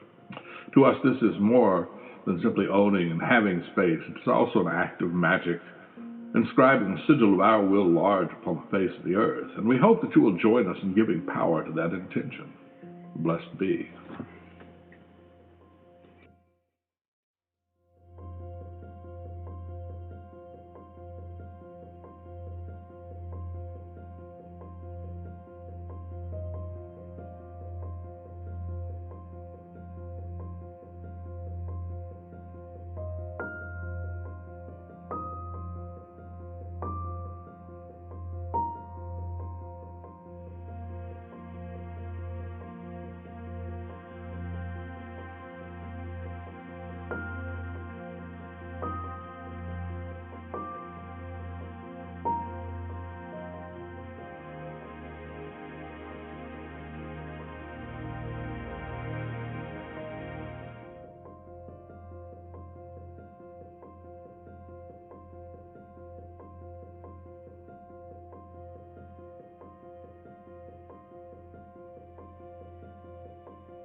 All right, that time with actual sound. Sound is good. All right, let's go for a couple more of our vendor shout outs. We were supposed to do this a lot more today, but there were technical difficulties. So, gonna open a file and see what we can get. So we heard from Little Tree and Griffin's Moon earlier, and we heard from Conjure. So I'm going to go for Enchanted Wild and Carmanda Arts, and you just heard from Atlanta Moonfire. So I think we'll hear from these two, and then we'll see. That will probably take us right. Oh, no, actually, we'll still have a little bit more time. So Enchanted Wild. we do hope that you're enjoying this year's Georgia Pagan Pride Day. If you haven't already, please make sure to check out our vendors. Link to the open marketplace down below. And now, a word from one of our vendors. The Enchanted Wild, an ongoing project inspired by the enchanted world around us, giving everyone a chance to possess magic. Each piece available in our shop is handmade with love, and we strive to make each event and photo shoot a magical experience. The Enchanted Wild is a one-stop shop for art inspired by fairies, Wicca, and nature.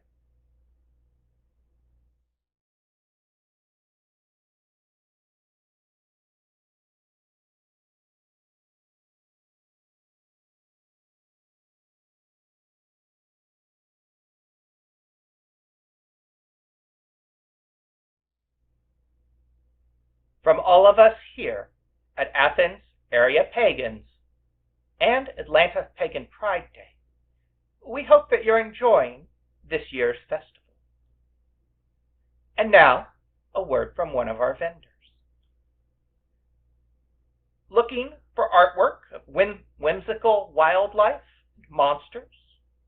Do you need things for your walls, notebooks to write in, or mugs of badgers eating toast and jam to breakfast with?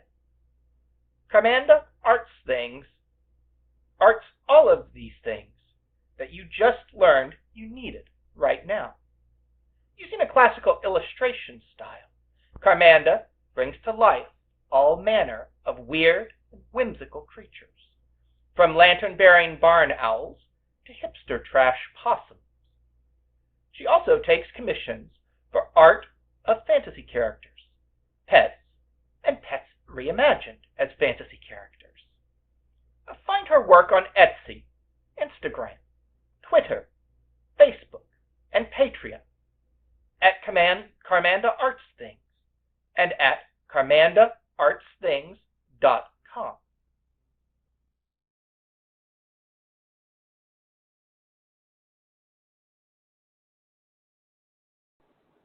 All right, so this is a segment that we came up with called Ask a Pagan.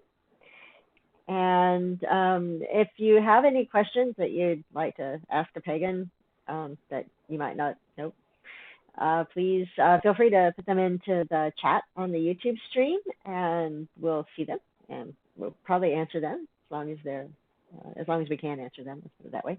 And in the meantime, I'm going to play another piece by Motion Sickness of Time Travel, and if there are no questions, we'll play some more vendor spots, because soon after at 7 o'clock, Material Success for Groups is coming up.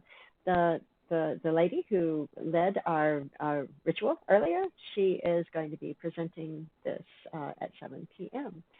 So right now, let's go hear something else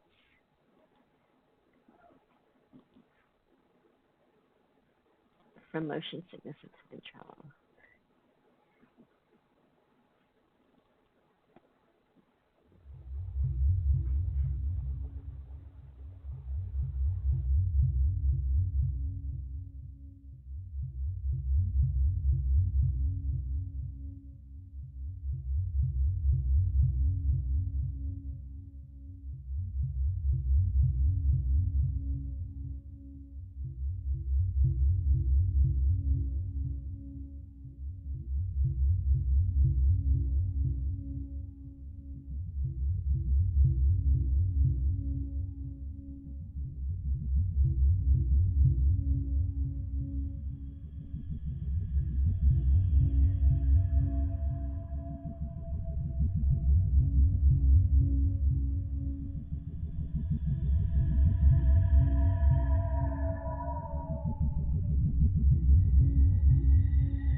All right. Another really nice one from Motion Sickness Time Travel. And so now we're going to we're going to see some vendor videos again. They honestly, the vendors support us so much every year. That's how we're able to have Athens Pagan Pride Day every year. It's the vendors. We really rely on them. So they totally deserve to be acknowledged. And y'all please go see them. I'm gonna go in order again because gosh, I'm tired. And if I don't go in order, I might get someone left out or something. So once again, this is Starseed.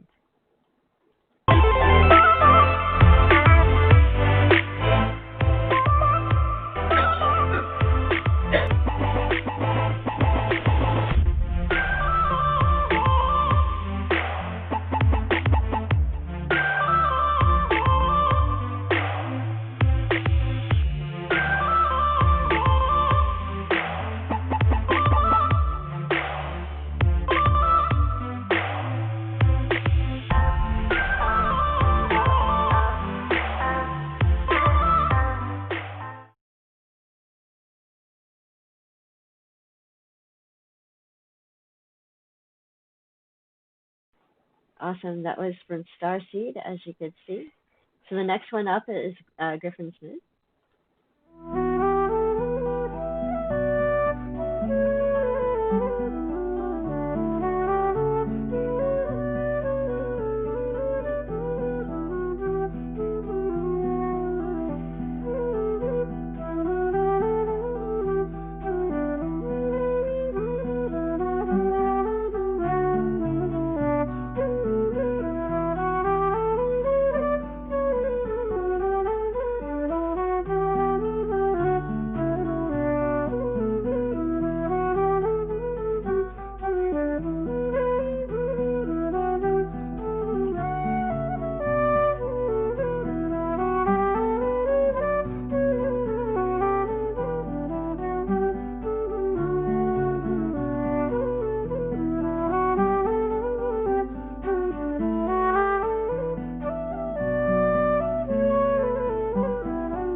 All right, that was Griffin's Moon. So up next is Little Tree Crafting.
Okay, we're trying to get Mandy Hecker into position to do hers.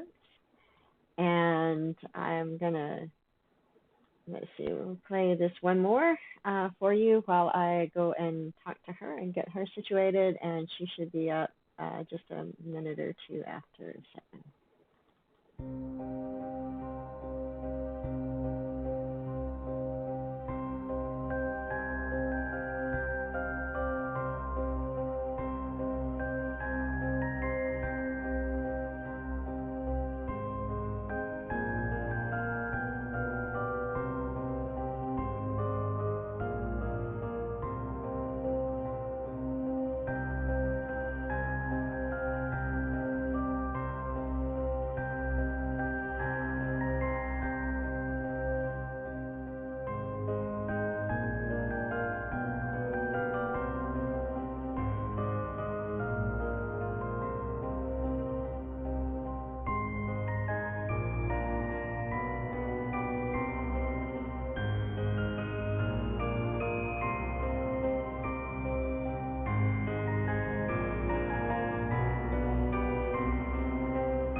All right, so coming up next is Reverend Amanda Hecker, and can you hear me okay? Yes, I can hear you. Can you hear me? Yeah, okay, great. And folks who are at the chat, let us know if there's any trouble with any of the volumes as soon as you can. But as far as I'm concerned, you can go ahead and take over. I may have to adjust your screen size a little so it fits in the aspect ratio of YouTube, but you don't worry about that. So Okay. Go ahead. Just tell me if there's something I need to do. Will do. Go for it. Okay. So, hi. My name is Amanda Hecker. I'm the High Priestess of the Circle of the Risen Phoenix, located in Jasper, Georgia. We are an eclectic Wiccan coven. We've been incorporated for 5 years and have approximately 10 members. My background is in bookkeeping, so I tend to come from the point of view that although it can cause a great many problems, money is crucial for almost anything. So I am here to speak about the material needs of pagan groups and some ways to potentially provide for them. So I have some interactive questions for maybe you to think about, since live chat is not working as well at the moment, that I can't guarantee we'll keep up together. But when was the last time you participated in a ritual? What materials were used during it?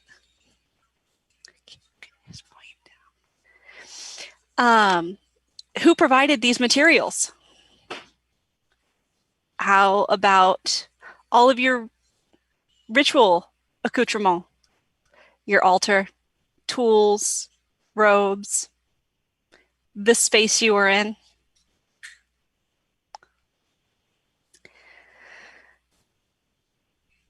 These are just the material needs for a single ritual. But how about group rituals? Community sabbats, teaching rituals, hand fastings, bloats, initiations, life celebrations. These are all important parts of our various faiths.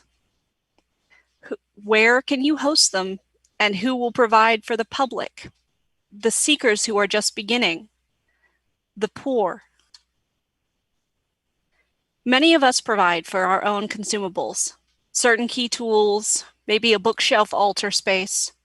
A lot of us have room to store and display items we've spent decades gathering. Some even open their homes to others out of love, sharing their supplies and assuming personal liability. A handful take on the financial burden of a mortgage or monthly rent to provide a dedicated space.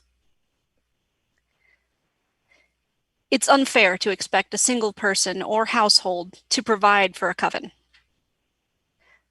Such a burden, while willingly shouldered from a place of perfect love and trust, though it may be, causes burnout and group collapse, limits group leadership to those with disposable income. I have a vision for the future of paganism. I see a day when a pagan family in need isn't forced to disavow their beliefs in return for a box of food or a clinic. Groups that are financially, logistically, and organizationally secure so they can reach beyond themselves.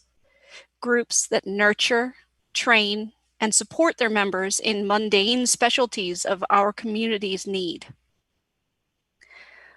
I'm not a geriatric nurse. I'm not a school teacher. I can't do those things.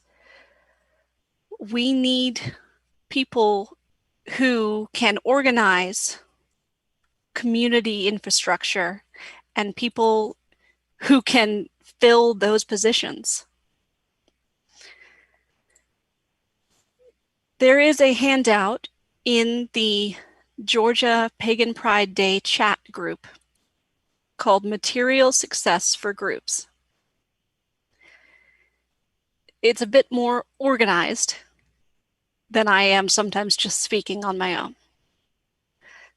So my first point is, why do we need money? We need money for performing, physical location, events, ritual, fundraising, outreach, respect, marketing, investment, nonprofit incorporation, and goals. I have a series of questions that you should go over and answer on your own with your groups and your group leaders, designed to kind of lead you through understanding where your money is being spent as part of this group. Physical location. Where does your group meet? Is that location always available? Who owns it? Who pays for it? Is it accessible to your members? Is it accessible to disabled people? Can you safely store your group belongings there? What laws restrict group activity, such as noise ordinances, interfering with a drum circle, parking places, and signage regulations? For events, what does your group do together? Do you have potlucks? If so, who provides your food, utensils, flatware, trash removal? Or do you host events like festivals? Who provides seating and tables?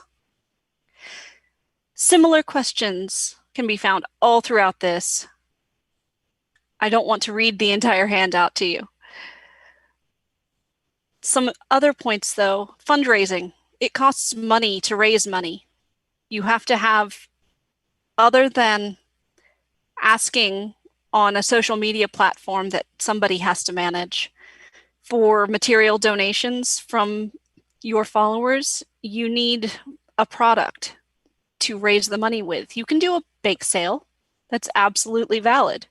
If you have members who are willing to donate their time to run it and to bake the goods, it seems like a never-ending need for money. But that's part of what fundraising is about, is your risk versus your reward. How much do you have to put in? What happens if no one buys? We recently did a Krispy Kreme fundraiser, which I've seen in schools. Many people have seen them. Krispy Kreme is a national chain. So they have a digital dozens fundraiser where you pay a certain amount per box of donuts, and then you sell those coupons to others and take the profit. Krispy Kreme actually is one of the better fundraisers in that you make 50% profit on it. That is much better than many other fundraising percentages. At that point, you still have to purchase 25 dozen at a time. You can't make an order of less than 25 dozen codes.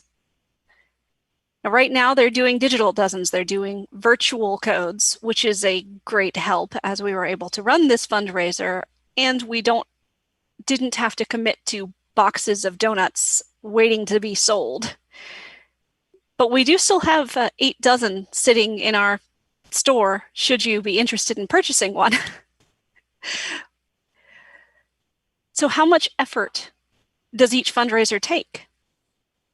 You have to find the fundraiser. You have to have someone who will run it. You have to have people to reach out and find customers. And you have to have someone to organize the finances of the fundraiser, to keep records. Records are crucial. Receipts, even if only one person, even if you're the only one running the fundraiser, keep your records, keep your receipts. Why? Because transparency in fundraising is a habit that you should get into as either a nonprofit or a potential nonprofit. Because if you get your 501c3, your IRS recognized nonprofit religious organization certification, and you are not transparent in your financial records, you can lose that. If you lose that, your donors cannot make tax-deductible contributions to your organization. And it just becomes a circle of biting you in the butt. So don't hide where the money goes to or comes from. But on the other hand, don't reveal your donors without their permission. Don't reveal personally identifiable information without their permission. Some people aren't willing to admit that they donated to a pagan group. I've had several people with our Krispy Kreme fundraiser who chose to purchase donuts on the condition that we not share, that they would do so, because not everyone is safe to reveal that they are pagan or pagan friendly. And we need to be aware of that more than many other majority religious groups. Rewards, donor rewards. In this case, they got a box of donuts in return for their efforts, and a personal thank you from me. What other rewards can you give them? What percentage of your fundraiser can you afford to turn into rewards for your donors? That is part of organizing your fundraiser. So the first step in organizing a fundraiser is to set your fundraising goals, your mission, and the story. What about your group sets you apart from the millions of other organizations they could be giving to? What do you provide for them? What are you raising money for specifically? We were raising money to... Exactly, I'm finally catching up with Oya Vdrab.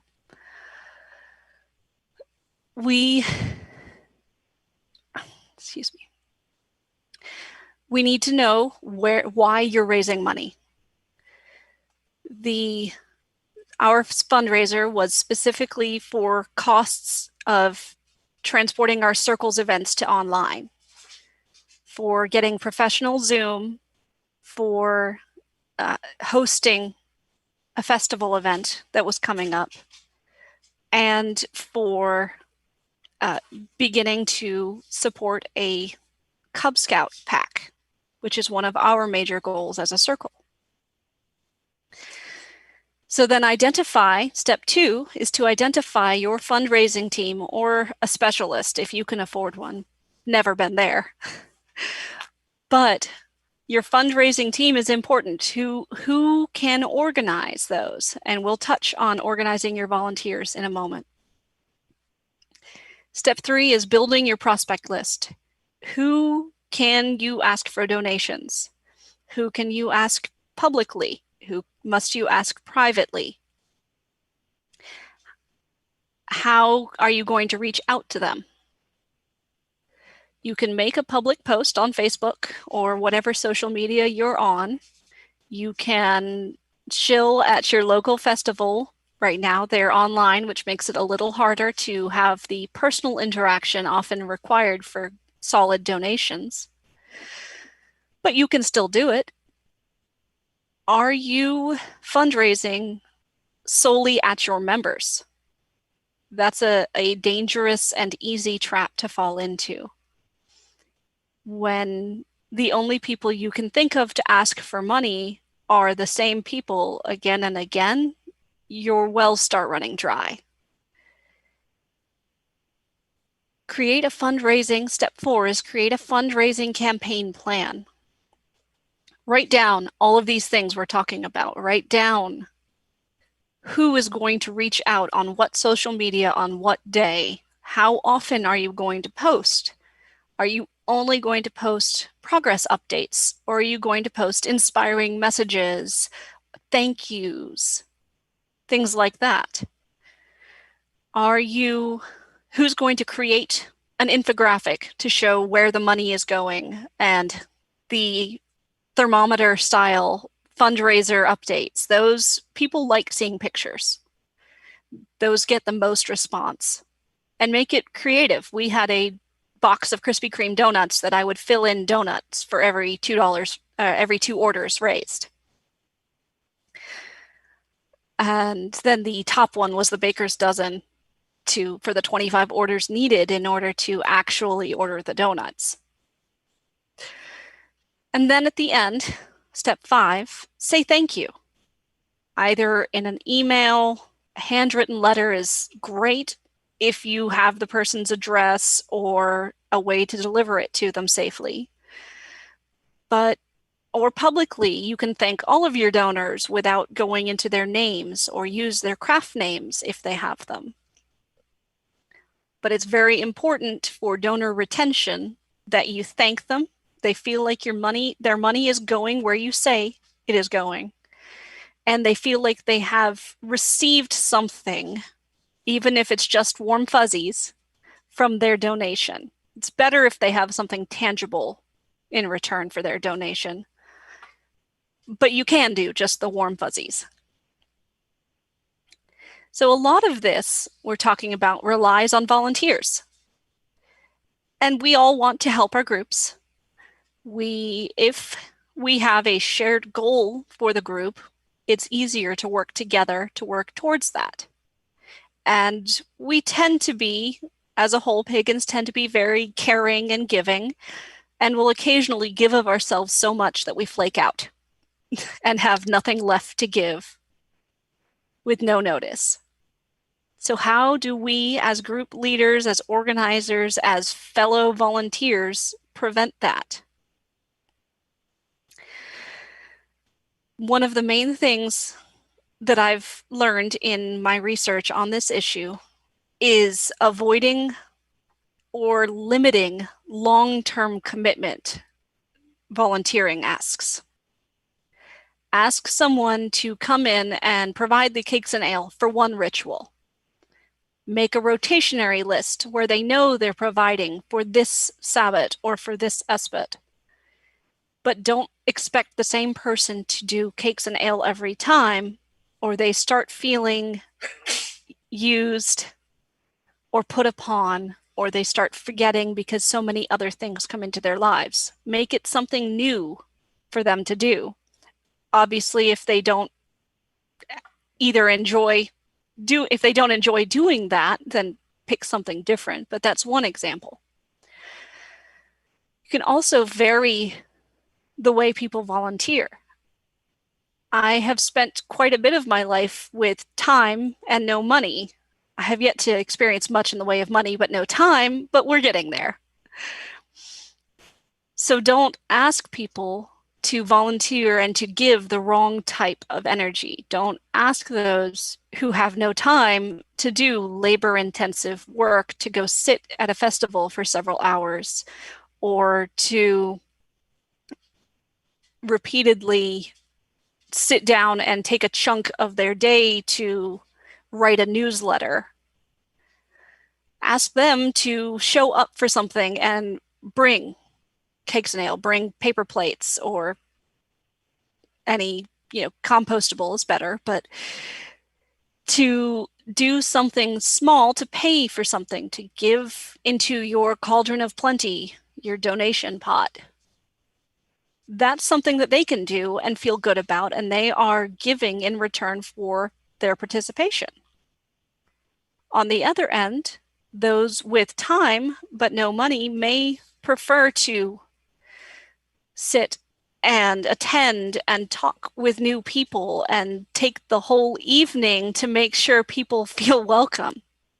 That is a crucial thing that has influenced my decision whether or not to join many religious groups and secular ones. Is, do I feel welcome? Is someone willing to sit and answer my questions? That doesn't take specialized knowledge particularly. They need to be able to say, I don't know that. Let's go ask this person who does. But they don't need to be intimately familiar with all of the inner workings of the group to make someone feel welcome. Another consideration for volunteers is family members. Does your volunteer have children that they are going to have with them no matter what aspect of volunteering they're doing? If so, it's probably not best to ask the parent of a 3-year-old to do the roadside cleanup, because we all know 3-year-olds will run out into the street. However, you can create a special group, family-oriented event where you do volunteering. You clean up your own area. You go you do the hunt for the little bits of trash in your property. They all accumulate, and little kids are close to the ground and can have fun running around even if they're not actually helping. Older teens often feel especially proud to be asked to do serious volunteering work.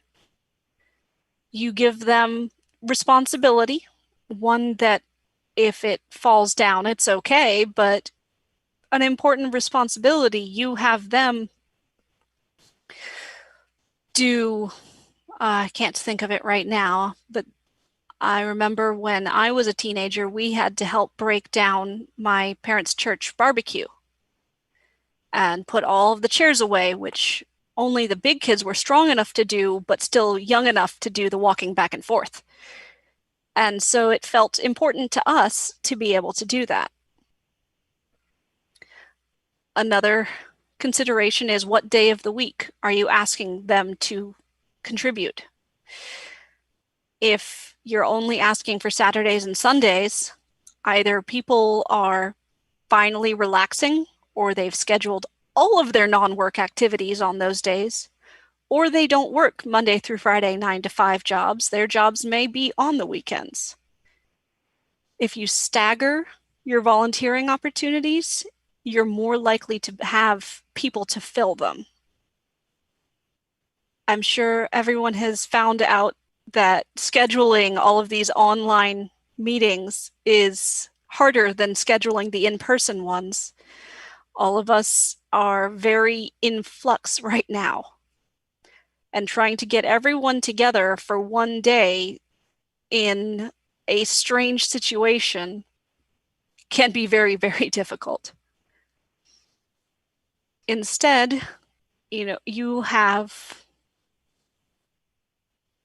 a specific day of the week for each activity, assuming you have the time to do that, or you have other leaders in your group that can alternate who's running each project. Finally, there's special event volunteers, and those take both volunteers that can sit and be at the special event, who can be there for your pancake breakfast around Yule, people who can be in the kitchen and cooking up the stacks of pancakes, people who can organize the fun fundraising raffle that you do at your breakfast, those who reach out to businesses or crafters and vendors to donate something small to the raffle. You have the people who aren't assigned a specific task but can help periodically wrangle kids when the maple syrup gets to them. These are all absolutely necessary to the running of an organized event that is both team building, community building, and it's fundraising. These are just several different ideas. As far as finding your volunteers and placing them within your group, not seeing what you have already, seeing the strengths of what you have already, there are a bunch of different ways to identify people. You have I like the West Michigan United Way has a thing called your hidden volunteer superpower, which is a lot of fun. You have a whole quiz based on it that takes 30 seconds. And it's very interactive. But they have a blog post that allows you to look at them without actually taking the quiz yourself. So their list of volunteer superpowers are superhuman strength. These volunteers like hands-on projects and don't mind breaking a sweat. If you need stairs fixed to your building or a ramp built, they're your people. Invincibility. These volunteers are comfortable in leadership roles and don't mind getting behind the megaphone. Maybe you have people who are out of the broom closet and are able to be public faces and are good at organizing, telling others what to do in a way that doesn't anger them. Shape-shifting. Social butterflies. Shapeshifters feel comfortable working with others. They are great for events and outreach. The new member welcoming person I spoke of earlier would be a shapeshifter, would be ideal for that role. Someone to sit at your festival booth would be a great place for them as well. Telepathy. These volunteers like building meaningful relationships. They make great mentors, friendly visitors, and tutors. If you are a teaching coven, you probably have a structure for your lessons, but the teacher can't be everywhere at once.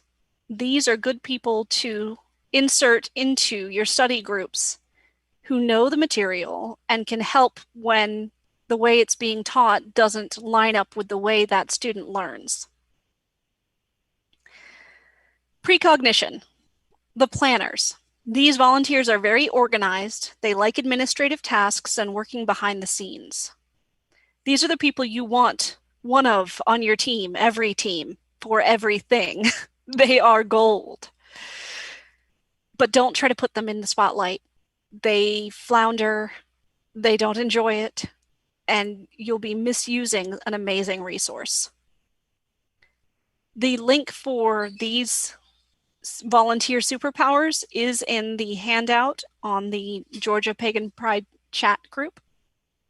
There are also several other lists there, including the 16personalities.com, which is based on the Myers-Briggs. It's a simplified version of Myers-Briggs, and there's a lot of really good information. I personally love to use Equipped for Every Good Work, which is a Christian-based book full of your leadership type, your task type, your spiritual gifts, and your there's one more. Oh, and your spirituality type. It is definitely coded for Christians. So if you have a lot of baggage with Christianity, it's not the right book for you. I'm working on developing something similar for paganism, but that is a long process. But it takes time to figure out who your people are. As a group leader, you probably have a good idea, but it can be hard to see past people being on for group meetings and gatherings, or people being stressed because they are unfamiliar with a situation or something's going on in their lives. And it's important to take time and sit with them and learn what they can offer and what you can give them in return. I'm going to close with the last section of my performing notes on why groups need money. What is your ultimate group goal? Where do you see your group next year, in 5 years, in 20? What happens when you die? We all die. Where will your group be without you? How will you and your group have altered the path for future pagan groups? Will you have made it easier for them? Or will you have made it a little harder for that next group in your community? The Circle of the Risen Phoenix is a teaching coven. I enjoy conducting ritual, but I have discovered that it is not my strength. My strength is in teaching others and leading them to find their own path. My ultimate group goal is building a location, a large piece of land, much like Athens, the Athens area pagans just purchased, where we can develop a building, several buildings, in fact, and a place that is solely for our faith. It is a place of worship and gathering, and for people who are pagan. And that it will have a big sign at the front entrance. That is my goal. So thank you very much for attending. I am absolutely open for questions. If Lachelle, if you've seen any that I haven't hit.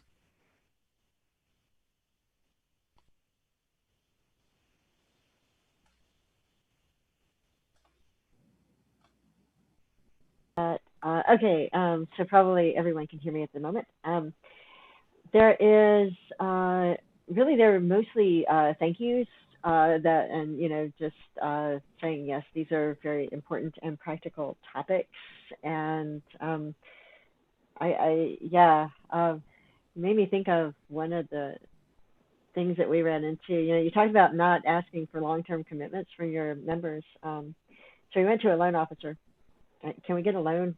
Of course, the answer was no, but this was a nice person, told us why. And one of the first things he said was, how much money do you get from your members every week? And I'm like, none. We don't ask for money unless we got something to do, right? Because there's no point in that. We need to do this thing. Can y'all give us money for that? And usually we can scrounge up enough money for it. But we don't take in regular donations. And I'll stop at the end of this. So this is a thing to keep in mind, that if you're a religious organization, one of the ways you're judged is in terms of the standard model of, going into a church and tithing. And so they speak in terms of giving units, which is an individual or a family, and how often those giving units give and how much they give. And that's part of how a bank would decide whether or not you can get a loan. Really, there's so much more, and we learned so much in the last few years trying to purchase this land. You're so right. This stuff is so important. You have to keep up with it. You have to know all the rules from the IRS. You have to do these things. And thank you for presenting that and pointing this stuff out. And you've gotten some more thank yous, essentially. Absolutely. I in one of the sections that I didn't read was respect. And do your members regularly contribute a reasonable amount of money or service because you as a group give each other so much?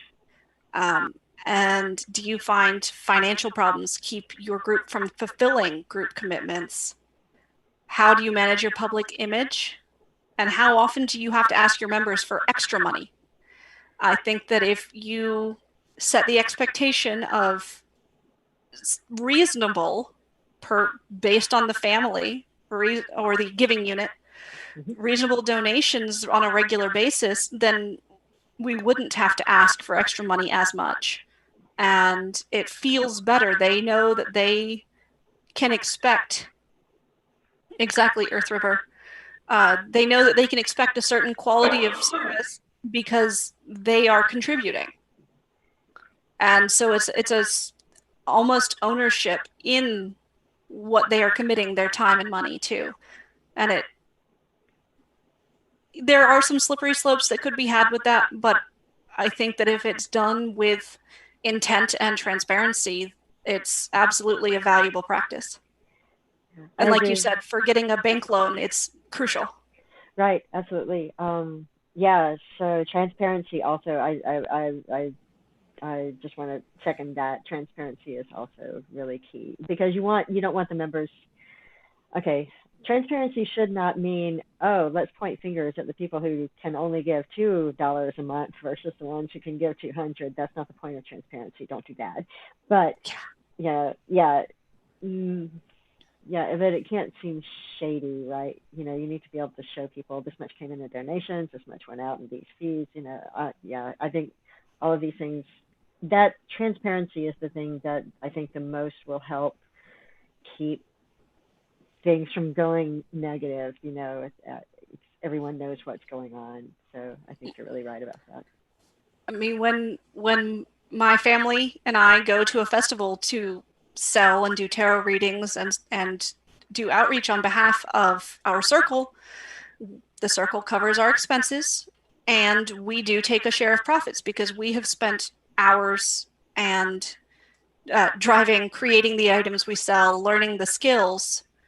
And so we do take a share, but we're very open about that, and it is a small share. We take 20%. Right. Yeah. That's just part of how we work. Right. No, that's, look, if you are, some people can have the time to give and some people have the money to give and what have you, but, you can't expect people to get in vows of poverty are a nice idea, but on the other hand, why force that on the people who you rely on your community, right? Everybody's afraid of sort of having things turn cult-like, right? And it's a good fear. It's a reasonable fear, very, very healthy fear, right? But that doesn't mean that your leaders can't be paid anything, right? And it doesn't mean that we shouldn't work towards paid clergy in this setting of transparency and understanding of what your donations go for. What are you supporting in your clergy? What do you expect out of them? Right, absolutely. I'm sorry. I have, if you want to be able, I'm sorry. Go ahead. Go. If you want to be able to call your clergy member at any time of day or night and have them come out to you or have them talk with you. Currently, most clergy members have other jobs that they need to be able to commit to and aren't available for that. If you want that, there's a standard of practice that needs to be introduced, like many Christian churches have and other faiths. Absolutely. Yeah. Sometimes I get a little pressure because I'm sort of a public face, right? I'm allowed. I'm in a a favorable position where I can be who I am to the public, and so I'll get contacted, and it's like, oh no, I'm sorry, I'm so overwhelmed and so busy. Like I can't be that to someone, and and like you couldn't pay me enough money. I've got so much to do. There's no way, but it would be nice if there could be people in those roles, right?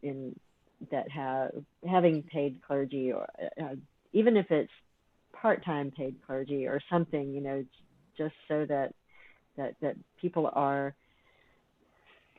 if they're going to spend 20, 30, 40 hours a week doing things for your religious group, that's that much time that they can't have a job at all. They still have to pay rent. They still have to buy groceries. So yeah, you're absolutely right. Absolutely. And I think that in order to develop some of the things that I spoke about with maybe religious schools or that are quality education,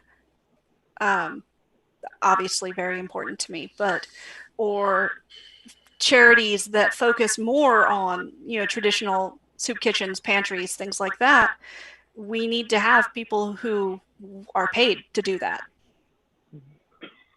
Yeah, true. At least several members of paid staff, and then you volunteer, just like most of the current ones are run. Right. Yeah. People who are paid in a volunteer organization generally aren't paid that much, right? Yeah, for sure. And there is a lot to be said for having a paid member in an organization.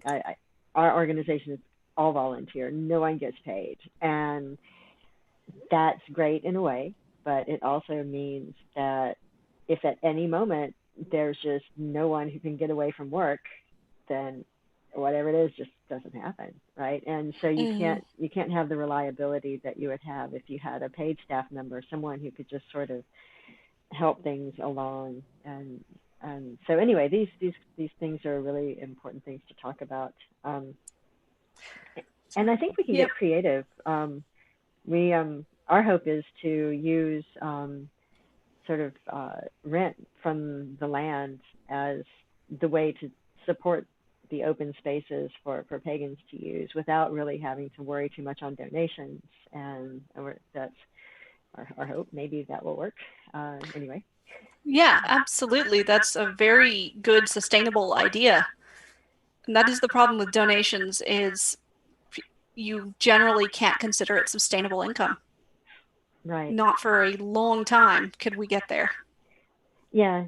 You have to, yes, and you have to, and you'd have to have so many people. Now you've got a whole, if you've got enough people with enough donations coming in, now you have a whole new level of organizational trouble. And a lot of the people who are attracted to these religions are attracted to the smaller personal group.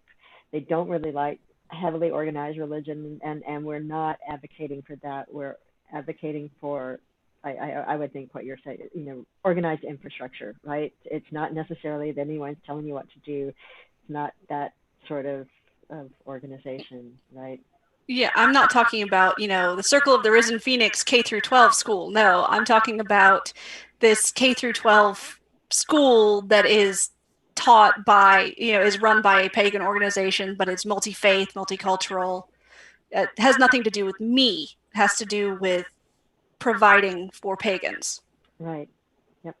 So anyway, this has been a very interesting presentation. We've had some really, really, really good presentations. I feel a little bad for the very first one who had to come on late because I have no idea what I'm doing. I've never done this before. So anyway, you're doing a great job. Thank you so much for hosting this. Sure. And everybody else. I mean, okay, so this is something that hasn't been said enough, and I want to say it now. Atlanta has done a lot of work, and they because our faces, Athens, our faces are all over the place and our names. Don't think that Atlanta's not doing it. They're right now playing the role of those people sort of in the background. They're the going out and talking to people and organizing things and working on the website and stuff. So they've been awesome through this whole thing. I just wanted to say that. Anyway. If I can give a quick plug, you can find us on Facebook, Circle of the Risen Phoenix. Yes. And you can find our Square store where you can get readings or all of the crafts we make is circle-risen-phoenix. At least here in helping me. So I think this has been a good day. Really, I've appreciated everything. So I think what I would like to do, disconnected, reconnecting. Oh. Connecting. So, all right. Apparently we had disconnected for a couple of minutes. I'm not sure why, but we had disconnected for a couple of minutes. We're back. So we haven't gotten any questions for Ask a Pagan. So we could, I guess we could. I could always give answers even for our questions. Jim's welcome. Jim's willing to answer questions that have not been asked, which is fine.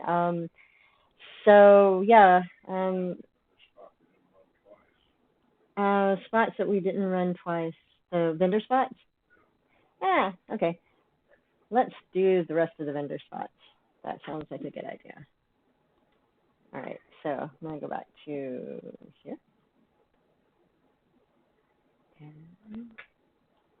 All right, so, okay, so we've seen these vendors, and I'm going to go up to the radio spots, and let's listen to the radio spots. And again, I'm going to only do the radio spots for the vendors who we didn't just show a video for, since time has been a little bit compressed. Here we go. Blessed be, y'all, and a very happy and blessed Samhain season to you. And now, a word from one of our vendors. Embracing the new, emerging style of photo artistry, Silverlight brings together photographic and digital elements to create fantastical works of magical realism.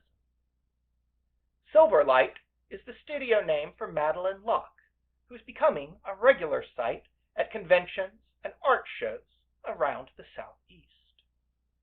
As an experienced graphic designer as well as artist, Madeline Silverlight not only offers mystical artwork for your home, but t-shirts, bags, stickers, and more. Truly something for everyone. Commissions are available. Visit the fantastical world of art by Silverlight. That's SYLVERLIGHT.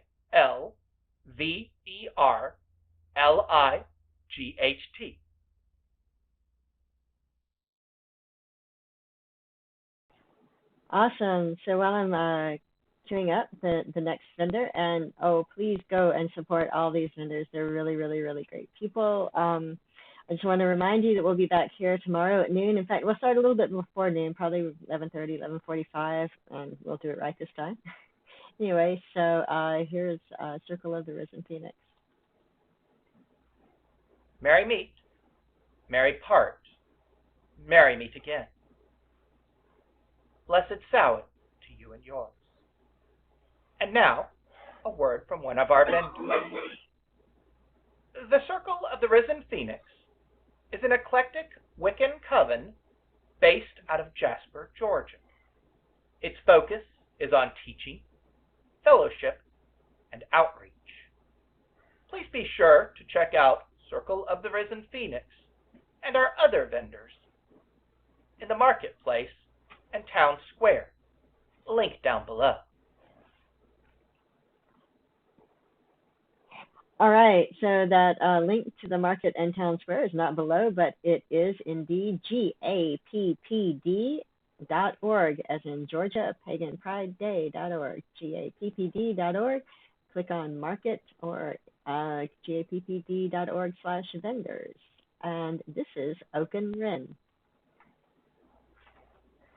On behalf of everyone here at Athens Area Pagans and Atlanta Pagan Pride Day, we wish you a happy and blessed Samhain season.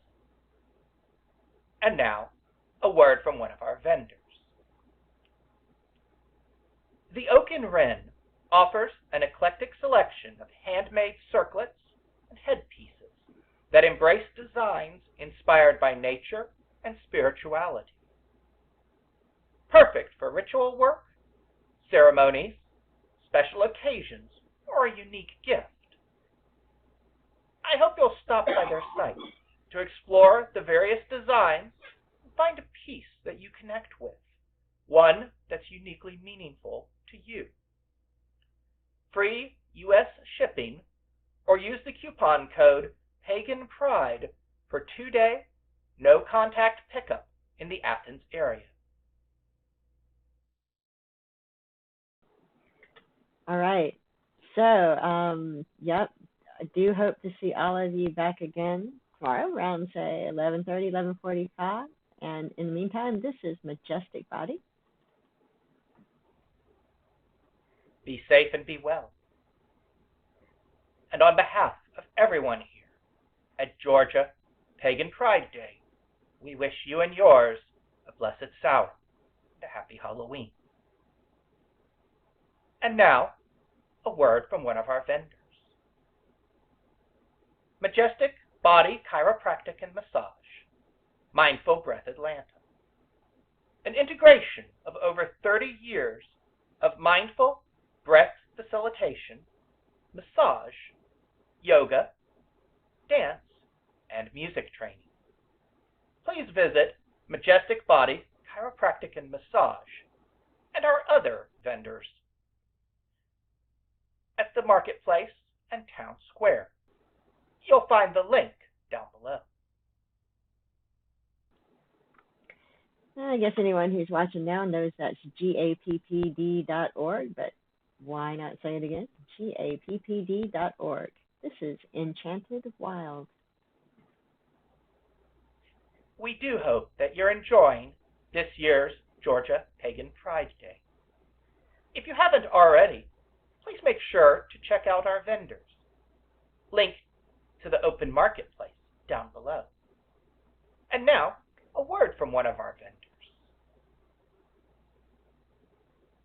The Enchanted Wild, an ongoing project inspired by the enchanted world around us, giving everyone a chance to possess magic. Each piece available in our shop is handmade with love, and we strive to make each event and photo shoot a magical experience. The Enchanted Wild is a one-stop shop for art inspired by fairies, Wicca, and nature.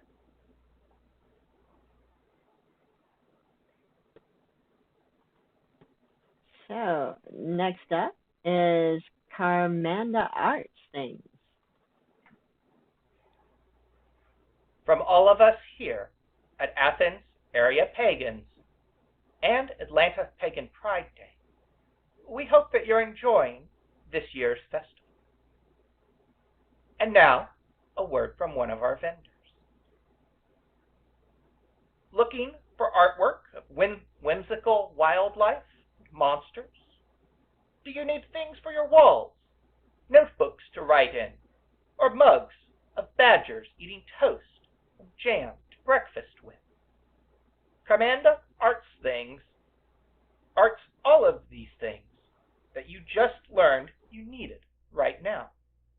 Using a classical illustration style, Carmanda brings to life all manner of weird and whimsical creatures, from lantern-bearing barn owls to hipster trash possums. She also takes commissions for art of fantasy characters, pets, and pets reimagined as fantasy characters. Find her work on Etsy, Instagram, Twitter, Facebook, and Patreon, at Carmanda Arts Things, and at carmandaartsthings.com.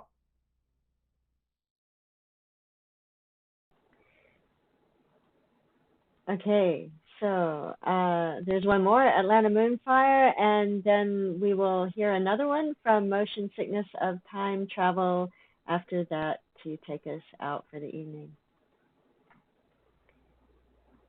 On behalf of everyone here at Georgia Pagan Pride Day 2020, we wish you a happy and safe festival. And now, a word from one of our vendors. Author Atalanta Moonfire is an eclectic witch practicing over 36 years. She provides psychic advice through bone divination. We also offer classes over video and in person, individual and group, on the practice of throwing bones. Our quaint online store offers bone kits, hoodoo supplies, and magical merchandise, including Atalanta's newly released book, Throwing the Bones, Divination for the Modern Practitioner. Visit us online and be sure to check out our workshop for the Athens Pagan Pride event.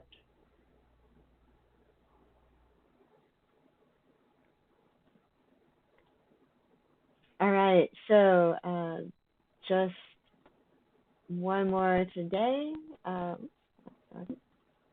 We're going to hear from Motion Sickness of Time Travel again. This is Magnolias and Monotrons.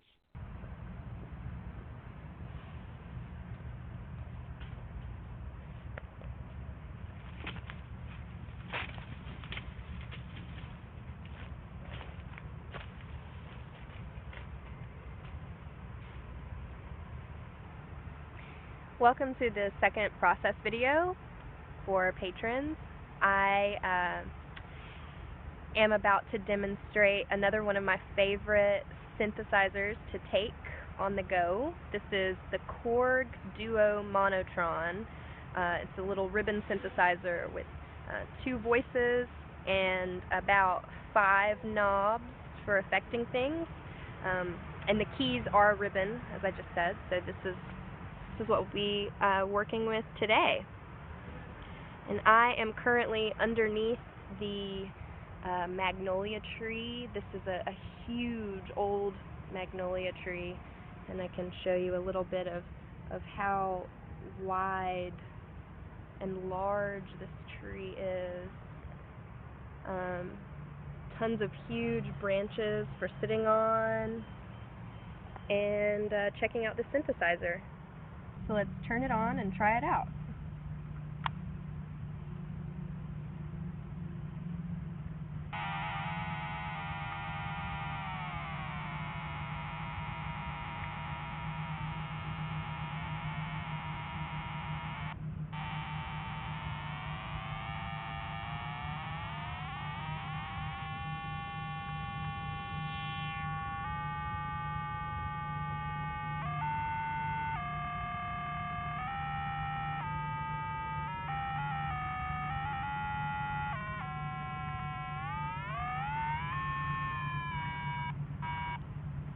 We can also do 2 voices instead of just 1.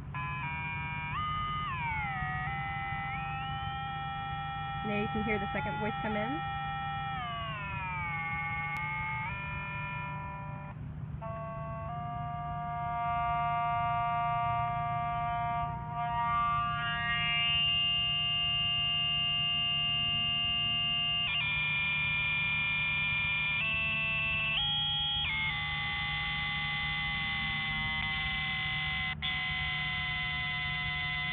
It's also got a nice volume control on the back. That's for controlling the volume, the overall volume. Then there's an output and a headphone jack.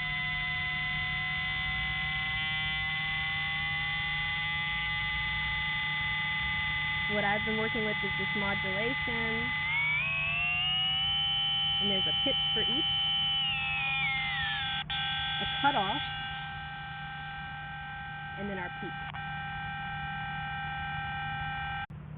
So